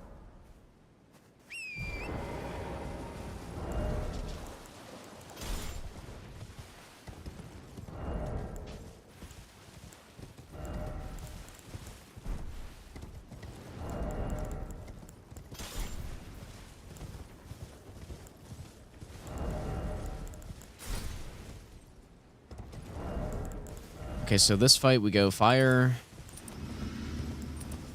Finally, we have two-handed talisman. A talisman that is basically just like best in slot on the majority of builds. We only get it on the 180-second split.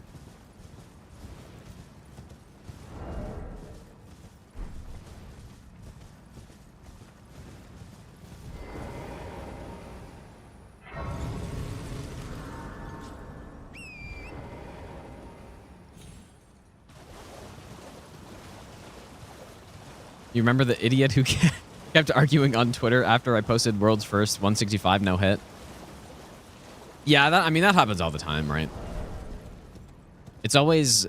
People always bring up, like, the YouTubers who make those videos of, like, no-hitting each of the bosses in the game individually and then, like, put it all into one video. They always think it's like, oh, they did it first, clearly.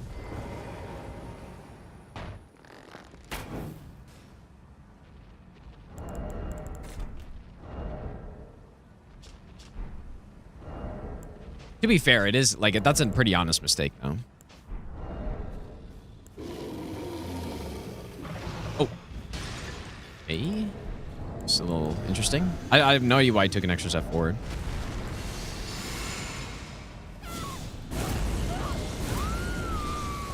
It's an honest mistake, but I guess the funny thing is the confidence that people have even when they're wrong.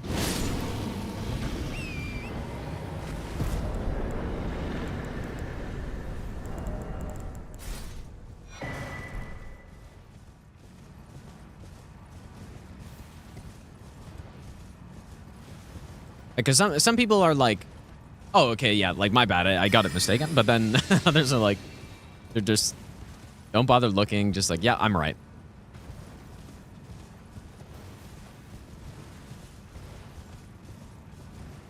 Classic online, anonymous social media platform moment.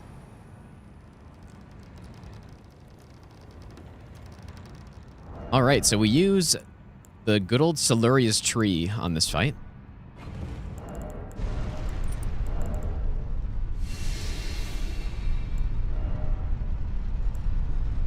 I don't remember exactly what the talisman setup is. Like, we can go with a couple different things.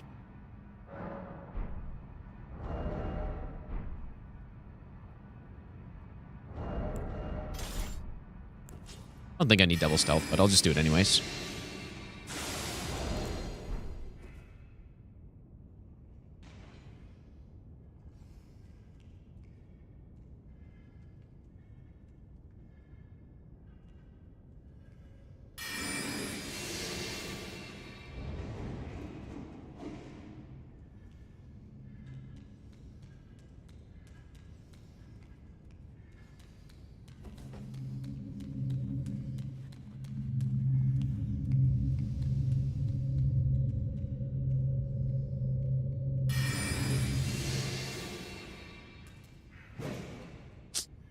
You want to say one thing? My YouTube VODs have screwed you forever.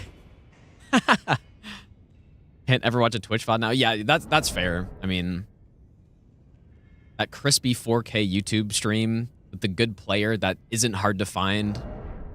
Got a thumbnail as well, so it makes it like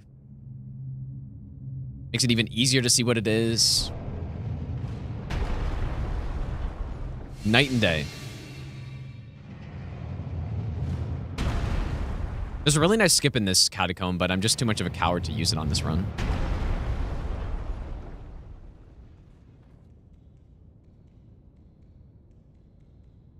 Too much of a coward. You basically just skip that entire first part. Old me wouldn't have done it? Nah, I don't think so, dude. I don't think so. Let's go on Arum. Maybe on, like, if this was a 2-hour run, then 100% I would do it every time. But a 12-hour run, dude, I don't think so. Pretty sure I wouldn't have done that.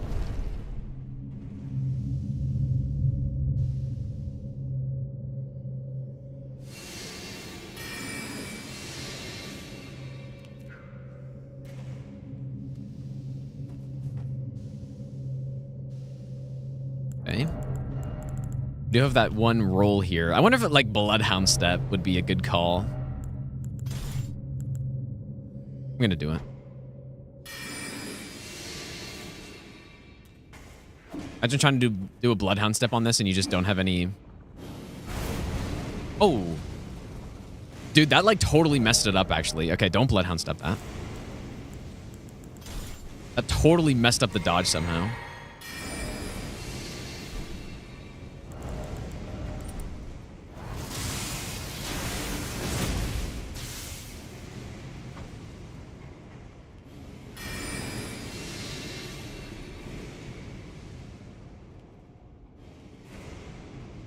What if there's a better strat for that guy where you don't have to dodge him? I don't really look too hard.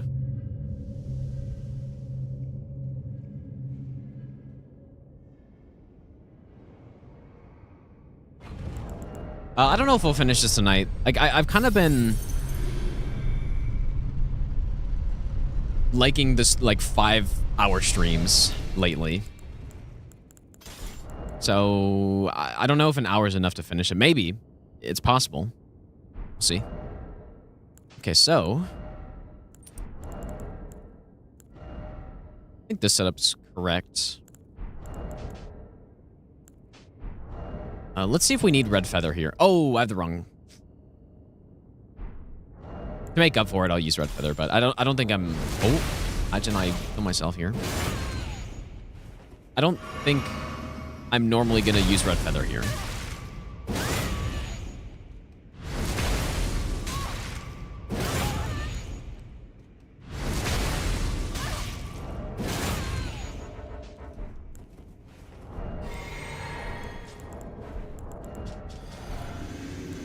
Funny, my only note on this split is holy tier. That's the only thing it says.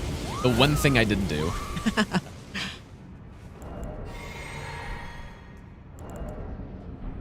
Oh.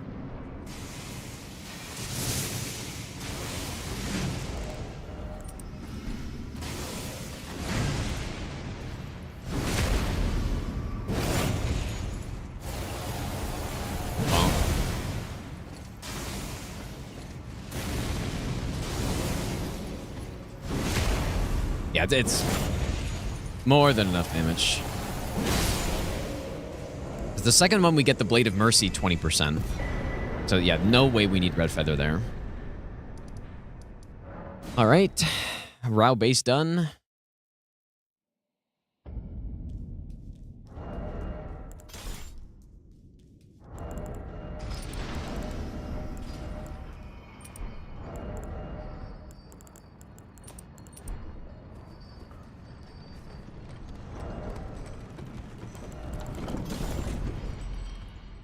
I actually almost got killed by mosquitoes on the split last time.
You know what? If we don't finish tonight, what we could do is tomorrow finish up the run and then do that, like, whatever mod playthrough I was thinking of.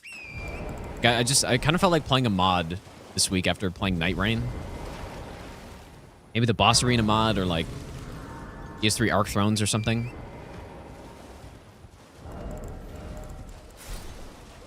Because, yeah, we probably have... what, an hour and a half left?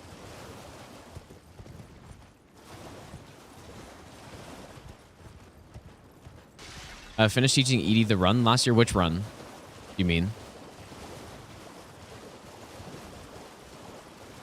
PS3 Seamless with Potastic. That'd be fun, but she hasn't played Dark Souls 3 yet, so she's probably got to play it first. And there's no way you can do a first playthrough co-op. Well, you could, but just she shouldn't, I don't think.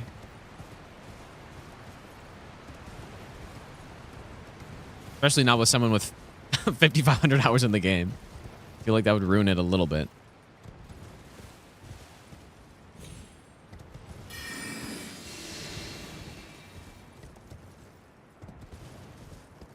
Yeah, the first version of DS3 Seamless Co-op came out this week. Or I think it was yesterday, right? That's going to be so much fun to play, I think. I believe that it will be more fun than Elden Ring Seamless Co-op by a pretty big margin. Just because this game, there's so much running around and stuff. Like, I don't know, maybe not by a huge margin, but I think it'll be more fun for sure. At least for me. All right, we will shackle now instead of after. Okay, we gotta get Sacred Relic going. I just think because there's gonna be so much less downtime in co-op, it'll make it more fun. Basically. When are we gonna start actual attempts? Just as soon as I think I'm ready to get it. Which honestly, after this run, I think I'm probably gonna need more practice plus another run. Which I will try to do it off stream, but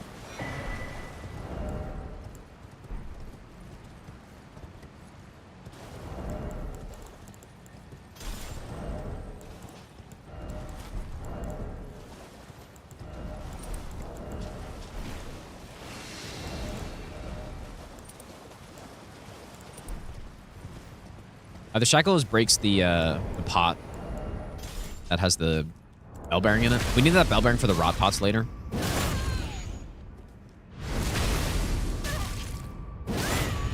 Tighter maps will also be interesting for invasions. Oh, dude, like, part of the reason why I don't do PvP in this game is because the invasions are just not as fun. Because of the maps. Like, the linear areas in Dark Souls 3 make invasions so much more fun. Like, and just across the Souls games. Like, open world, I've always just not liked open world invasions at all. All right.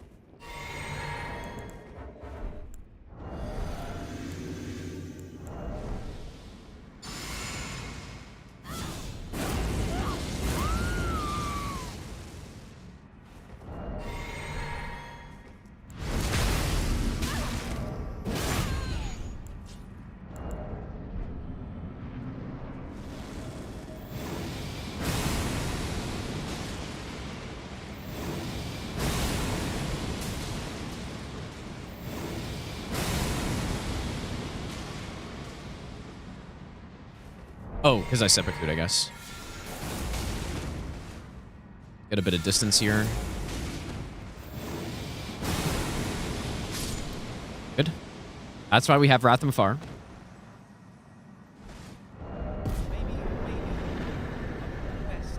Do we get Rock Chasta set if we immediately port here? Probably. Loving the content and so Actually, happy no. you're doing stat runs on the older games. Gavaga, thanks so much for the 1-year resub. I appreciate that. Welcome back. I should really get rid of all this crap that I have.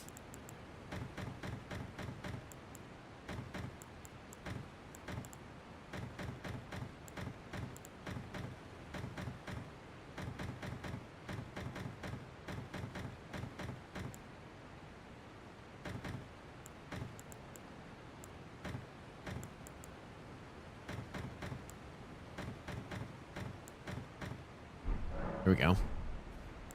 A little better. All right, the Jory strat. Let's see how it goes. I said this for a while the other day.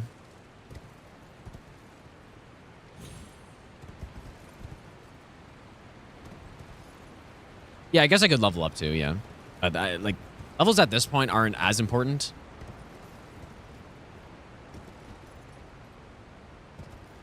Already at like 74 dex and strength. Like, if anything, getting some faith at this point would be good because we do often use fire and sacred infusions. But we don't need it.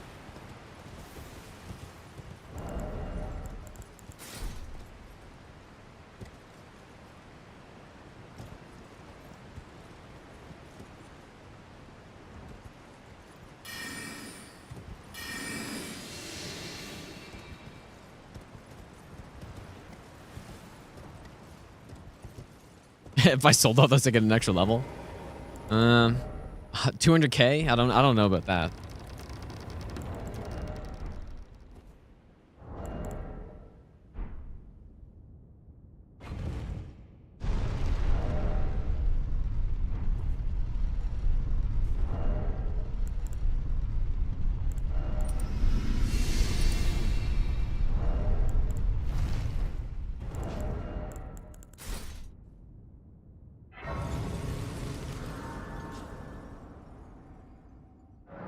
Oh my god! Fire. Dude, that's so shit. Smoke. Thanks so much for the 10 gifted subs, dude. So shit. That Thanks is so much, man. such a garbage. Make sure you thank Oh Smoke if you got a sub right my there. Thanks, dude. Guess I'll level up. Why not? So fire, and then we go fire Knight's Resolve. Fire Cragblade. Red Feather, Kite Shield, Rock Sauce set. Okay, and then we switch to 60 FPS on this kill. So that's something. Yeah, Smoke with his mom's credit card, dude.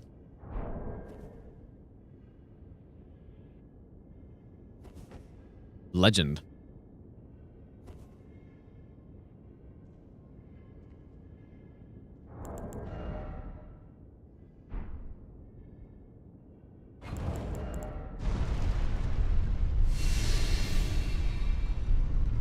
Yeah, the 60 FPS Pro strat. Coming right up.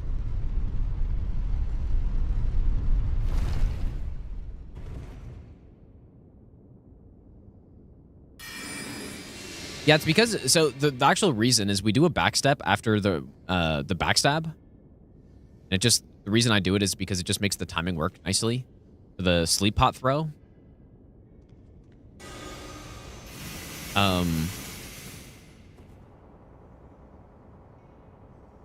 But in unlocked frame rate, what ends up happening is the backstep just doesn't work, basically. Like, you can't queue up the backstep for some reason. And so you end up just doing like a weird pivot thing, and then your character just does nothing. But in 60 FPS, it works perfectly. Like, you hit backstep and you backstep. So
all right, so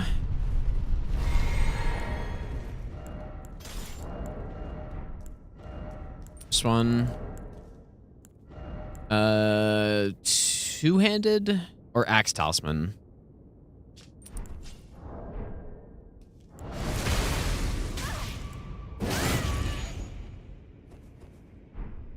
Probably doesn't really matter.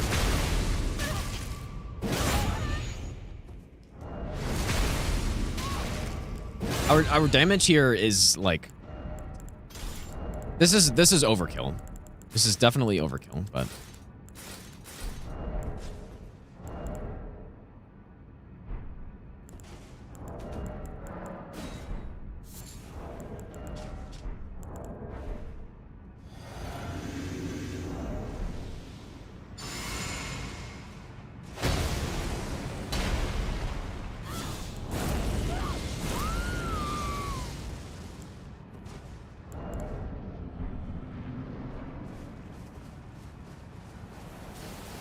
I'm fat rolling.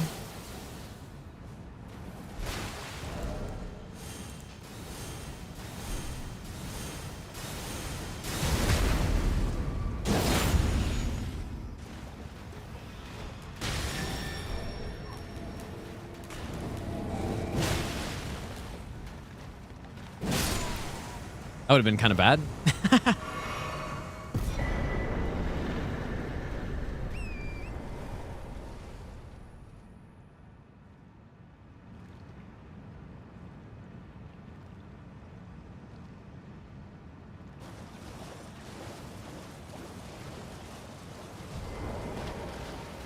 Okay, I'm gonna switch my frame rate back.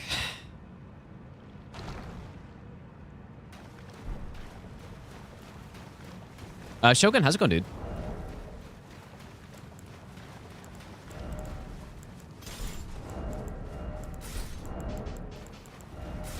Maybe I need some more endurance.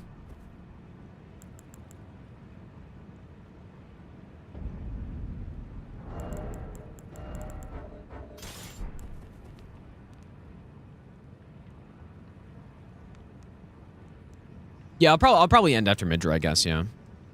Seems like a good place to end. How's it going, Kama? How'd I figure out that 60 FPS thing? Well, when I was doing Stranded no hit, I was doing the same strat, but I was still playing an uncapped FPS. So the only thing that changed was the uncapped FPS, basically. So I figured it was that.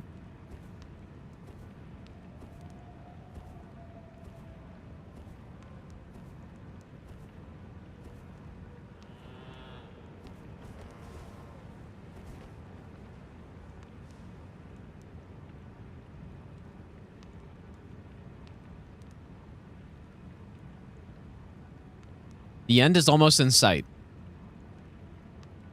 Nearly.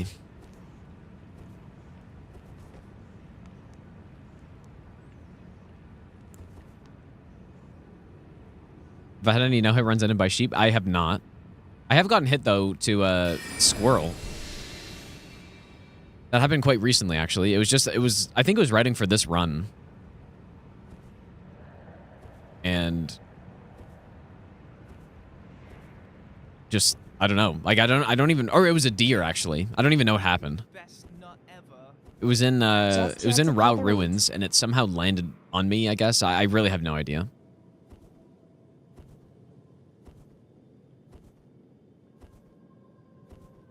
Kershaw, thanks for the 2-month Prime sub, dude. I appreciate that.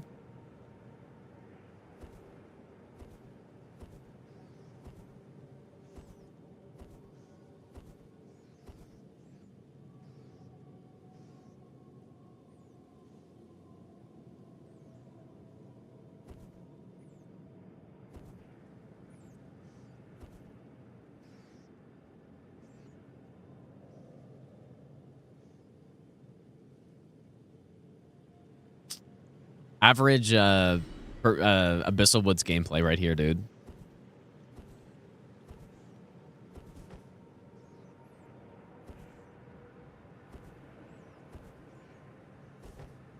This music's pretty funny to have right now, too. It reminds me of, like, running through Morrowind, and you got, like, a... I don't know. I guess it's stealthier. You got, like, a fucking scrib aggro to you or something from, like, miles away. You just hear this music playing when you're just running through the world.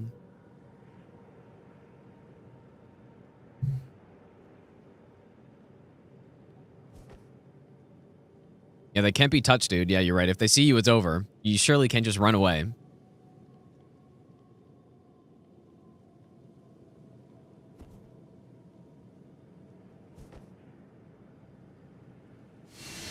Or Cliff Racer, I guess, is more like it. Probably Cliff Racer.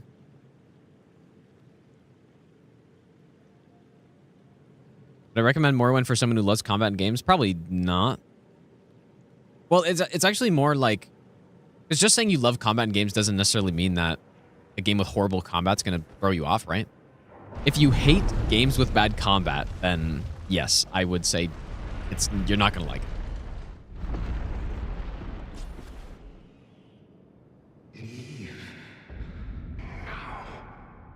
Oh, dude, I just realized that we've, I forgot to swap my flasks back. Somehow I haven't noticed until right now. Kind of insane. Guess that means it wasn't a big deal. I did play Enderal, yeah. Like, I didn't put that much time into it, but I remember being pretty excited about when it came out.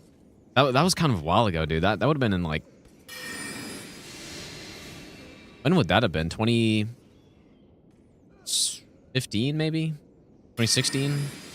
I can't really remember. But yeah, I did play it. It was pretty fun. Like, there are more of those types of mods now, right? I think that's the only one of those that I've played. Like, the just gigantic overhaul. Like, totally different game, basically.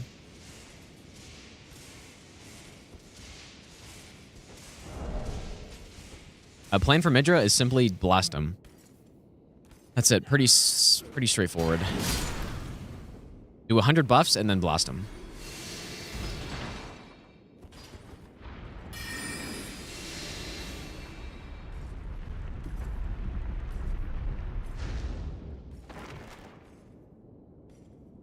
Yeah, I've played PoE 1. And a bit of 2. I played 2 a lot, like, right away.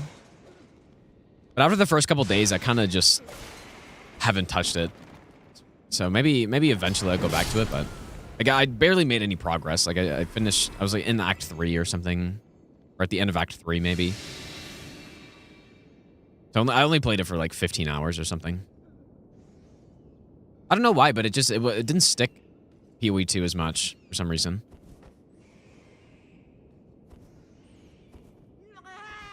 Oh, was it Wukong? Yeah, maybe I was practicing Wukong, yeah. Yeah, I definitely was doing that, actually. Yeah, we'll see. Yeah, we'll see when the full game comes out. Then I will definitely play it more.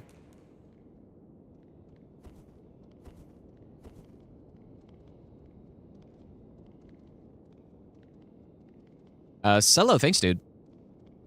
On stream? Yeah, maybe on stream at first. I don't know.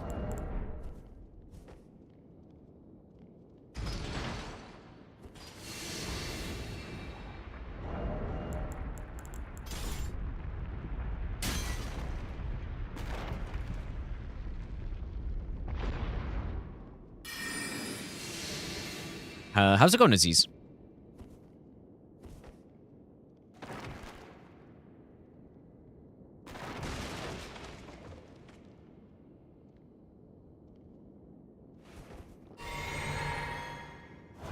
Kind of worth waiting with PoE 2 anyways. Classes are in a bad state. Yeah, I don't know. I played as a warrior. Or whatever it's called. And it was fun. But compared to what I saw other classes doing, it definitely felt a little bit weaker. But it was really fun, though. Alright, so... Stone Barbed here. Charge attack. And then we go Quality Infusion.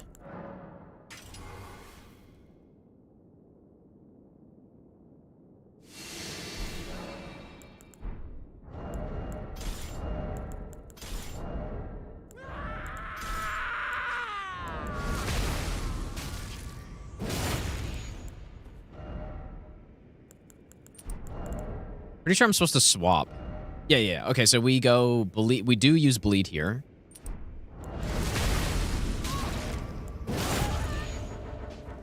I'm actually supposed to go Rakshasa set. Bleed. Golden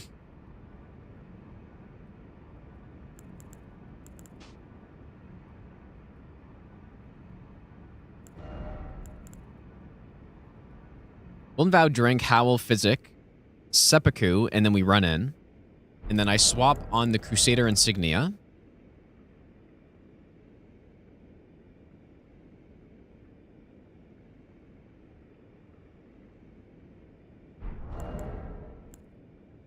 And I guess I normally swap on Glintblade, but it would probably be easier to just unequip Seppuku, right? Because I probably will be fat rolling. Yeah, this is very possible to mess up here, so.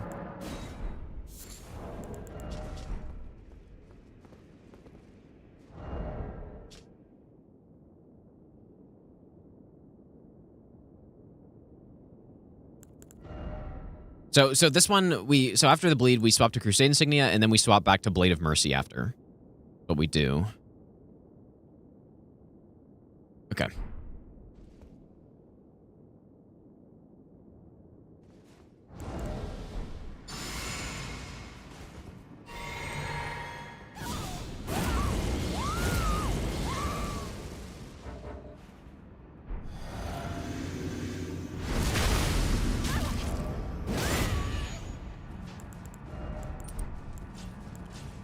Depths of your foolishness! Fuck. Okay, I got it. It should be fine.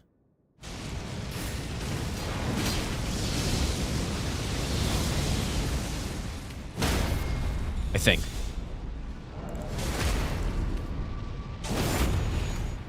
Ooh.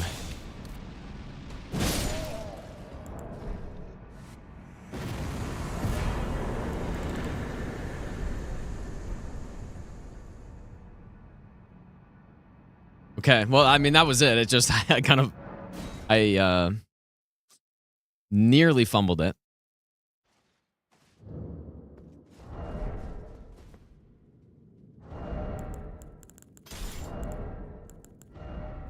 Nearly fumbled.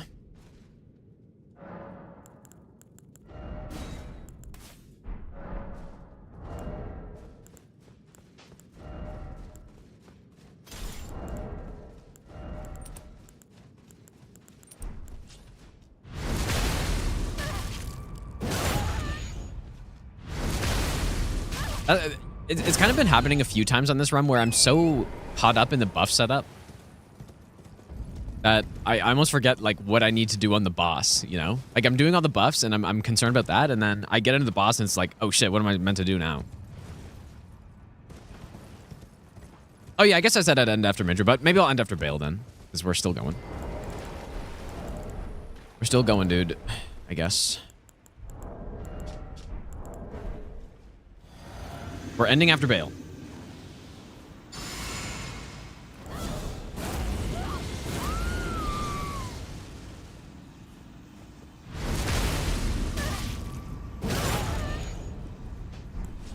All right, Simply Blast. Yeah, we Simply Blast Bale as well.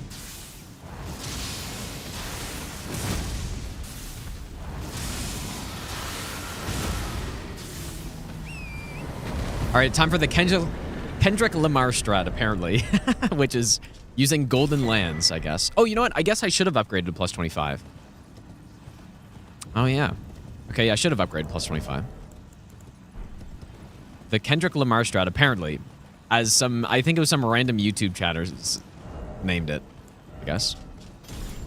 I don't know what this has to do with Kendrick Lamar other than Drake, but I don't know. That is what this will be known as now.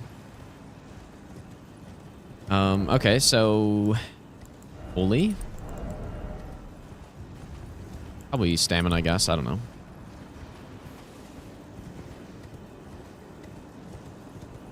Yeah, because Kendrick blasted Drake. I guess so. I don't know. I only heard about that. I don't actually know anything about that. Beef or whatever. Tonduza, thanks for the brand new sub. I'm gonna go max this out though, I guess.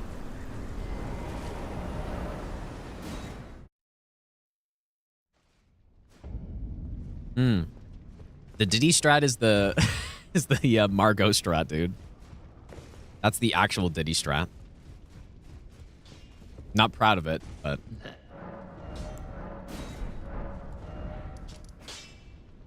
it was not named by me.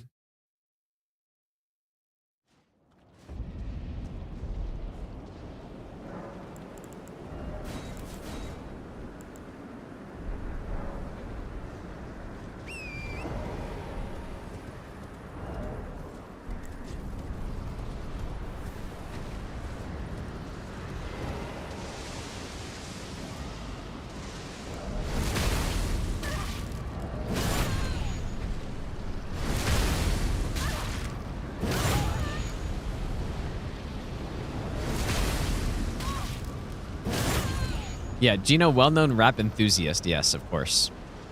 My favorite.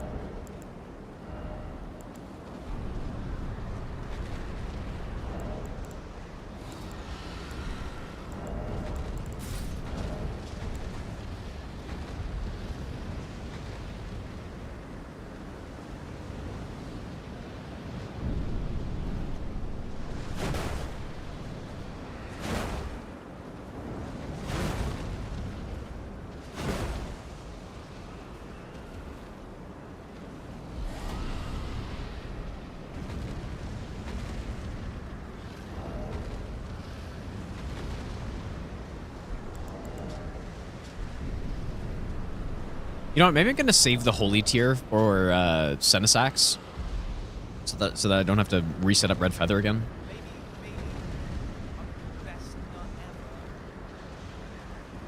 nut ever. Drifting Shade, thanks for the 3-month Prime sub.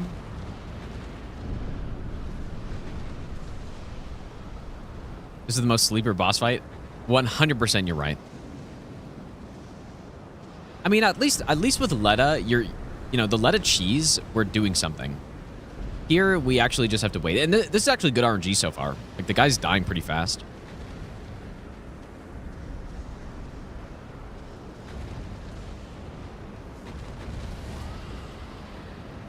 He's dying pretty fast.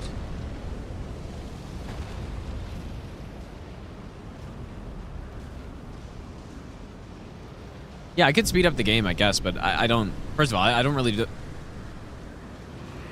Dude, I thought he was going after me. I don't speed up the game on no-hit runs, but even if I wanted to here, just think about this happening. The dragon dies, and then the other dragon, like, runs at me in 3 times speed. Like, there's no way I'd do that. So...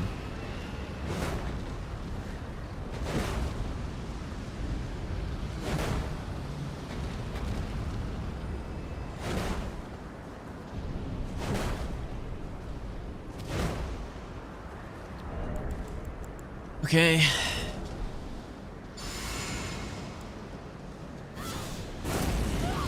The only time I've considered speeding up the game on a no-hit run is in Dark Souls 2 level 1.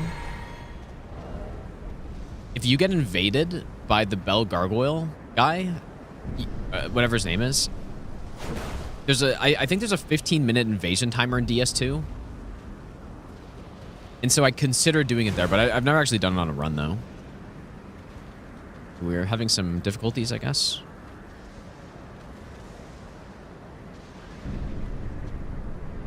We buffed too early. Yeah, the small guy. But yeah, like, getting invaded by him is really not a big deal, even.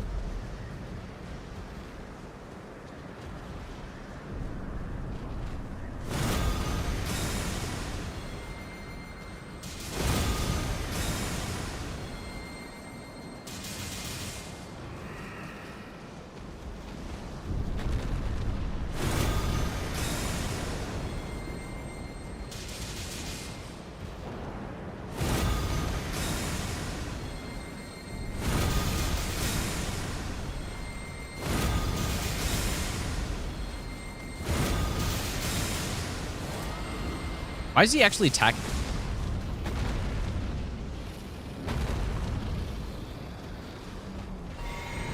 Yeah, that's what I thought, buddy. Turn around.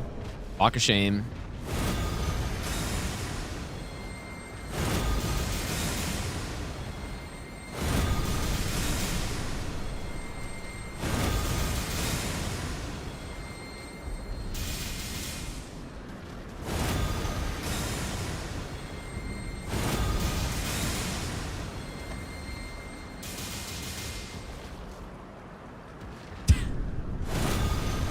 Senate sacks. What would happen if Bill Clinton was in the Senate?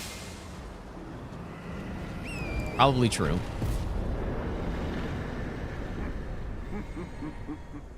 This, using Golden Land here speeds this up significantly compared to what I was doing before. Was trying to use the bolt, and lightning's not great on these guys, and also has way less range. Yeah, I saw Lies B DLC. I'll probably play it.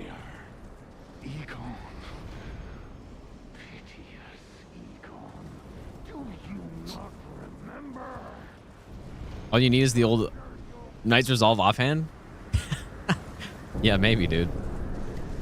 I mean, that doesn't actually work, right? I mean, you could do the stance main hand. But I think just spamming it's better.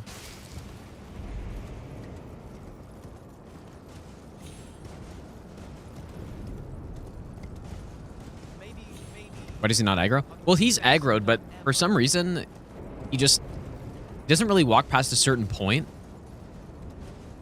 And like he just keeps circling for some reason. I really don't know why. So if you have R ranged on him and you just sit back there, he'll just repeatedly circle and that's it.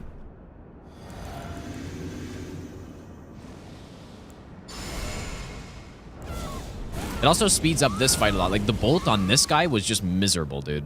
But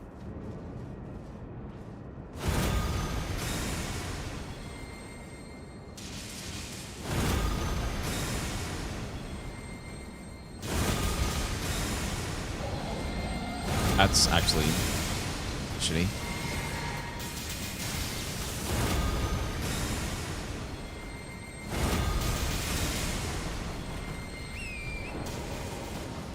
Like, look at that damage, dude. So much better than what I had done here before.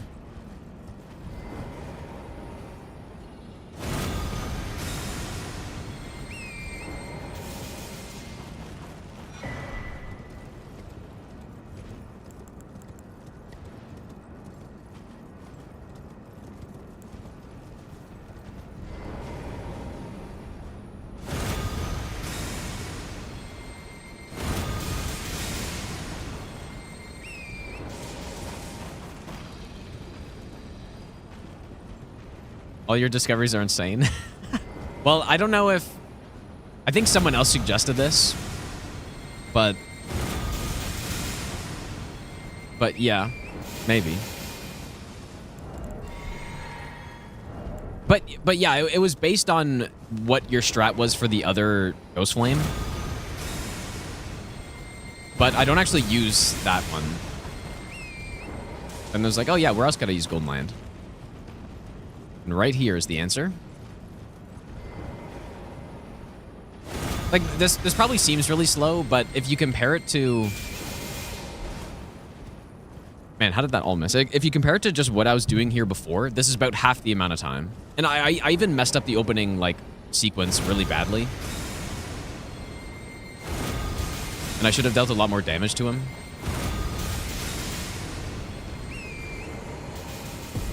Yeah, Golden Land, though. Like, actually pretty good Ash of War.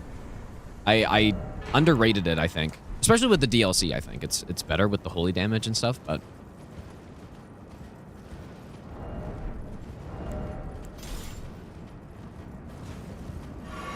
Yeah, it's a nice one. The strat Moon used... Like, with Golden Land, really? Or just with range? Because on the other run, I used Frenzied Burst here, which was pretty... Like, it was okay. Good for getting headshots, but the damage of Frenzied Burst isn't amazing.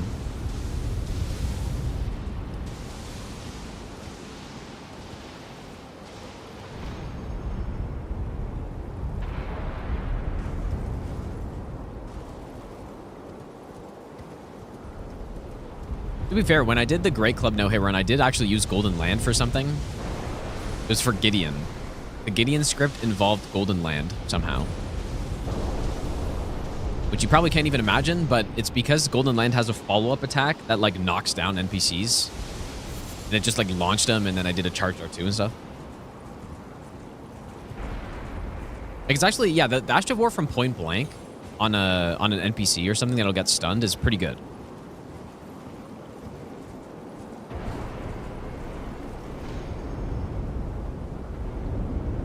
Chicken Bake, thanks for the 6-month Prime sub. Drifting Shade, thanks for the 3-month Prime sub as well.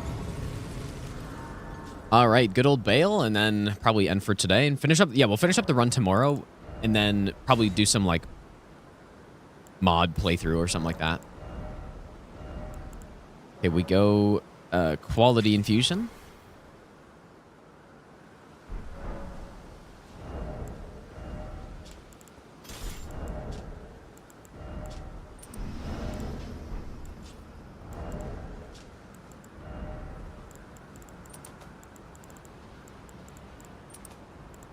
I guess probably just two-headed turtle at this point.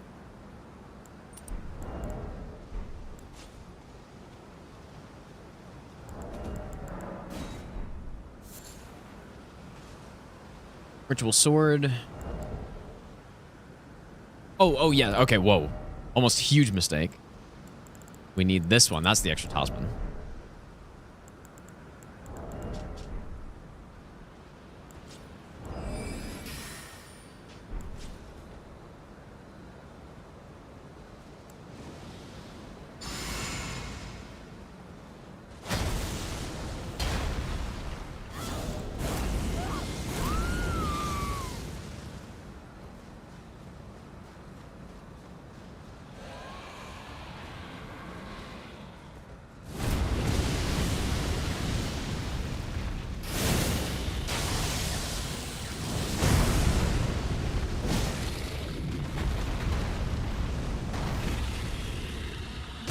What?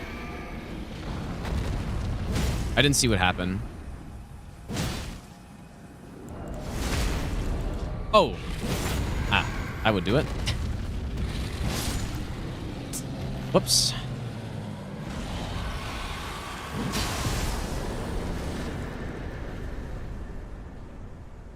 The backstab is so that the glint blades don't fire, and then the second backstab. So the first backstabs are so the glint blades don't fire.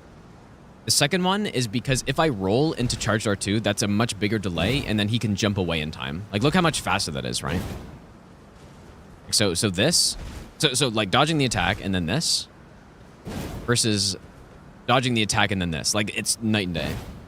Oh, whoops, I forgot Cragblade. But anyways, or no, I didn't forget Cragblade. I forgot the physic. He's supposed to stun immediately. Like, this is a full script here. It's a really nice strat. Anyways, thanks for hanging out today, guys. So like I said, like we're gonna finish up this run tomorrow. We probably have less than an hour left. We have Millennia, Putrescent Knight, Metter, and then Consort, and then it's basically done. And then I'm between a few mod playthroughs that I want to do tomorrow. Like maybe we could have a vote on it or something. But I was thinking Dark Souls 3 Arc Thrones mod could be fun, which I haven't played. Elden Ring Boss Arena mod apparently is pretty cool. And was there another one? I don't know if there's another one, but I don't know. I'll think about it tonight, which one I want to do. Like, I kind of want to try the Boss Arena mod, dude, but like I'll try it at some point. Let's see what we can raid, dude. Yeah, or I guess Elden Ring Convergence is always good. Another playthrough of that wouldn't be bad. Who